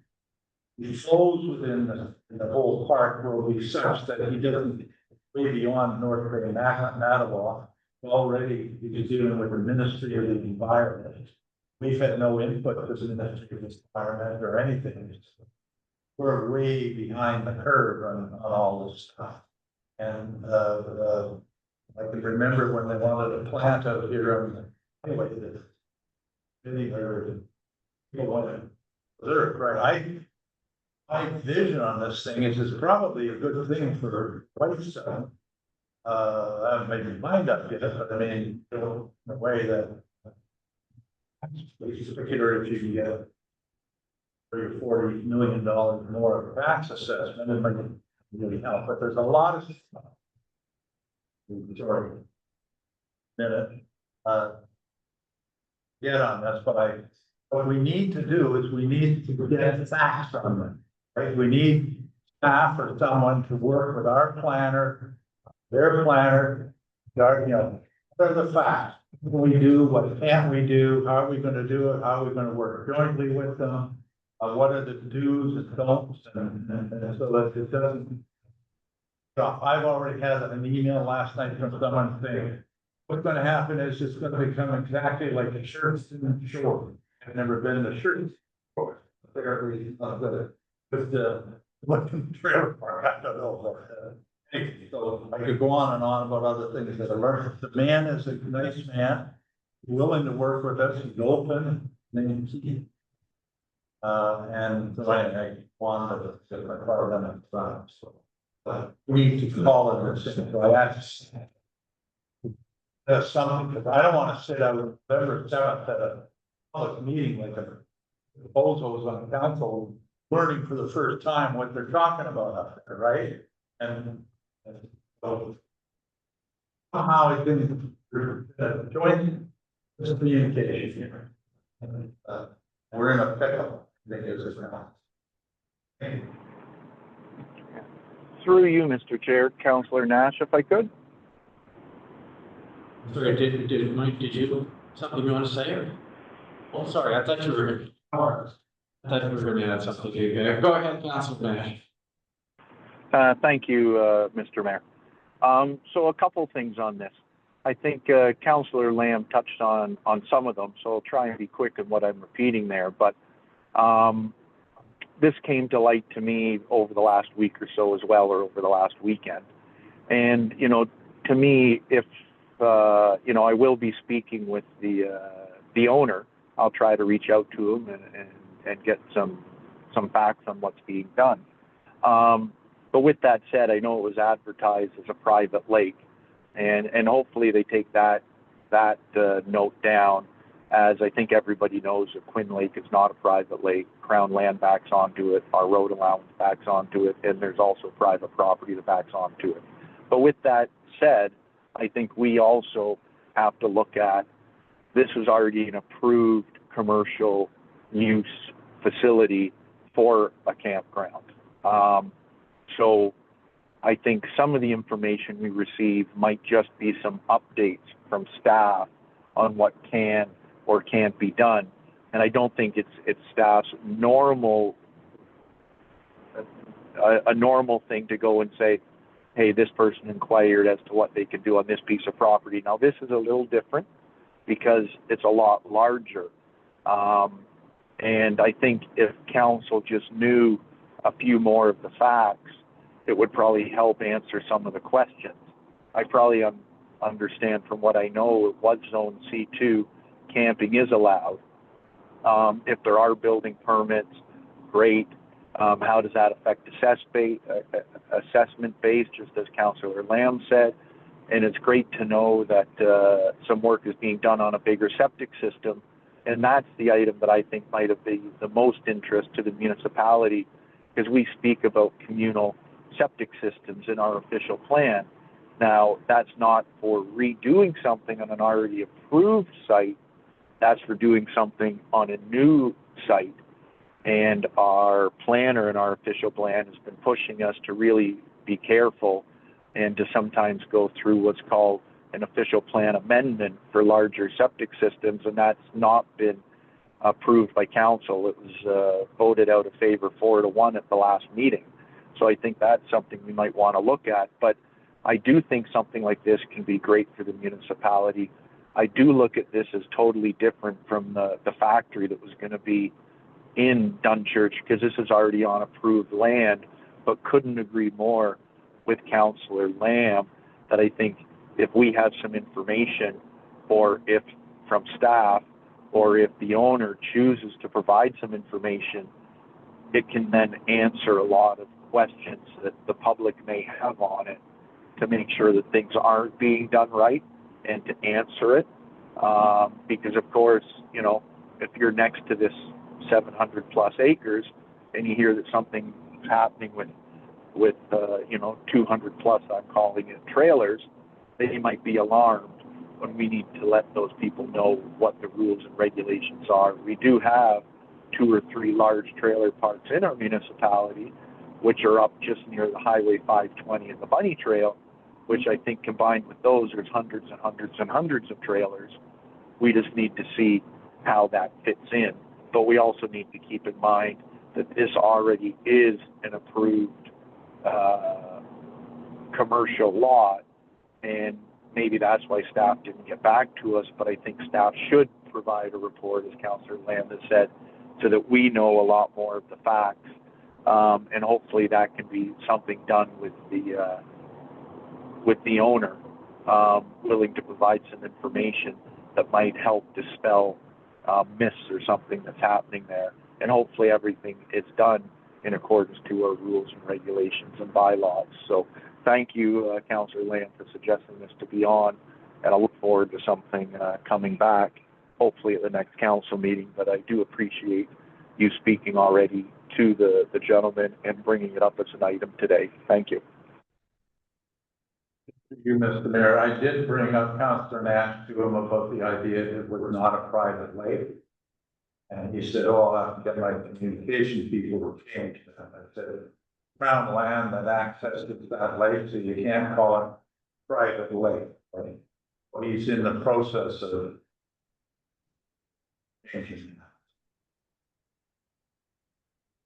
that. Just on the subject of what the municipality's involvement is, this, we are entitled to impose safe site plan control anytime. Nothing to do with, it's not a development issue. I mean, it's not a planning issue. It's if somebody is making significant alterations to a site, even if it's an existing site, even if they're not changing the zoning or whatever else, if they are making alterations, municipality has the right to invoke site plan control, and that's in order. That's our legal mechanism, so that he can't turn around and say, well, sorry, I'm just I haven't changed the use of my site, so you guys will get lost and you have no say in the matter. And of course, the fact that we're issuing building permits, that's very often the time that site plan control comes into play, but we don't have folks on our staff whose job it is to do that, normally speaking. I mean, Jamie might do it sometimes, building official, but it's something of this scale where you've got complexities like a shared septic system sort of thing, that's outside of our envelope, but what I'm trying to say is we are still entitled to informed about this, fully informed about it. And, I would suggest, I think our point of contact is probably our CEO. And, well, maybe he should be, maybe what we should be saying to him is if you need additional resources to help you understand what it is they're doing and determine that it's the municipality doesn't have some interest in it, that we tell him that he would have access to those, because I don't know, I'm not accusing this individual of you know, doing anything wrong. He probably figures the municipality, if we had any issues with what he was doing, we'd tell him, but I want to make sure, what I'm saying is I want to make sure that we this is a staff function, that our staff are aware of what he's doing, and that if they have any issues that we'll get them resolved. And just to clarify, I didn't know we could have such a plan. I sent on to Nigel, because he sent me an email from our staff from June. And yep, hunky dory, here, you know, here you go, and we go, right? And but I don't know what the verbal conversation was. Conversation was with a planning coordinator, but we're obviously behind the scenes, right? Like, we've had nothing to do with septic. I don't know whether we can have anything to do with MOE and this application and stuff there on the septic system. How it's going to work. There's no report from impact as to what the financial impact of this is on our community. It's enormous if you put 400 people up the road on Balsam Road when you're going to the library or the community center or beach or there's potentially enormous things. This is really be a great, big, beautiful thing. I don't want to use Trump. Bill. You know what I mean, but we have to know a lot more, and we're not, our job again is to have been on top of this, right? And to be communicating very quickly with the guy to the community saying, here's what's happening, we're excited. Instead, we're not, we're just like spectators. And that's really unfortunate, because I don't know how we put the genie back in the bottle. He's planning an open house. I don't know even if he's even here. He's here. He booked the room. He's booking the room for an open house. He was at he runs trailers. He was at the home show or the trailer show in Toronto this weekend. His last night was tackling. He sold 3 units. We don't know anything. It's embarrassing to me as a counselor. It really is. I don't know what all the plan is. Someone needs to come up with a plan as to what we're going to do here and quickly. Because I can't go on Facebook and put all these things in for pages or whatever, right? Like, and anyway. Okay, are there any other comments? Or suggestions that I think we all of asked to the community about this. And even if we had to call a special council meeting and the sample that just sat down and talked to the owner, what the plans are, and then we could put together an information session so that we can actually give proper information out to everybody. I heard about it. I had a ratepayer send it to me. And I called them, 2.5 hour phone conversation, because there is a lot of concern about what's happening. And this ratepayer said, I'm not against this, but there's a lot of things that need to be answered, right? They don't disagree with me. I mean, what's on the name, White on the Woods, part of the thing was, well, brother, you have anything to do with it? Said I wish. Exactly. No, it is something, it's a big deal. I mean, it's always been a camp, it's always been a teacher's camp. even if you just left it kind of state it wasn't even gonna revamp everything, it's something that we should know about, we should put out a press release to inform everything. Even if you're just gonna put back forward, like it has been just updated and not expand anything. Let's think for it, then we should be putting out, the press release. Do something. Yeah. You got contractors down Balsam Road. Send it to you, send it to Scott, I think. Just closed 2 weeks, 2 weeks ago. right? He started it in June when they bought it, just closed 2 weeks ago, that's why. He's got the video going and he's got everything going. He's going 100 miles an hour, right? And, you know. So who's gonna do what? That's Do you my. want to comment that, do you want to respond to that? Sure, through you, your worship, but just to suggest that we can certainly reach out to the owner or developer, or whatever you want to call them at this stage of the game, and get some additional information that we can hopefully share with council. I think to this point in time, as you've all just said, is the deal just closed 2 weeks ago, so we've had no real involvement at this point in time, other than some initial involvement when they were doing their due diligence back in June to find out what they could potentially do with the property. So yeah, there was some email back and forth between staff and the developer. I don't think since that happened in June, we haven't had any follow-up information, and I guess we now need to do that and get some of the information that you're requesting. So I have his telephone number if you need it, or Councilor Nash if you need it. Okay, so we're done with this? We should have had a motion at the start.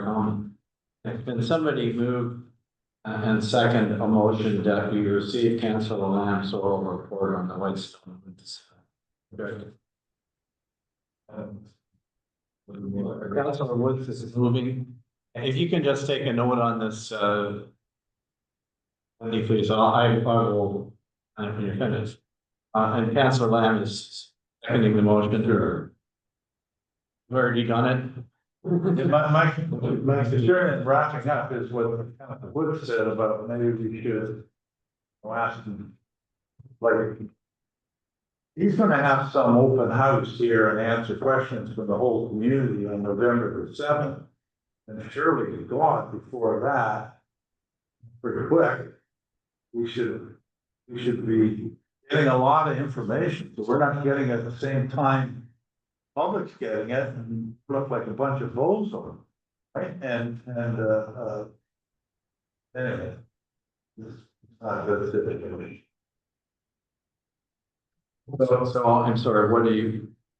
I don't know, we shouldn't be put in this situation to begin with, that's what I'm peeved off at. Started in June, now we're in the pickle, how are we gonna get out of the pickle? And do our job as council? What is the action plan that we're gonna take now to get this under control and back in, so we're doing the need site plan controlled and get it with MHBC or planners, is that what we do, what we can't do? We gotta move on this, right? Well, do you want to have do you want staff to provide us a report? Do you want a special meeting? Do you want? Well, I think it's a special meeting, you can do it by boom at Yeah, night you if can do you it by want Zoom. to. I think we need to move along, so we're doing something, talk to the person doing this, get the answers. And for us to get information from our planners as to what this site plan control is, what we can and can't do, what we should be doing right now or not doing right now. And because, Keith is moving, he's going, man, and he thinks, oh, in his mind, I dealt with staff back months ago, I'm sure they must have told their boss, they must have told you, you didn't hear anything, so we're going 100 miles an hour. He's dealt with council before, in Heron and other places. Wants to do this campground right because he thinks there's a lot of campgrounds that are not right in the province. He doesn't want to be part of that. He wants to work within the rules and stuff. There's an awful lot of potential people, like 400 units essentially going down there, right? That's a lot of people. That seems to me to be a lot more than were there before. I don't think. Oh, the hell I of don't a think, I don't think there were 400 in the. Oh, but look at the plan, like there's all kinds that are under. First phase is 130. That's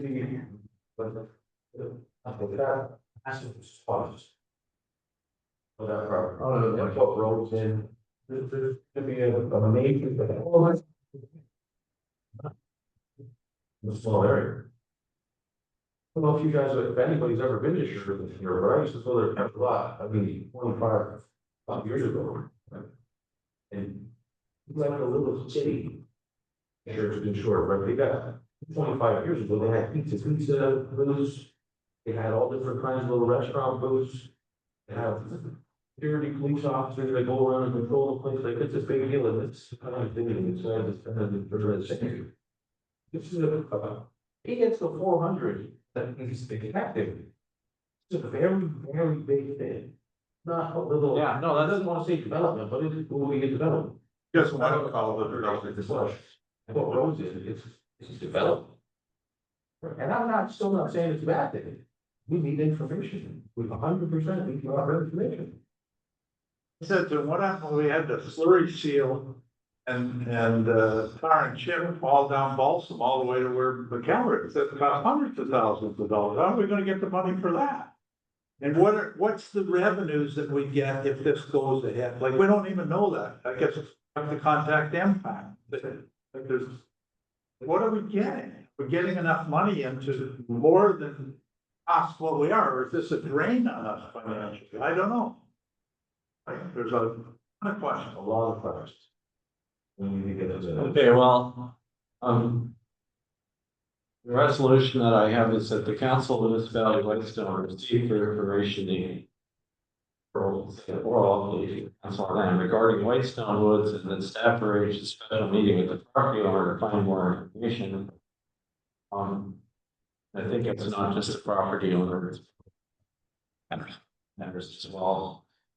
Also asked that you in the next couple of days consider clipping this discussion out of the meeting today and post it on our website. So we can post it and at least know that we discussed this, right, and know the facts that we know right now. I can't explain all of it. Well, you know, it's a full-time job. So, and that's just kind of a short date of the. Do this. Not sure I'm understanding what you're asking. You're asking to do it quickly? The thing is, yeah, do it quickly. Yeah, absolutely. Because if we say, well, we'll get something for the November meeting, he will have already had his deal in here. People will say, oh my God, look at what he's advertising he's gonna do. And panic will set in. I think this.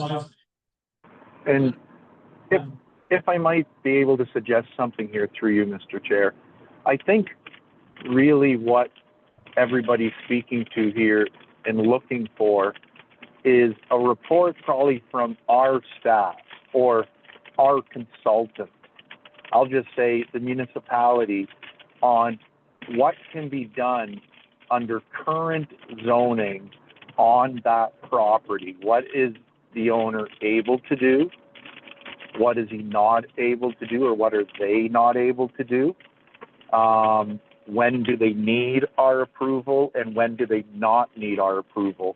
What they may be or may not be planning to do, of course, is relevant, but I think the first stage of that is just simply a staff report. It sounds like that's what council's looking for on this property is zoned X. It is X acres. These are the permitted uses. Within those permitted uses, this is what they can do. If they're going to put a trailer, they need a building permit. I think that's what we need from staff. What can they do with the current zoning that they don't need to change anything and they're allowed to do? And then what do they need approval from the municipality on from a planning point of view, if anything? And I think that's the first report we need as a starting point.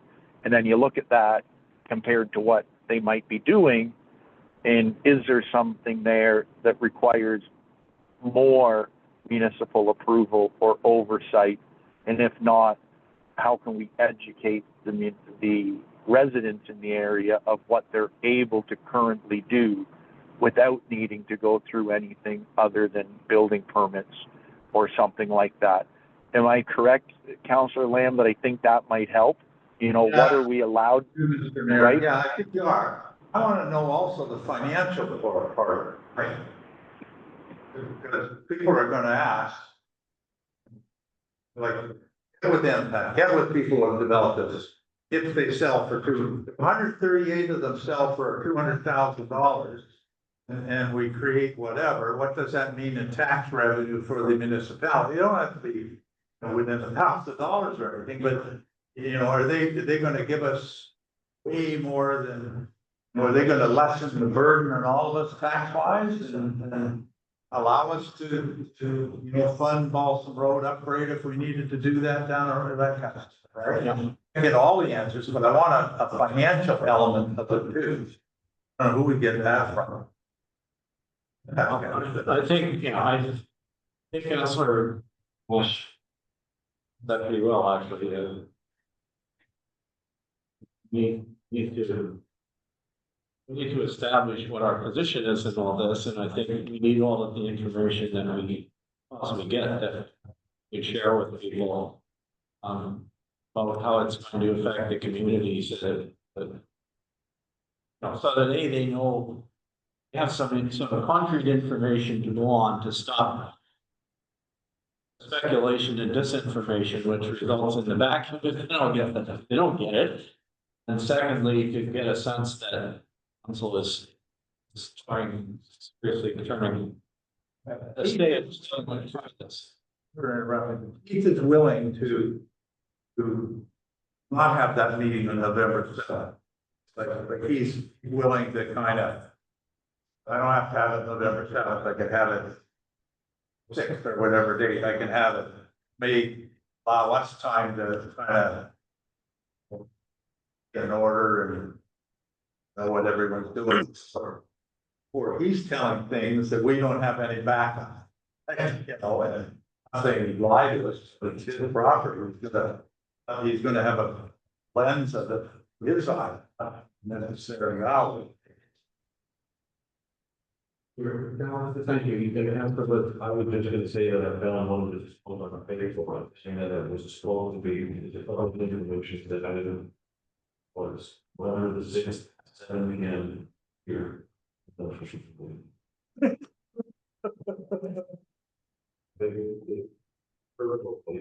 long, Very well. Through you, your worship, I think the direction I'm taking from this discussion is many of the questions or many of the things that Councillor Nash raised, I think do need to be given to you for information. I think secondary to that, we need to make contact with the property owner to see what their plan. I know we've seen this link online to know what their plan is and what their timelines are and any other information they can provide us. Because at this point in time, we haven't seen anything come into our office. So I need to reach out to them and get that information so I can incorporate it into the other municipal information that we plan to provide. So I think between the two of them, then we can establish what we do moving forward. Okay, next, we have a motion on the floor,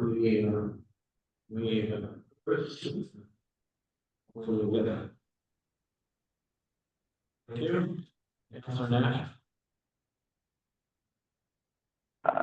Yes, Councillor Nash in favor.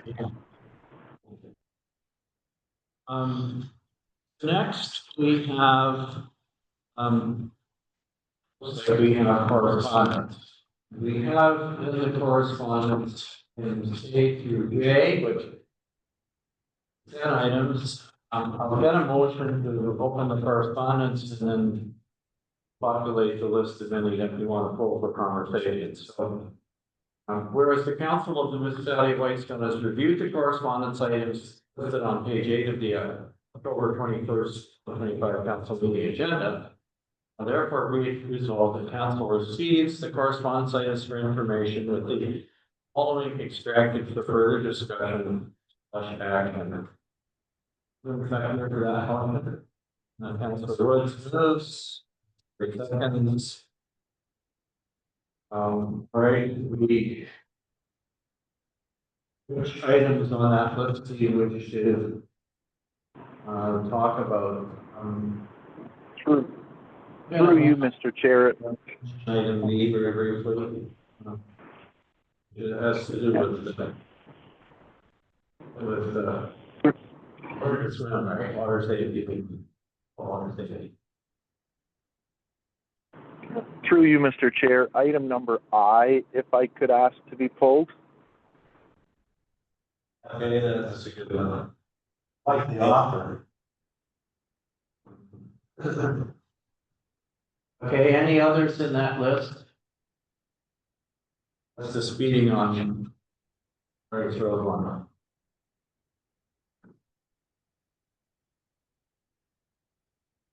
Do you want one counter?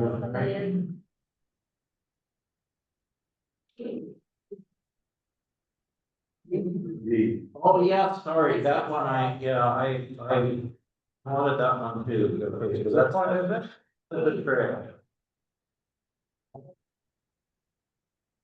Okay. Yeah.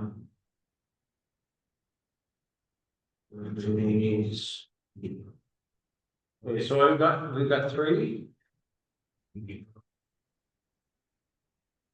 We want to, okay, it's the park road. That's, that first read was not good. I don't think it is. It is. It's, he talks about Whitestone Conservation Association. Yeah. I'll be honest, I didn't know that they had also provided a. That was us, we were them or. Well, the thing is, he did receive the Louise one too. We got a hold of it. He did receive the Louise one. Yeah.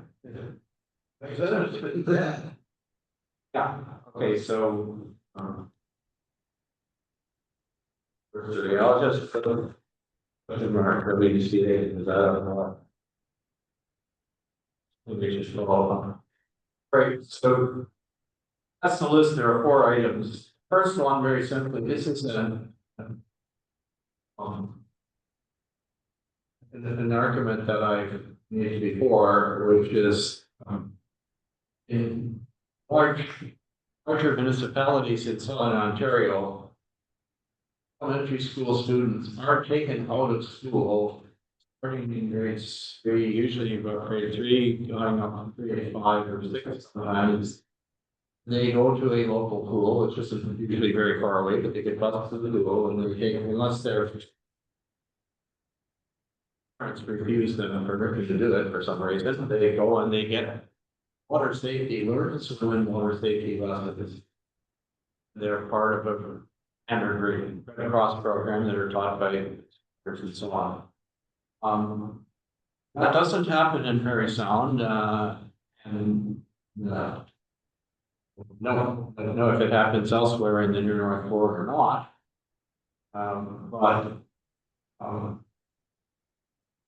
You know, I recall that facing that issue with a board member recently said, well, the province won't ever give us any money for that. But the board seemed to get board from Southern Ontario. And it always baffles me a little bit. We have folks working out on Georgian Bay, can't swim. I think, yeah, that's not a great idea. And that's how a lot of us learn. We're exactly like kids learn to swim in Toronto schools. And then they went on and took their own lessons after that, and eventually became lifeguards and got jobs with the city, teaching swimming, running pools, like, that kind of stuff, I think it's a good idea to start as early as you can. Not everybody has an opportunity, like some people, the property on Lake Bill, will teach you this, not everybody else. Anyway, that's all I'm saying. I would support that, honestly support that resolution. I think it should be part of the education. Through you, Mr. Mayor, on that item, if I might be allowed to speak. Okay. Thank you. I support, as many kids or adults who may not know how to swim to learn how to swim, and certainly how to do first aid and stuff. But I know in a lot of municipalities, there are those types of courses. Yes, there's a small fee for them. And the one thing I think we all need to keep in mind, whether our municipality is for or against a pool from a financial point of view, I think many people on council feel that a pool in Parry Sound is good for Parry Sound. And we all need to remember that as part of that program, there will be swimming lesson opportunities there, which would also come with first aid opportunities and all that kind of stuff. So I'm not sure why we'd need something separate if that's going to be offered at the new leisure center in the near future, if that makes any sense where I'm coming from. I'm not talking about it from a financial point of view, simply a functional point of view that there will be lessons offered, I'm sure, out of Parry Sound for swimming and first aid out of the complex being built there now. Thank you. Okay, thank you. Whitestone Woods has a pool. We're gonna have a pool in Whitestone. We want to go into the. Yeah, I know. That's good, go ahead. That's great. Thank you, Mr. Mayor. Yeah, I would support this, that we support this resolution. I think that it's important for the ministry to know that, ministry of education, that they should be incorporating that into education. Where it gets done, how it gets done, that's a separate thing. It doesn't really matter, but the Ministry of Education should be making sure that this happens, because there are many cases every year where, children, young people, adults drown because they didn't know how to swim. So I would be for us supporting this. Thank you.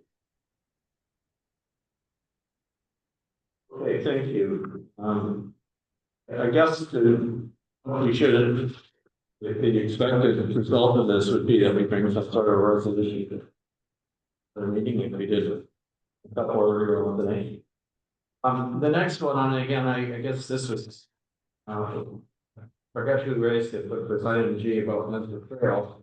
I was going to mention that the trail, because I did get this letter actually from Tom, that's moving forward to for fun, but this come up, the situation in Nesbitt Trails come up, just to bring everybody up to speed if you don't know. We used to have a committee of volunteers that maintained the Whitestone Lake Trail and the Nesbitt Trail. And Tony McEwen and his day did a lot of the work, by the way, but it was a chronic problem with Nesbitt Trail in particular, that the trail is trashed by ATVers. And we went to because part of it actually almost coincides with the snowmobile trail. Snowmobile trails get hit. Snowmobiles don't wreck them in the winter, but I think the ATVs use them in the summer, and they do. I think that's confirmers it, so I'll tell you that sometimes, but it's a we went to the M&R and kind of, they said, oh, well, it's, it's Grandland Snowmobile Trail. I don't want to tell people they can't use motorized vehicles. I thought we had got them convinced that they were going to put up signs saying no motorized vehicles on that trail. It's what, in my opinion, what should happen. It's either a walking trail or it's an ATV trail, but My recollection, Mr. Mayor, was that, they said it's Crown land, and I can't kick people off Crown land and they get the users and all that kind of stuff. Never remember, I'm not saying I don't disagree with you, but I never remember them saying, they're making a trail. Never remember them. Well, the district manager, House, if you read the Public Lands Act, the district manager has the authority to do it. He hasn't, Well, I don't thought think he he had, has done. I thought after some pestering, he had agreed to do it, and when I saw this thing, thought, I'm gonna follow up with them and say, thought you said we could do this, and I can't remember whether he said to us, well, you can put signs on it or something, but he didn't seem to care. About it. Anyway, Councilor Woods, did you have a? Yeah, about the Benefit Trail, from what I can remember, and discussions with Dave Beach, the discussion that we had, just the. Because we have a land use firm. We were supposed to, we're going to install bollards. Or stones, that we couldn't get an ATV in and out of that trail, we could still get a license here, you can walk. Right now, there's a lot of grant money available for us to upgrade. A lot of them. Best way we can make it where it is gonna be accessible. I've thought about this multiple times.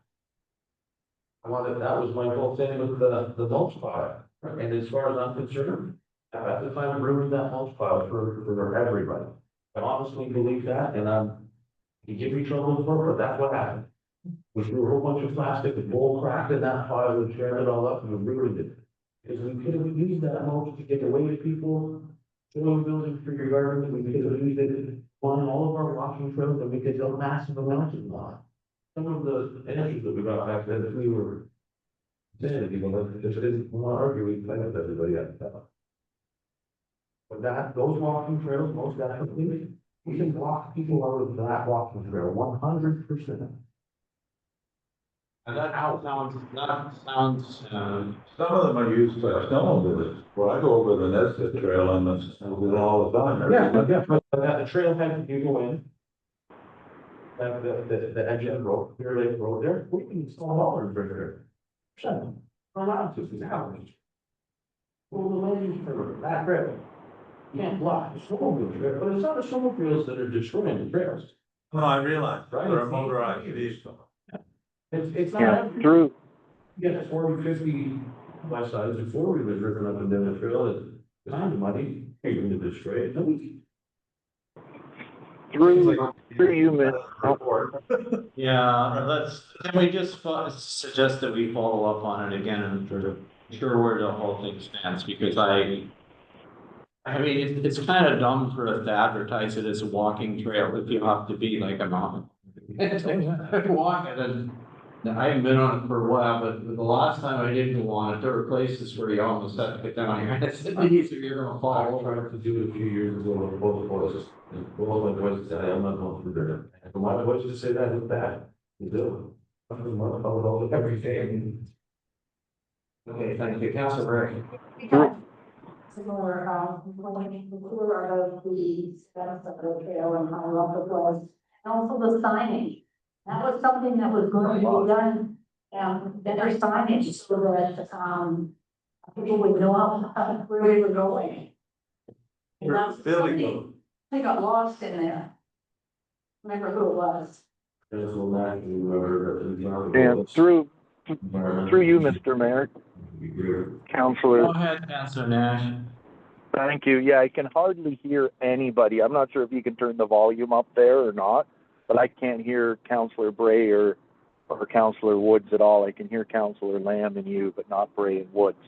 But for the trails, I did speak to the gentleman a couple times who submitted this letter, and I couldn't agree more with what everybody's saying, that yes, these trails are not kept up the best. I think it used to be Councilor McEwen and Councilor Matthews that did some work on them.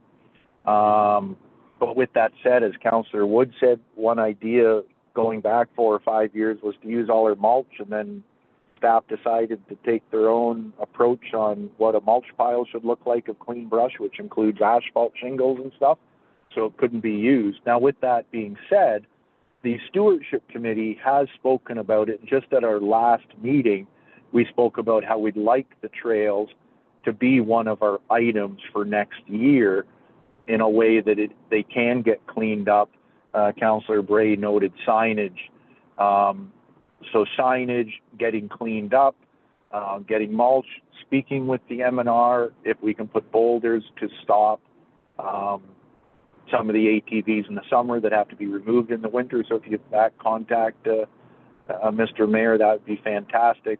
But also improved parking. There is no parking really there except if you park on the road. So if I'm correct, Councillor Woods, it was spoken about, I believe it was at the last meeting, and what we'll be seeing when we come for a budget this year is some money in there to do some work on the walking trails, knowing that it might take a year or two to do it, but it is something on the committee's agenda now and on our radar, which everybody that's on the committee would like to see them improve for the public. And I mentioned that to the gentleman who submitted the letter. Thank you. Thank you. Anything else on this one? Okay, so how about number 8, which was the three? So it's just very, I just find that when I see, you know, high school kid, college kid, and then a thank you letter, I just like to acknowledge them, because a time, you know, thank you letter, to me, I remember writing those, being taught how to write those in elementary school, it was kind of something that got lost. So it's like to acknowledge what the younger person sending in a letter saying thank you for the municipality or the White Soul Conservation, it's just, for anybody that's done that. Thank you for knowing that was this and then that you see it in the letter. Very much. Okay, thank you. And now we move to number I. And if I could speak to this one, Mr. Mayor? Thank you. So I guess I'm going to read this letter out. It says, people are going too fast on Farley's Road. Dear Mr. Mayor Comrie, Thursday, May 22nd, 2025. Hello, I am Bryson in grade 4 at Whitestone Lake Central School. On my road, Farley's Road, everybody comes racing down the road. Me and my dad tried putting up plastic signs, but no one listens. Last, me, my brother, and my friend play there and see cars going too fast. My friends walk home and she could get hit by a car. I think you should add more law enforcement to catch speeders. Please fix this. Sincerely, Bryson. Now, there's a story that goes with this letter. And this is why I asked for this to be in, because I've spoken to Bryson about this. And I must say I'm disappointed in us or others on this. So this letter was part of a project at the school. Class last May was asked to write letters to council. And I believe it was a teacher said, if you're going to write to council, you address your letter to the mayor. So the students addressed the letter to the mayor. This isn't the only letter that went out at this time. I believe, and Mr. Mayor, maybe you can respond to this after, but I believe a number of letters went out from the grade 4s at the local public school to the mayor that were intended to go to council. And unfortunately, nobody ever responded to the students. This student, Bryson, never got a reply back from the mayor. We have to remember, these are kids in grade 4 doing an assignment. Instead, their messages were, from what I understand, ignored, and I hope I'm incorrect on that, Mr. Mayor. But nobody responded to them. Well, let me finish, Mr. Mayor. Nobody responded to them, or at least, Mr. Mayor, please let me finish. Or at least nobody responded to this child. And since this letter, their dog has been hit and injured by somebody going too fast. So I guess my question is, I wanted to bring it forward to say that when letters come in, they should be included in correspondence, especially if they're a student project from a school. And if the mayor doesn't want to reply, I'd please ask the mayor to forward me all the other letters and I'll be very happy as a counselor to respond to each and every child that wrote a letter 8 months ago and has never heard back from us as a municipality or the mayor. So I hope the information I've received is incorrect, Mr. Mayor, but I guess my question is, were there other letters that you received? And if so, why weren't they replied to, and why weren't they put in correspondence 8 months ago? Thank you. Okay, well, I can answer that very easily. The information is in. Don't know about about letters being sent. I can tell you, this is the first time I ever saw this letter when it appeared on our correspondence, and I have received no other letters from anyone at the school. If I did receive a letter from someone at the school, I can guarantee you I would respond to it, because I think trying to engage with young people is one of the most useful things that we can do as in terms of encouraging civics in the next generation. So I guarantee you, if I receive a letter, like I responded to Mr. Fine, who sent that previous letter. I respond to the letters that people send me. Usually what I say to them is, I'm forwarding your letter for us to put it on the council agenda as correspondence, and that's exactly what I would have done with any others. This letter and any others that I received it, but I never saw any letters from the grade 4 class. This is the first one I've seen, and I only saw it because it came up on our agenda.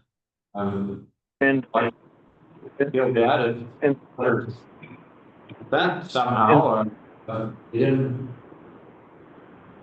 And Excuse me, through you, Mr. Mayor. Got them, you would have. The sender would have got a reply, and you would have seen them. And through you, Mr. Mayor, thank you. I thought, like, if I know you, and I think I do, I believe that you do respond to most letters. That's why it seemed a little odd. So hopefully you can reply to this child, and maybe we can reach out to the school and find out what happened to those other letters that kids in grade 4 had a project to do.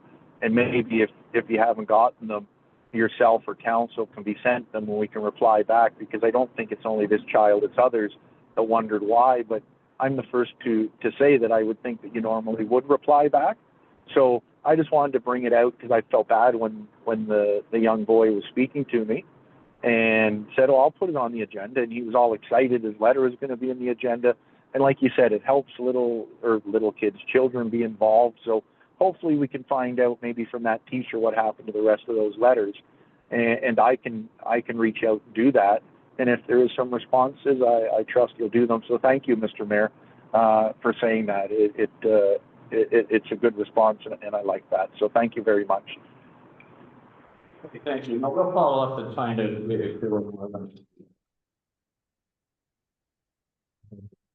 I'll follow up on it. Councilor Mann. Yeah. More importantly, the subject matter of the letter. I've been down there. It is very dangerous area. If I was Thompson there and I encounter Wooders place. They come up over that hill, particularly heading back to Highway 124, and they've got a head of steam coming. They're not going 40. Some of them are going 70 and 80 kilometers an hour. And that's why recently Councilor Nash just said about the dog.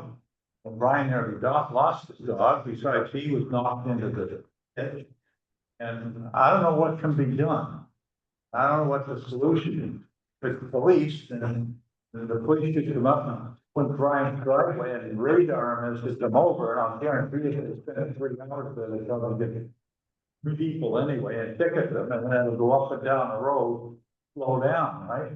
We've got to be something there. Buy more of these signs that go, flashing, you're going, there has to be some calming mechanism within our community before someone gets killed.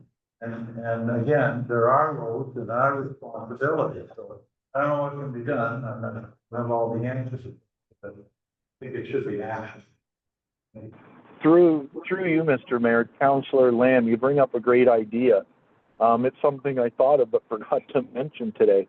And we have an existing radar sign on the 520. Maybe that sign can be relocated to Farley's Road to see how it works. But I do hope in our budget this year that maybe we can get a couple more of those speed enforcement warning signs. One could go on Farley's Road or the Bunny Trail. I know that they seem to work when people see it flashing. It's kind of like the cameras in school zones, right? They do work to some extent. Maybe we can relocate the one for a time being now to see what happens, and hopefully the Works Department can maybe order a couple more. If they are not in this year's budget, we can put some money aside for next year's budget to do that. Balsam Road would be another good example of that, right? So good idea on the speed signs, Councillor Lamb. Councillor Woods. Thanks, Mr. Mayor. When you figured out that my son wrote this, right? A bunch of the kids last year, talking at the beach. These kids that are this age in this municipality, they have a lot of opinions about what we do here. A lot of them are very, very good opinions. They just are thinking at a level that I wasn't thinking of when I was a senator, but I can assure you that. On things that they think we were missing. I mean, I spoke with this before, we get a generation gap. Just so that I know, they see something that my son was very excited that we would put this up on the agenda because I didn't want to put the they don't put it on the agenda because I wanted didn't want to look like I'm putting this on because it's my sister. But raising speed on that road is absolutely ridiculous. I said this was 10 years ago, and I've called over the even on the day which was after this letter was written.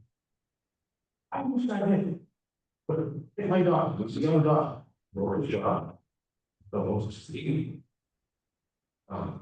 He's really rough. And it's $5,000. That helps.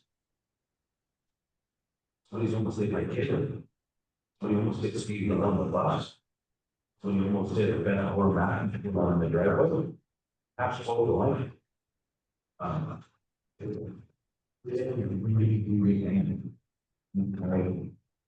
For sure, everybody understands why.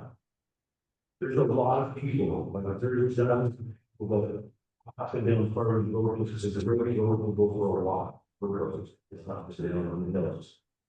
But with the people that drive up and down that road, go back. If they were to hit somebody, they would be nothing back. Not even 60 or 70 on the road. People coming down that road at 120. Last year, the council had, this was the green calling me one night, you should run it over there. I was no, it was when you guys, but no more pursuits. These guys came side by side, at probably a picture that they came out my house, I'm trying to pick the dog from them.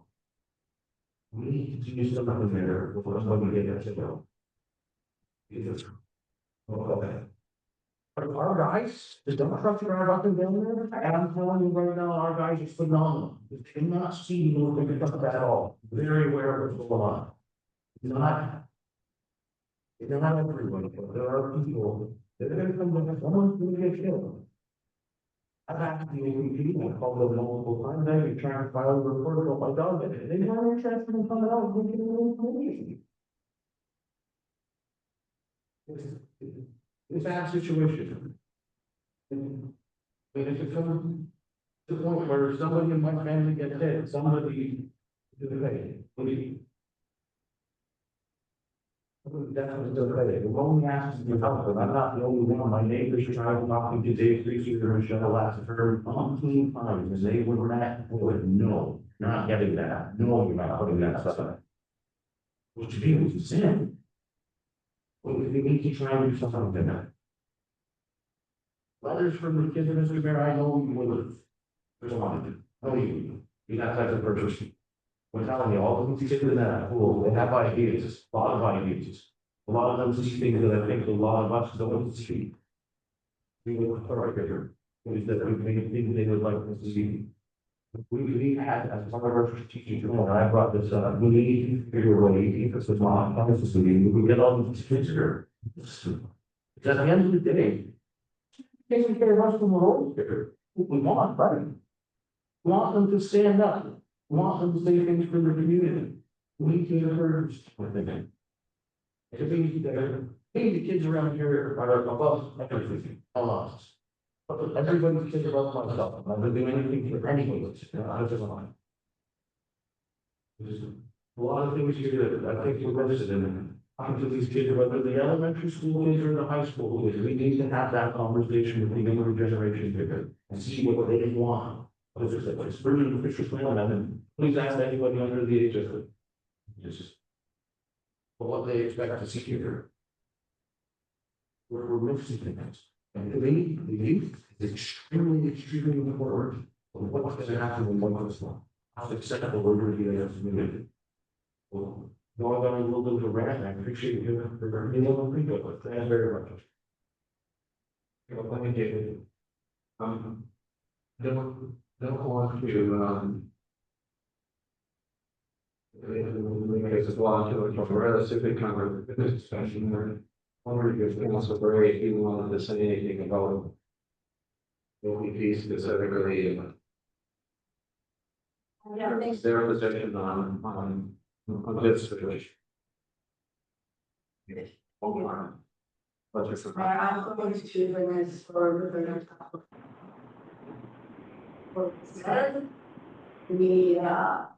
There's woods and especially the fact that it will be controlled he is volunteer. I think that yeah, I know that sometimes there aren't enough officers to Sorry. well, in and out of the sometimes it makes it difficult, it makes it difficult. Before when they seem to be having it seems to be a huge in their store sometimes that takes precedence. We're doing their enforcement that way. And I know I have brought up concerns with our gas commander about Highway 24, Chicago Road. I know we have the far end of the bunny trail. One that can be because we have really trust trail. We have very serious accidents and have needs to go out to the person. So I do know that there are, we do have some issues. I know all, 520 in that. I think that there perhaps maybe we need to I'll have a chat with the whether we can have maybe situation people sit down and talk or somebody this is also something that we need to talk about at Roma. Because I think that the safety, those two things keep coming up. And we can add in some things of our own, like Councilor Land said about the sidewalk and things like that. But I think you need to talk about this issue. The other thing that we have not done anything on, and that is the community safety and well-being plan. That's not been reviewed, it's actually put in place. I know we're supposed to, but there's no teaching in any legislation. We're supposed to review it anyway. So maybe that's something that I can look at and we can have, even if we just do it ourselves and not municipalities, we just do it here and have a town hall to talk about some of those issues. And get the information from people and maybe bring in the OPT and whoever I can, I'll see what I can do. I don't know if that helps. And through you, Mr. Mayor, sorry, I think you were done, Councillor Bray, but I just need to make an announcement that I'm gonna have to leave the meeting. I have a family emergency. Somebody's being rushed to the hospital with my family. So I have to drop off the call and I'm sorry for that, but I'm gonna have to go now, okay? Okay, thanks for letting us know. Godspeed. Right.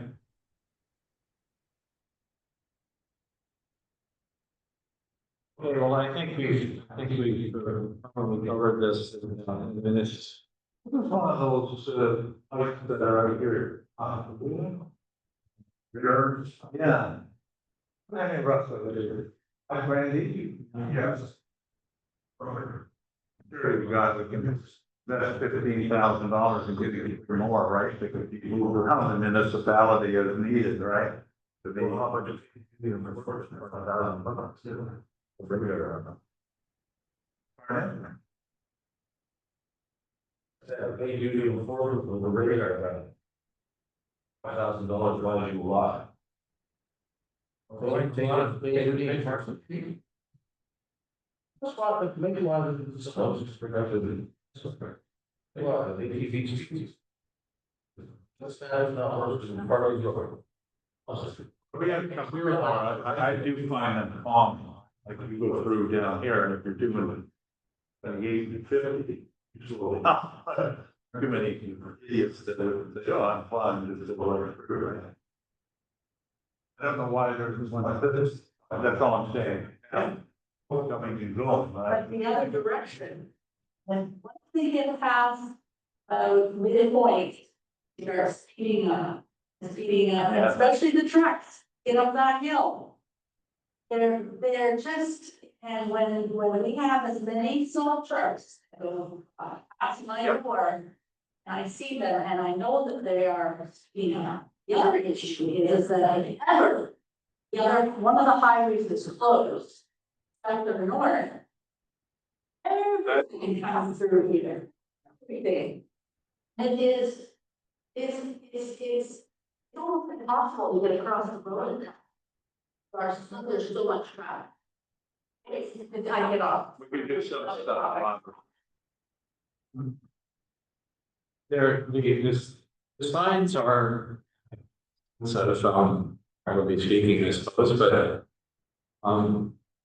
they do two things for us. One is the ones like the sign that we have. Originally, by the way, we were going to get a second sign, but the problem was we wanted the second sign to be down at the other end of on 124. And because it's a provincial highway, we have to get permission for them to be able to place it. That's like against However, on our own roads, we put them wherever we want. We don't need MTO's permission, we can use them. They do two things. One is they warn people and cause responsible people to slow down. And the other thing they do is they collect data which you can then give to the OPP to convince them that they really should come and set up a radar traffic. They don't want to do it unless there is some evidence that people are speeding. So that's what they said to us historically. Get the evidence and they'll come and they'll put in. If people really are speeding, they'll put the speed traps. There's one more thing. When I was at, and I sent a note to Mike on this, when the trade show in last year, there was company, and I think they're down in or someplace, but they are making ice that goes on top of it looks like a street light. If you look at street lights, you'll see there's a little nut sticking on top of it, which is a photo cell. Causes it to switch off when the sun's set and come on when the sun's it's dark, right? But you can plug a different device into there, which actually has a camera in it or a radar thing, and you can collect data from that. You could use to the OPP. You can't. Watching of course the news, of course, the province or the premier at least stop people from doing this. Municipalities from doing cash grabs and having their own purchase characters, but their own photo radar at least. You can use those devices to get the data to then turn it over for the OPP. And so if you have a street light there, buy the thing that goes on the top of it, install it. It will transmit to your cell phone the data, pull the data off. And it's cheaper than sign, right? Anyway, there are some changes, is what I'm saying. Data is what I need.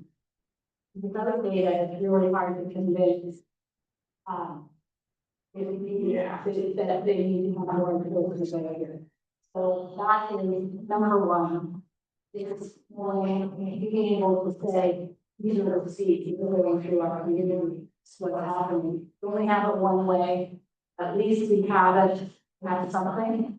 And I would suggest that we get other, for you to become or our own municipal roads would be a good thing. We could move, I would be in favor of putting something in the budget for next year and we get a couple more and we can move them around, you know, people are speeding on the Washcash Road, which is what I use all the time. And they're ridiculously so sometimes, you sort of wonder like, where could you possibly be going in such a hurry, but people are just. Down the middle of Canning Road halfway through, right? No, like mad. It's the thing, if you got a straight stretch, a little bit of a straight stretch, then you, let's see see what it'll do, you know?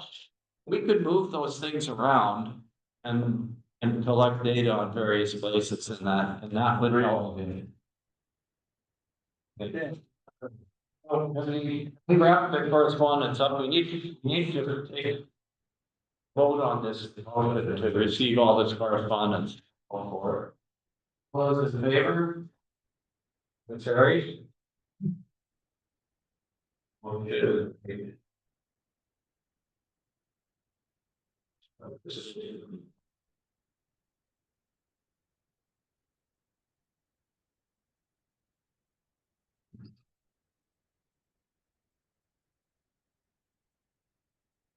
Okay.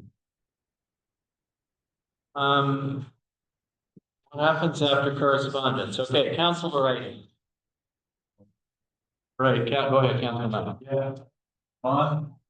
So we had the official plan meeting, we got through pages 1 to 50, we have from 50 to 98 left. What are we having the meeting? I mean, if this is, wow, like I would have expected that we would have been asked. It's dates, but you can't, this is. What are we doing? Let's move along. I have requested some dates from our planners and I'm waiting for them to get back to me. That was just done late last week, so What do you suggest date for? dates that they are available for starters as soon as we can. So yeah, I would suggest before the end of the year. Oh, we've got to move. It really is. Then we've got to wait 3 months for it to then go to the ministry. I suppose we can't work on our zoning bylaw until we hear back from them. Which I don't think it'd be 3 months. Personally, I think it would be longer than that. We're still able to work on, you're still able to work on all of it while it's submitted, but in the meantime, we need to have that meeting. Crowding everything into a last year of a council meeting is I'm concerned about it. I'll make myself available whenever. 99.9% of the time I'm here. Yeah, let's move on. Through you, your worship, we are also proposing that be a special meeting as well and not tied in with the council meeting. We started page 50. Go back to page. Correct. Started 50, So. There are other councils. Oh, sorry. Councilor Woods. I'll be quick, Mr. Mayor, because we kind of talked about it a little bit, but the rate of speed on our roads. I've had quite a few calls from Maple Island, actually. It was rate of speed of people driving up and down, but it was more about ATVs. The rate of speed of the ATVs driving up and down the roads. And massive groups of ATVs. Not enough for them. And I've had people say to me, you guys are allowed to pass roads, you said that's speeding for ATVs on another road. And I'm pretty sure we can. But what I've seen with a lot of big groups of ATVs is and some, people not old enough or big enough to be operating that machine or ripping up and down the road. we can impose rules. I think you should have a little bit more signage of those. Because a lot of the people that are ripping around on these computers, this is why I thought I can go this speed limit. I'm not gonna go speed limit on these people, anything. You have to stay so far below the posted. I wanted to bring that up because I agree. Well, a bunch of people on make run that I would bring it up. And see what happens to stand like this. Maybe through you, your worship, to, Whistler Woods. I just got my sign shipping in, and there are signs for Maple Island. To do with quadding and side by sides. But we'll be up posted on the speeds. Very much. Good. One more when it comes to signs, real quick. Move that. Yeah, I've heard this all summer. Well, people on the lakes, all of our lakes, and their boats, big rapids, people go to the shore, maybe waves. I found a sign within. One of the lakes is the closest. They have a really.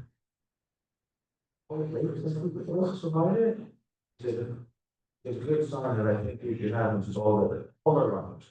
Get a picture of it without people going into whoever needs to do. But just like I see some of the. That people don't think we just don't. I mean, we don't get to regulate the speed on lakes, I completely understand that.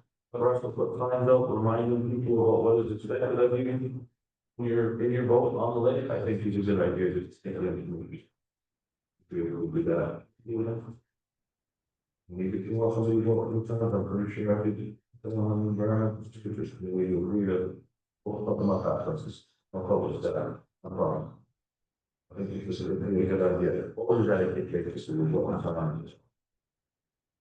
about. Yeah, thank you. That's a good one. I should also mention, you both heard this at the meeting down in Norville. The argument for years has been, well, you know, it's federal only the federal Department of Transport can regulate speed on lakes and all that kind of. And by the way, I'm surprised that hasn't been challenged because he amended the Navigable Waters Act. These lakes around here, Georgian Bay and so on, but these lakes around here, none of them are navigable waters under the meaning of the act, which means that I don't believe the MTO, that the Department of Transport has jurisdiction over them anymore, but they keep thinking they do. They don't want to. Who does? The bureaucracy doesn't want to give anything up. Well, that's the other issue, but you can apply. Do you remember the fellow who's talking about the Quiet Lakes said, you can apply to the Department of Transport for a request to have things like a no wake zone, a no power boat zone, a limit on how big the power of the boats are, a speed limit on a waterway. And you have to go through a process, but they've made it so that they delegate that authority to the municipality. And you can, in fact, then a peace officer, in fact, enforce whatever the signs are to put up once you get the authority. So there is a mechanism now to get it, which didn't used to be there. I remember having this argument. We've got an example. So that's all operating restricted regulation of municipalities law.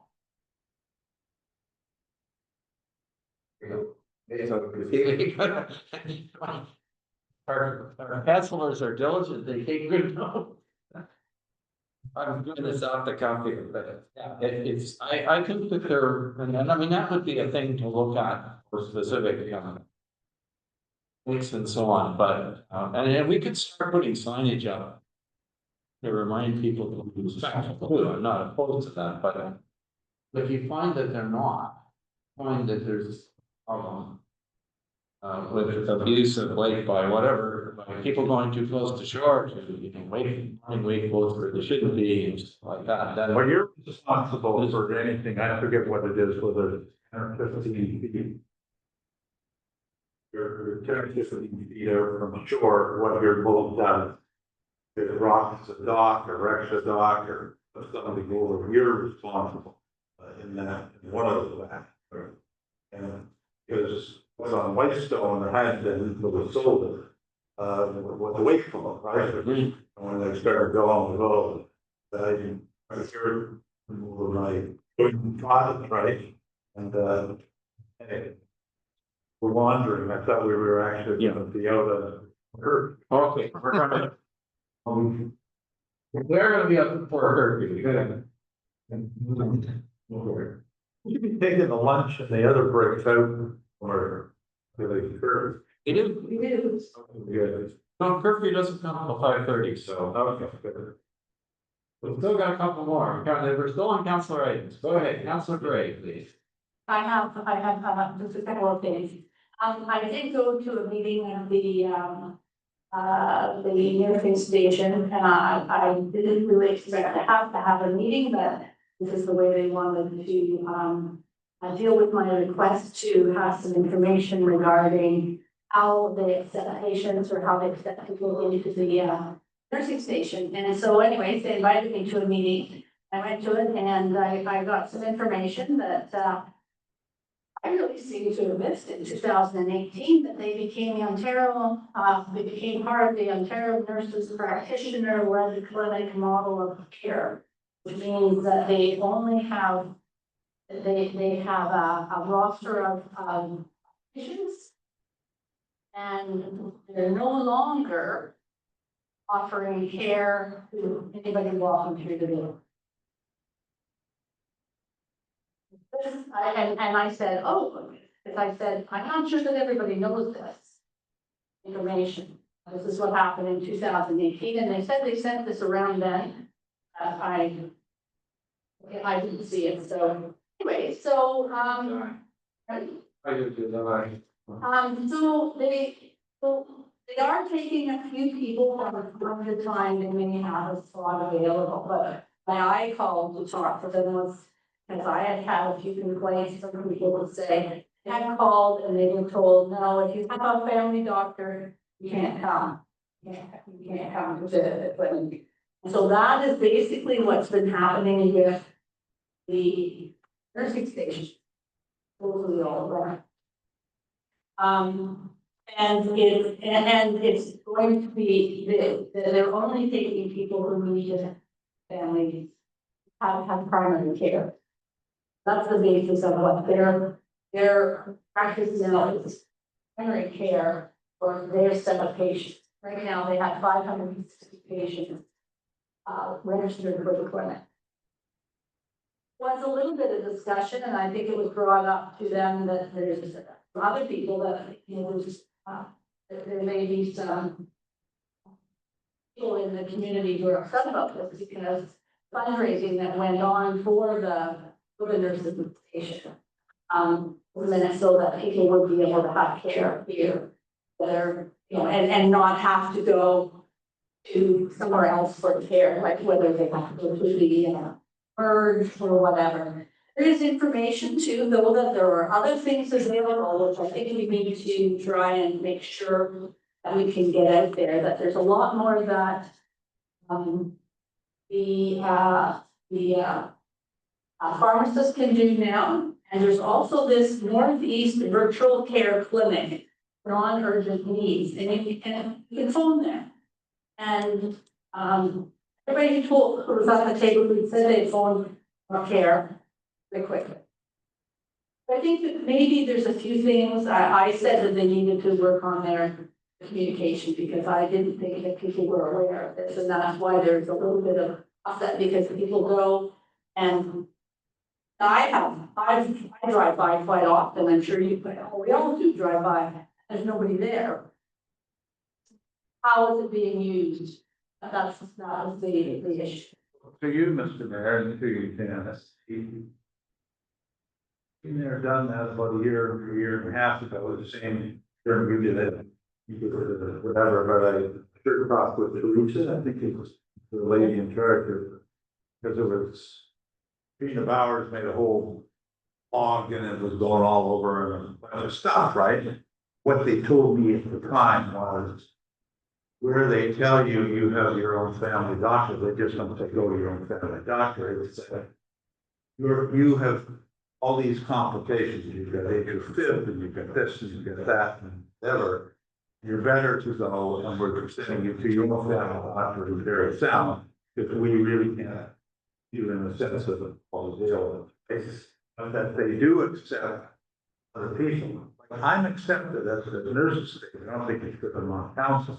My friend, doctors in Berwick, if I called up one blood work, they'll say, yeah, next Tuesday. But when you say they're not taking walk-in, are they not taking phone appointments? Like if someone called and said, I want my blood work done, saying, oh, you have to go to your family doctor, is that what you're saying? That's new. The blood work, I don't know, because that's not actually seeing the nurse practitioner. Someone takes your blood, it's a nurse practitioner or someone in there. Or it's a. Someone comes in that's twice a month. Maybe somebody that comes in, like, you know. They're not laborers and they're a nurse, right? You can go to Dynacare and you can get, there's lots of, texts when you take blood. They're not nurses. Oh, they do it at the nurses. Yeah, they may be lab techs. I mean, I don't know.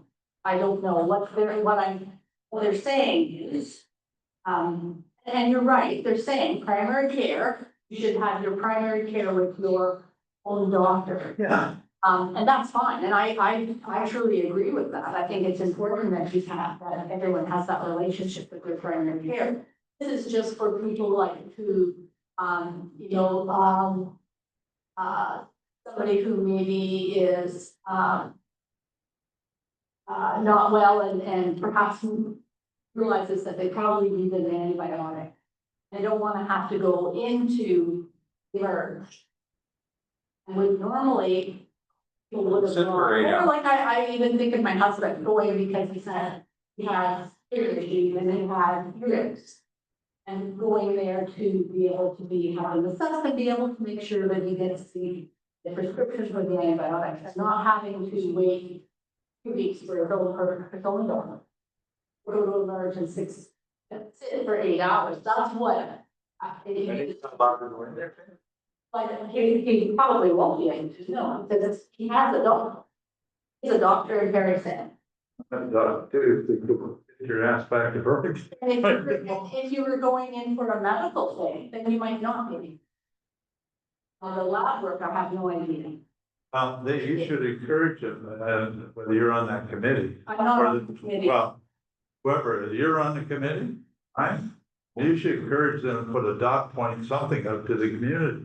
What we accept, what we don't accept, and whatever, but I quelched it a couple of years ago when I got the information of what it was, is it actually, the polling showed was that it was not correct, right? And that's a sensitive area, right? For years, wanted, people in the summer, right? Initially made that nurses station because the downstairs area was in theory supposed to be where someone could live if they had wanted a nurse or whatever, and then that got all blown up, and somehow they done that, and wondering, but.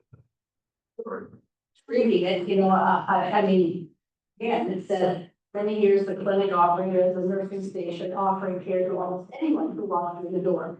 In 2018, the clinic has been part of the Ontario Nurse Practitioner-led clinic model of care, provides comprehensive, continuous primary care for patients formally attached or rostered with clinic. As I said, they still have a few, but as they get more and more rostered patients, we need less spots for other people to phone and say, can I get in? And it says primary. I mean, it goes on, I can give this, I can give this to Nigel and if you You're saying, like a doctor, I don't have any openings, go to another doctor. well, that's what people have been told now. What, you know, what people hear when they phone and what is actually being said.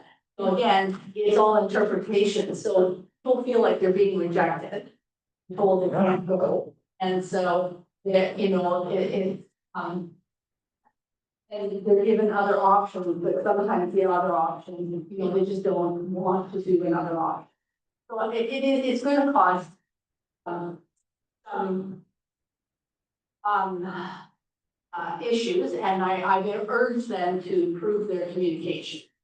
And also to improve being very careful with their phone, communication, as people phone in, because that's where people get upset and, feel like they've been rejected, and they don't know why. Don't know why somebody else got in, but I can't. And there was a case where there was an elderly person who went for a specific procedure, and called. It wasn't working right, it wasn't proper, there were issues. And they were closed. They left, it was 3:30 in the afternoon, there was nobody there. They came back. And eventually ended up in Moss. I go to her to rectify. So there are some issues in their communication. But it's also going to be, I think they understand too, that there may be issues.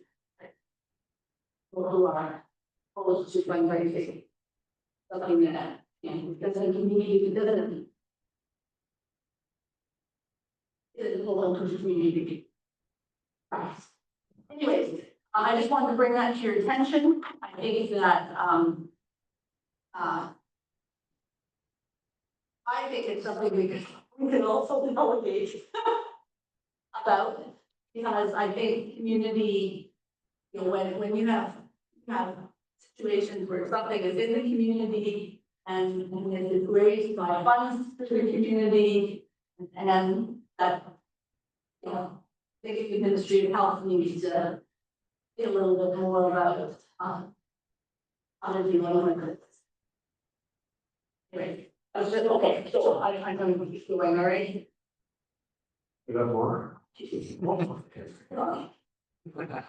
just wanted to bring to everybody's attention, just to remember November 7th, it's a hunter's dinner up at our Bay.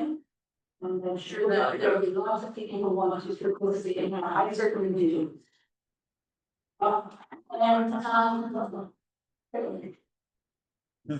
They just said November 7th. November 7th. Holy crap, that's my wife's 75th birthday. Yeah, for sure. Yeah, the other thing that I want to remind everybody about is November 11th, the Legion will be holding their Remembrance Day. Service at the Legion.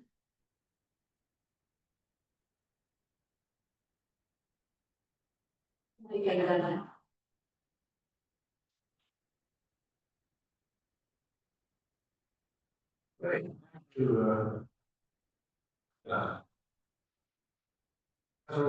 Thanks, Mr. Mayor. I was just gonna say about the nursing station, once they get a full roster, they can't help anybody. I hate to say I'm real bad because I am the representative of the nursing station, but that serves purpose.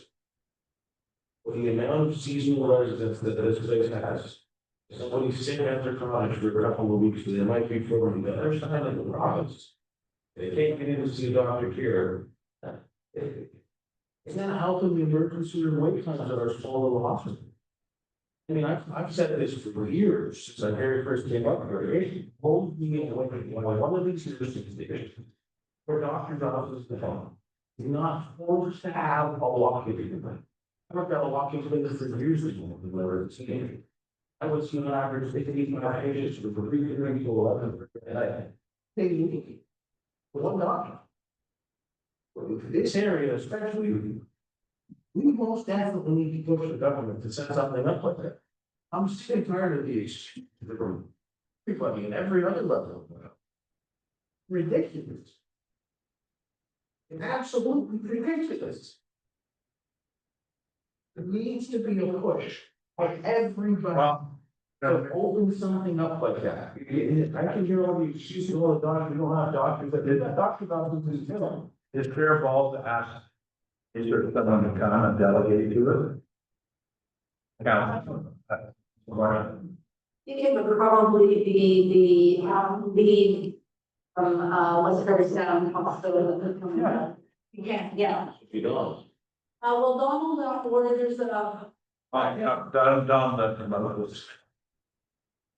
he was there. No, yeah,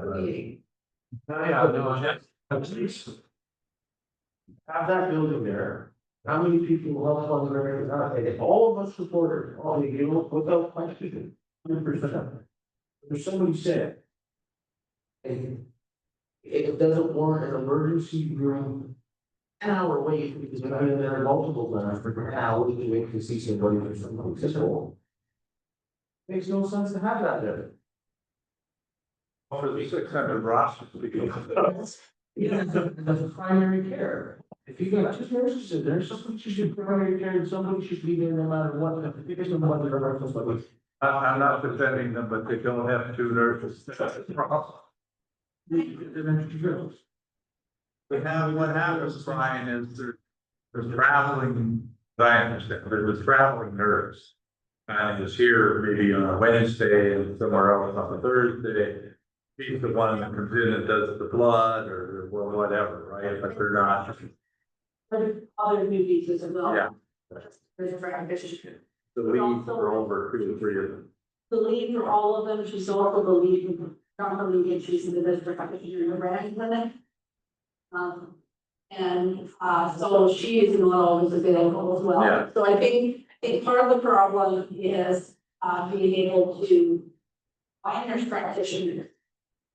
No one, and to be able to keep them. And also the funding to be able to expand. I think that if they could, they would expand to 2 or 3 nurses, and practitioners if they could. But, what they've done is they're offering other services. They're offering other services to come in that building. But there is a counselor, there's mental health, physiotherapy, there's the geriatric, there's, I'm not sure exactly how it works. Social services comes in and uses, as well as the clients and community support services all inclusive. There's a variety of things going on, just that the focus has changed a little bit.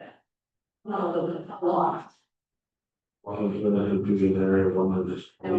I've said that too, we need a lot. Family members that's been here for 15 years, they can't get to see the doctor. My doctor can't take him on, and the people said, I got a family doctor, because I hooked up with Kathy, so they had no. Don't forget, there's a pharmacist wanting to locate Magneton or here or whatever, you put feelers out and there's nothing for them to do. There's a pharmacist ready, willing and able to locate in Dunster, right? They could serve the whole area, which is the one. And there's also, like, they're able to do a lot more than they ever did before. Little bit more. They're able to do. And my honor, I don't know. Right, odd in it, but for certain things. there was also some discussion, well, anyway.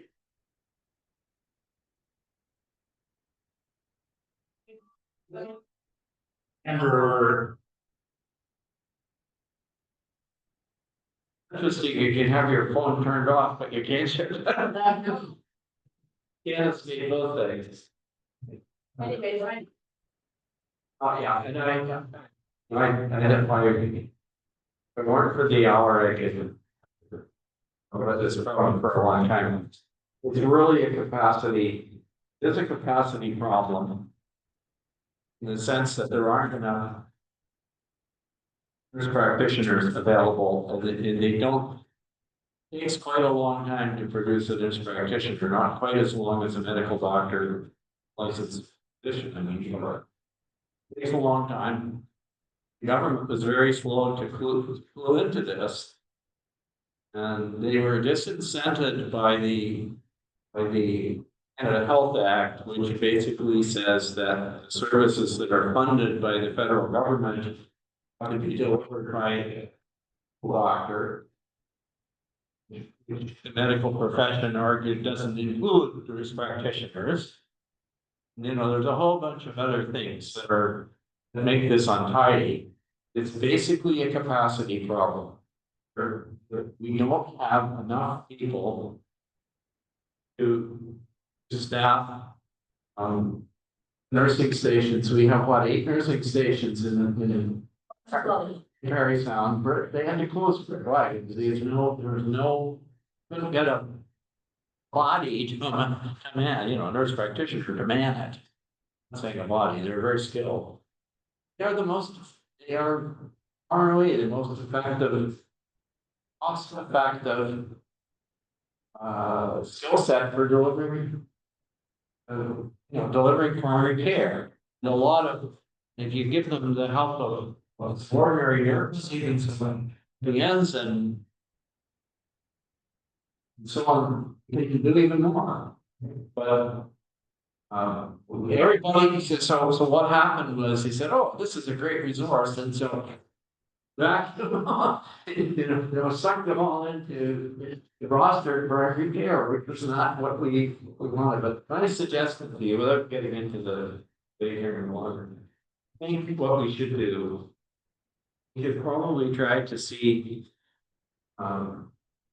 delegation might work, but I don't know if you would get one, because they've heard this argument before. But we could talk to the new head of the Foreign Health Team. Right now. It's an advantage that we should take, and there's another executive director that helped me. I would suggest that she's the person that we bring in and say, hey, look, if we did all this, make this model work. And now what's happening is it's getting diffused. So we need you. She's got buttons she can push that the hospital will get her. Or doesn't want to. So if I'm down the beach and from London, Ontario, I'm cottaging here and I get a hook in the finger, I can't walk up to the nurses. Right. One and then we come. They take you to the hospital. Anyways, what I will do is I will find out, I will talk to CAO and work with, to find out who the common relatives were on the list. Here, we delegate all of the information. It might be worthwhile if You want, Wow. we'll start and try that. Start workers. Okay, so are there other council items? Sounds like not. After council items, we have questions from the public. We do have a member of the public here in the room that sat patiently through the whole entire meeting, so if you would like to come to please state your name for the record and ask your question. Yes, my name is Agnes Magner. I'm after the voice.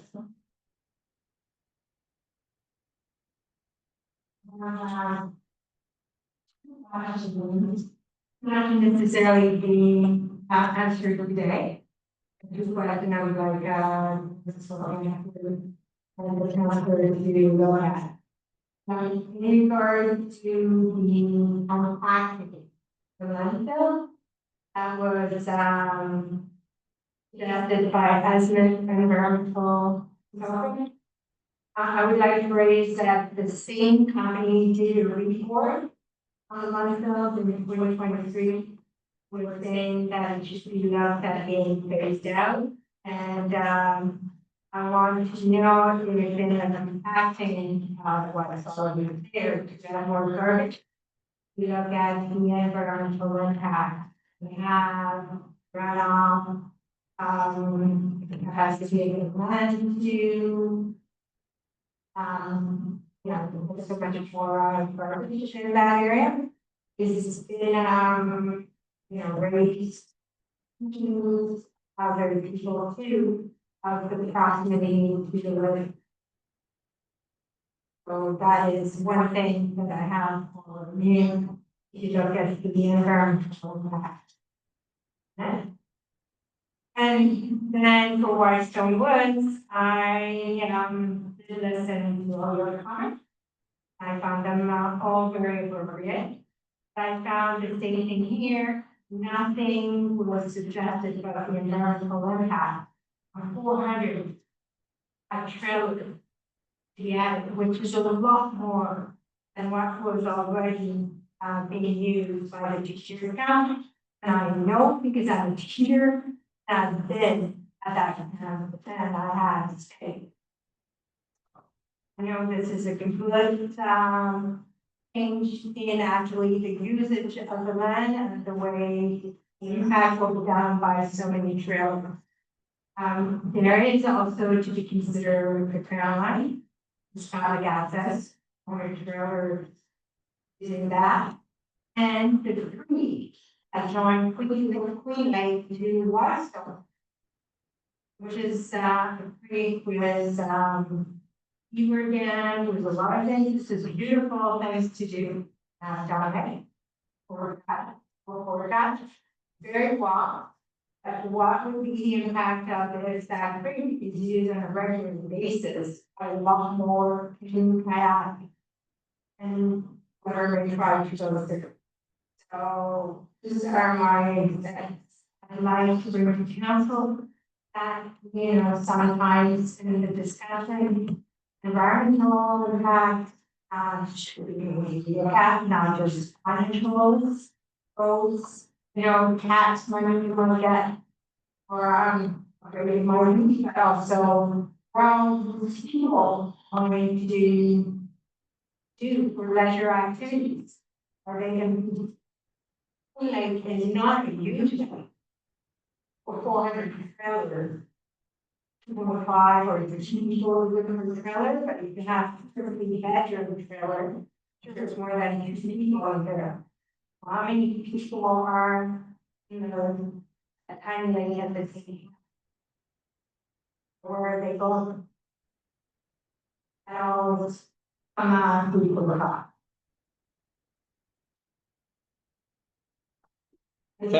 Thank you for your questions. I don't know if we can, good questions. I don't know if we can answer them. Okay, you don't have to answer it today. I just wondered if you wanted to say anything about the compacting of that. I'm trying to put you on the spot, but I just giving you an opportunity if you. It is something that we have to look into, and we are planning on getting a survey done, which we do. It's somewhat of an environmental impact. Well, they want keeping it open longer. It shouldn't be a problem. This, we try to answer to it right now, but after. There's a lot for all of us to learn on it, isn't Great. Okay, thank you for the questions, and we'll make sure that we don't track of them, okay? Are you? Yes. Maybe you can somehow put them onto the. I will add them to our Yes, unfinished. If items. We're gonna try and follow through for them. Chance, so certainly we'll be getting into this one. Pretty quickly. I don't know how long the one will take, but that's more information on this, isn't it? That, I think we are ready to move into a closed session.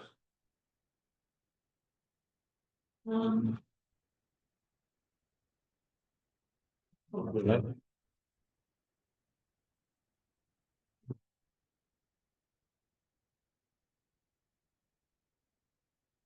They do not.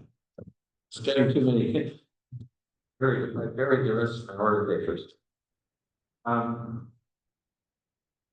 Again, mover and seconder that this meeting be adjourned into a closed session meeting at 5:15, so we got 15 minutes here.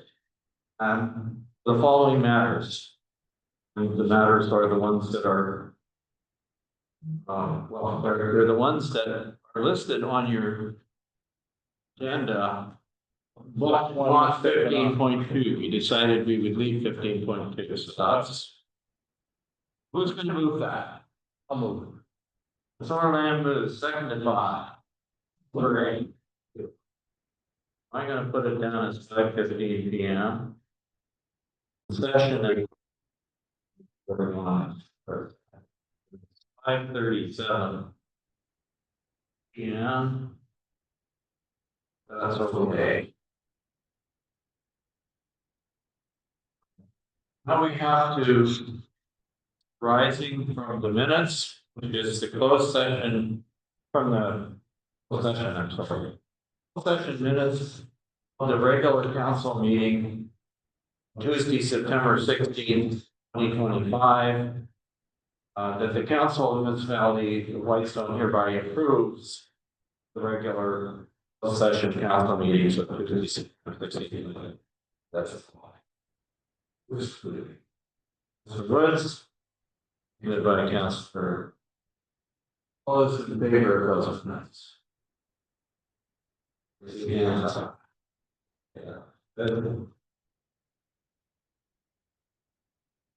Next item. This one was not, but. Oh.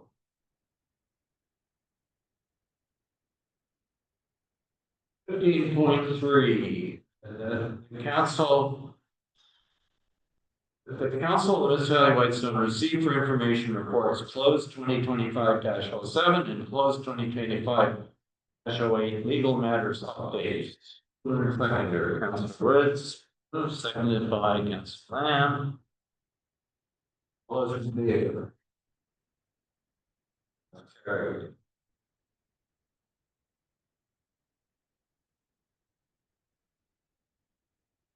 And finally, we have confirmatory bylaw. The bylaw number 37-25 being a confirmatory bylaw for the regular council meeting of October 21st, 2025 is hereby enacted this 21st day of October 2025.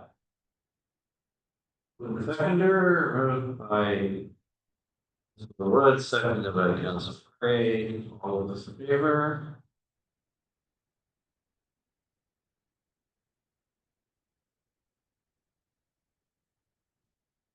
And finally, adjournment. Moved by Councilor Woods, seconded by Councilor Gray. Now therefore be resolved, this meeting be adjourned at, it's 5:30. Yeah, until the regular council meeting of Tuesday, November 18th, 2025 at 10 a.m. or at the call of the chair. All those in favor of is rise. Thank you very much, everybody. I do appreciate today's work.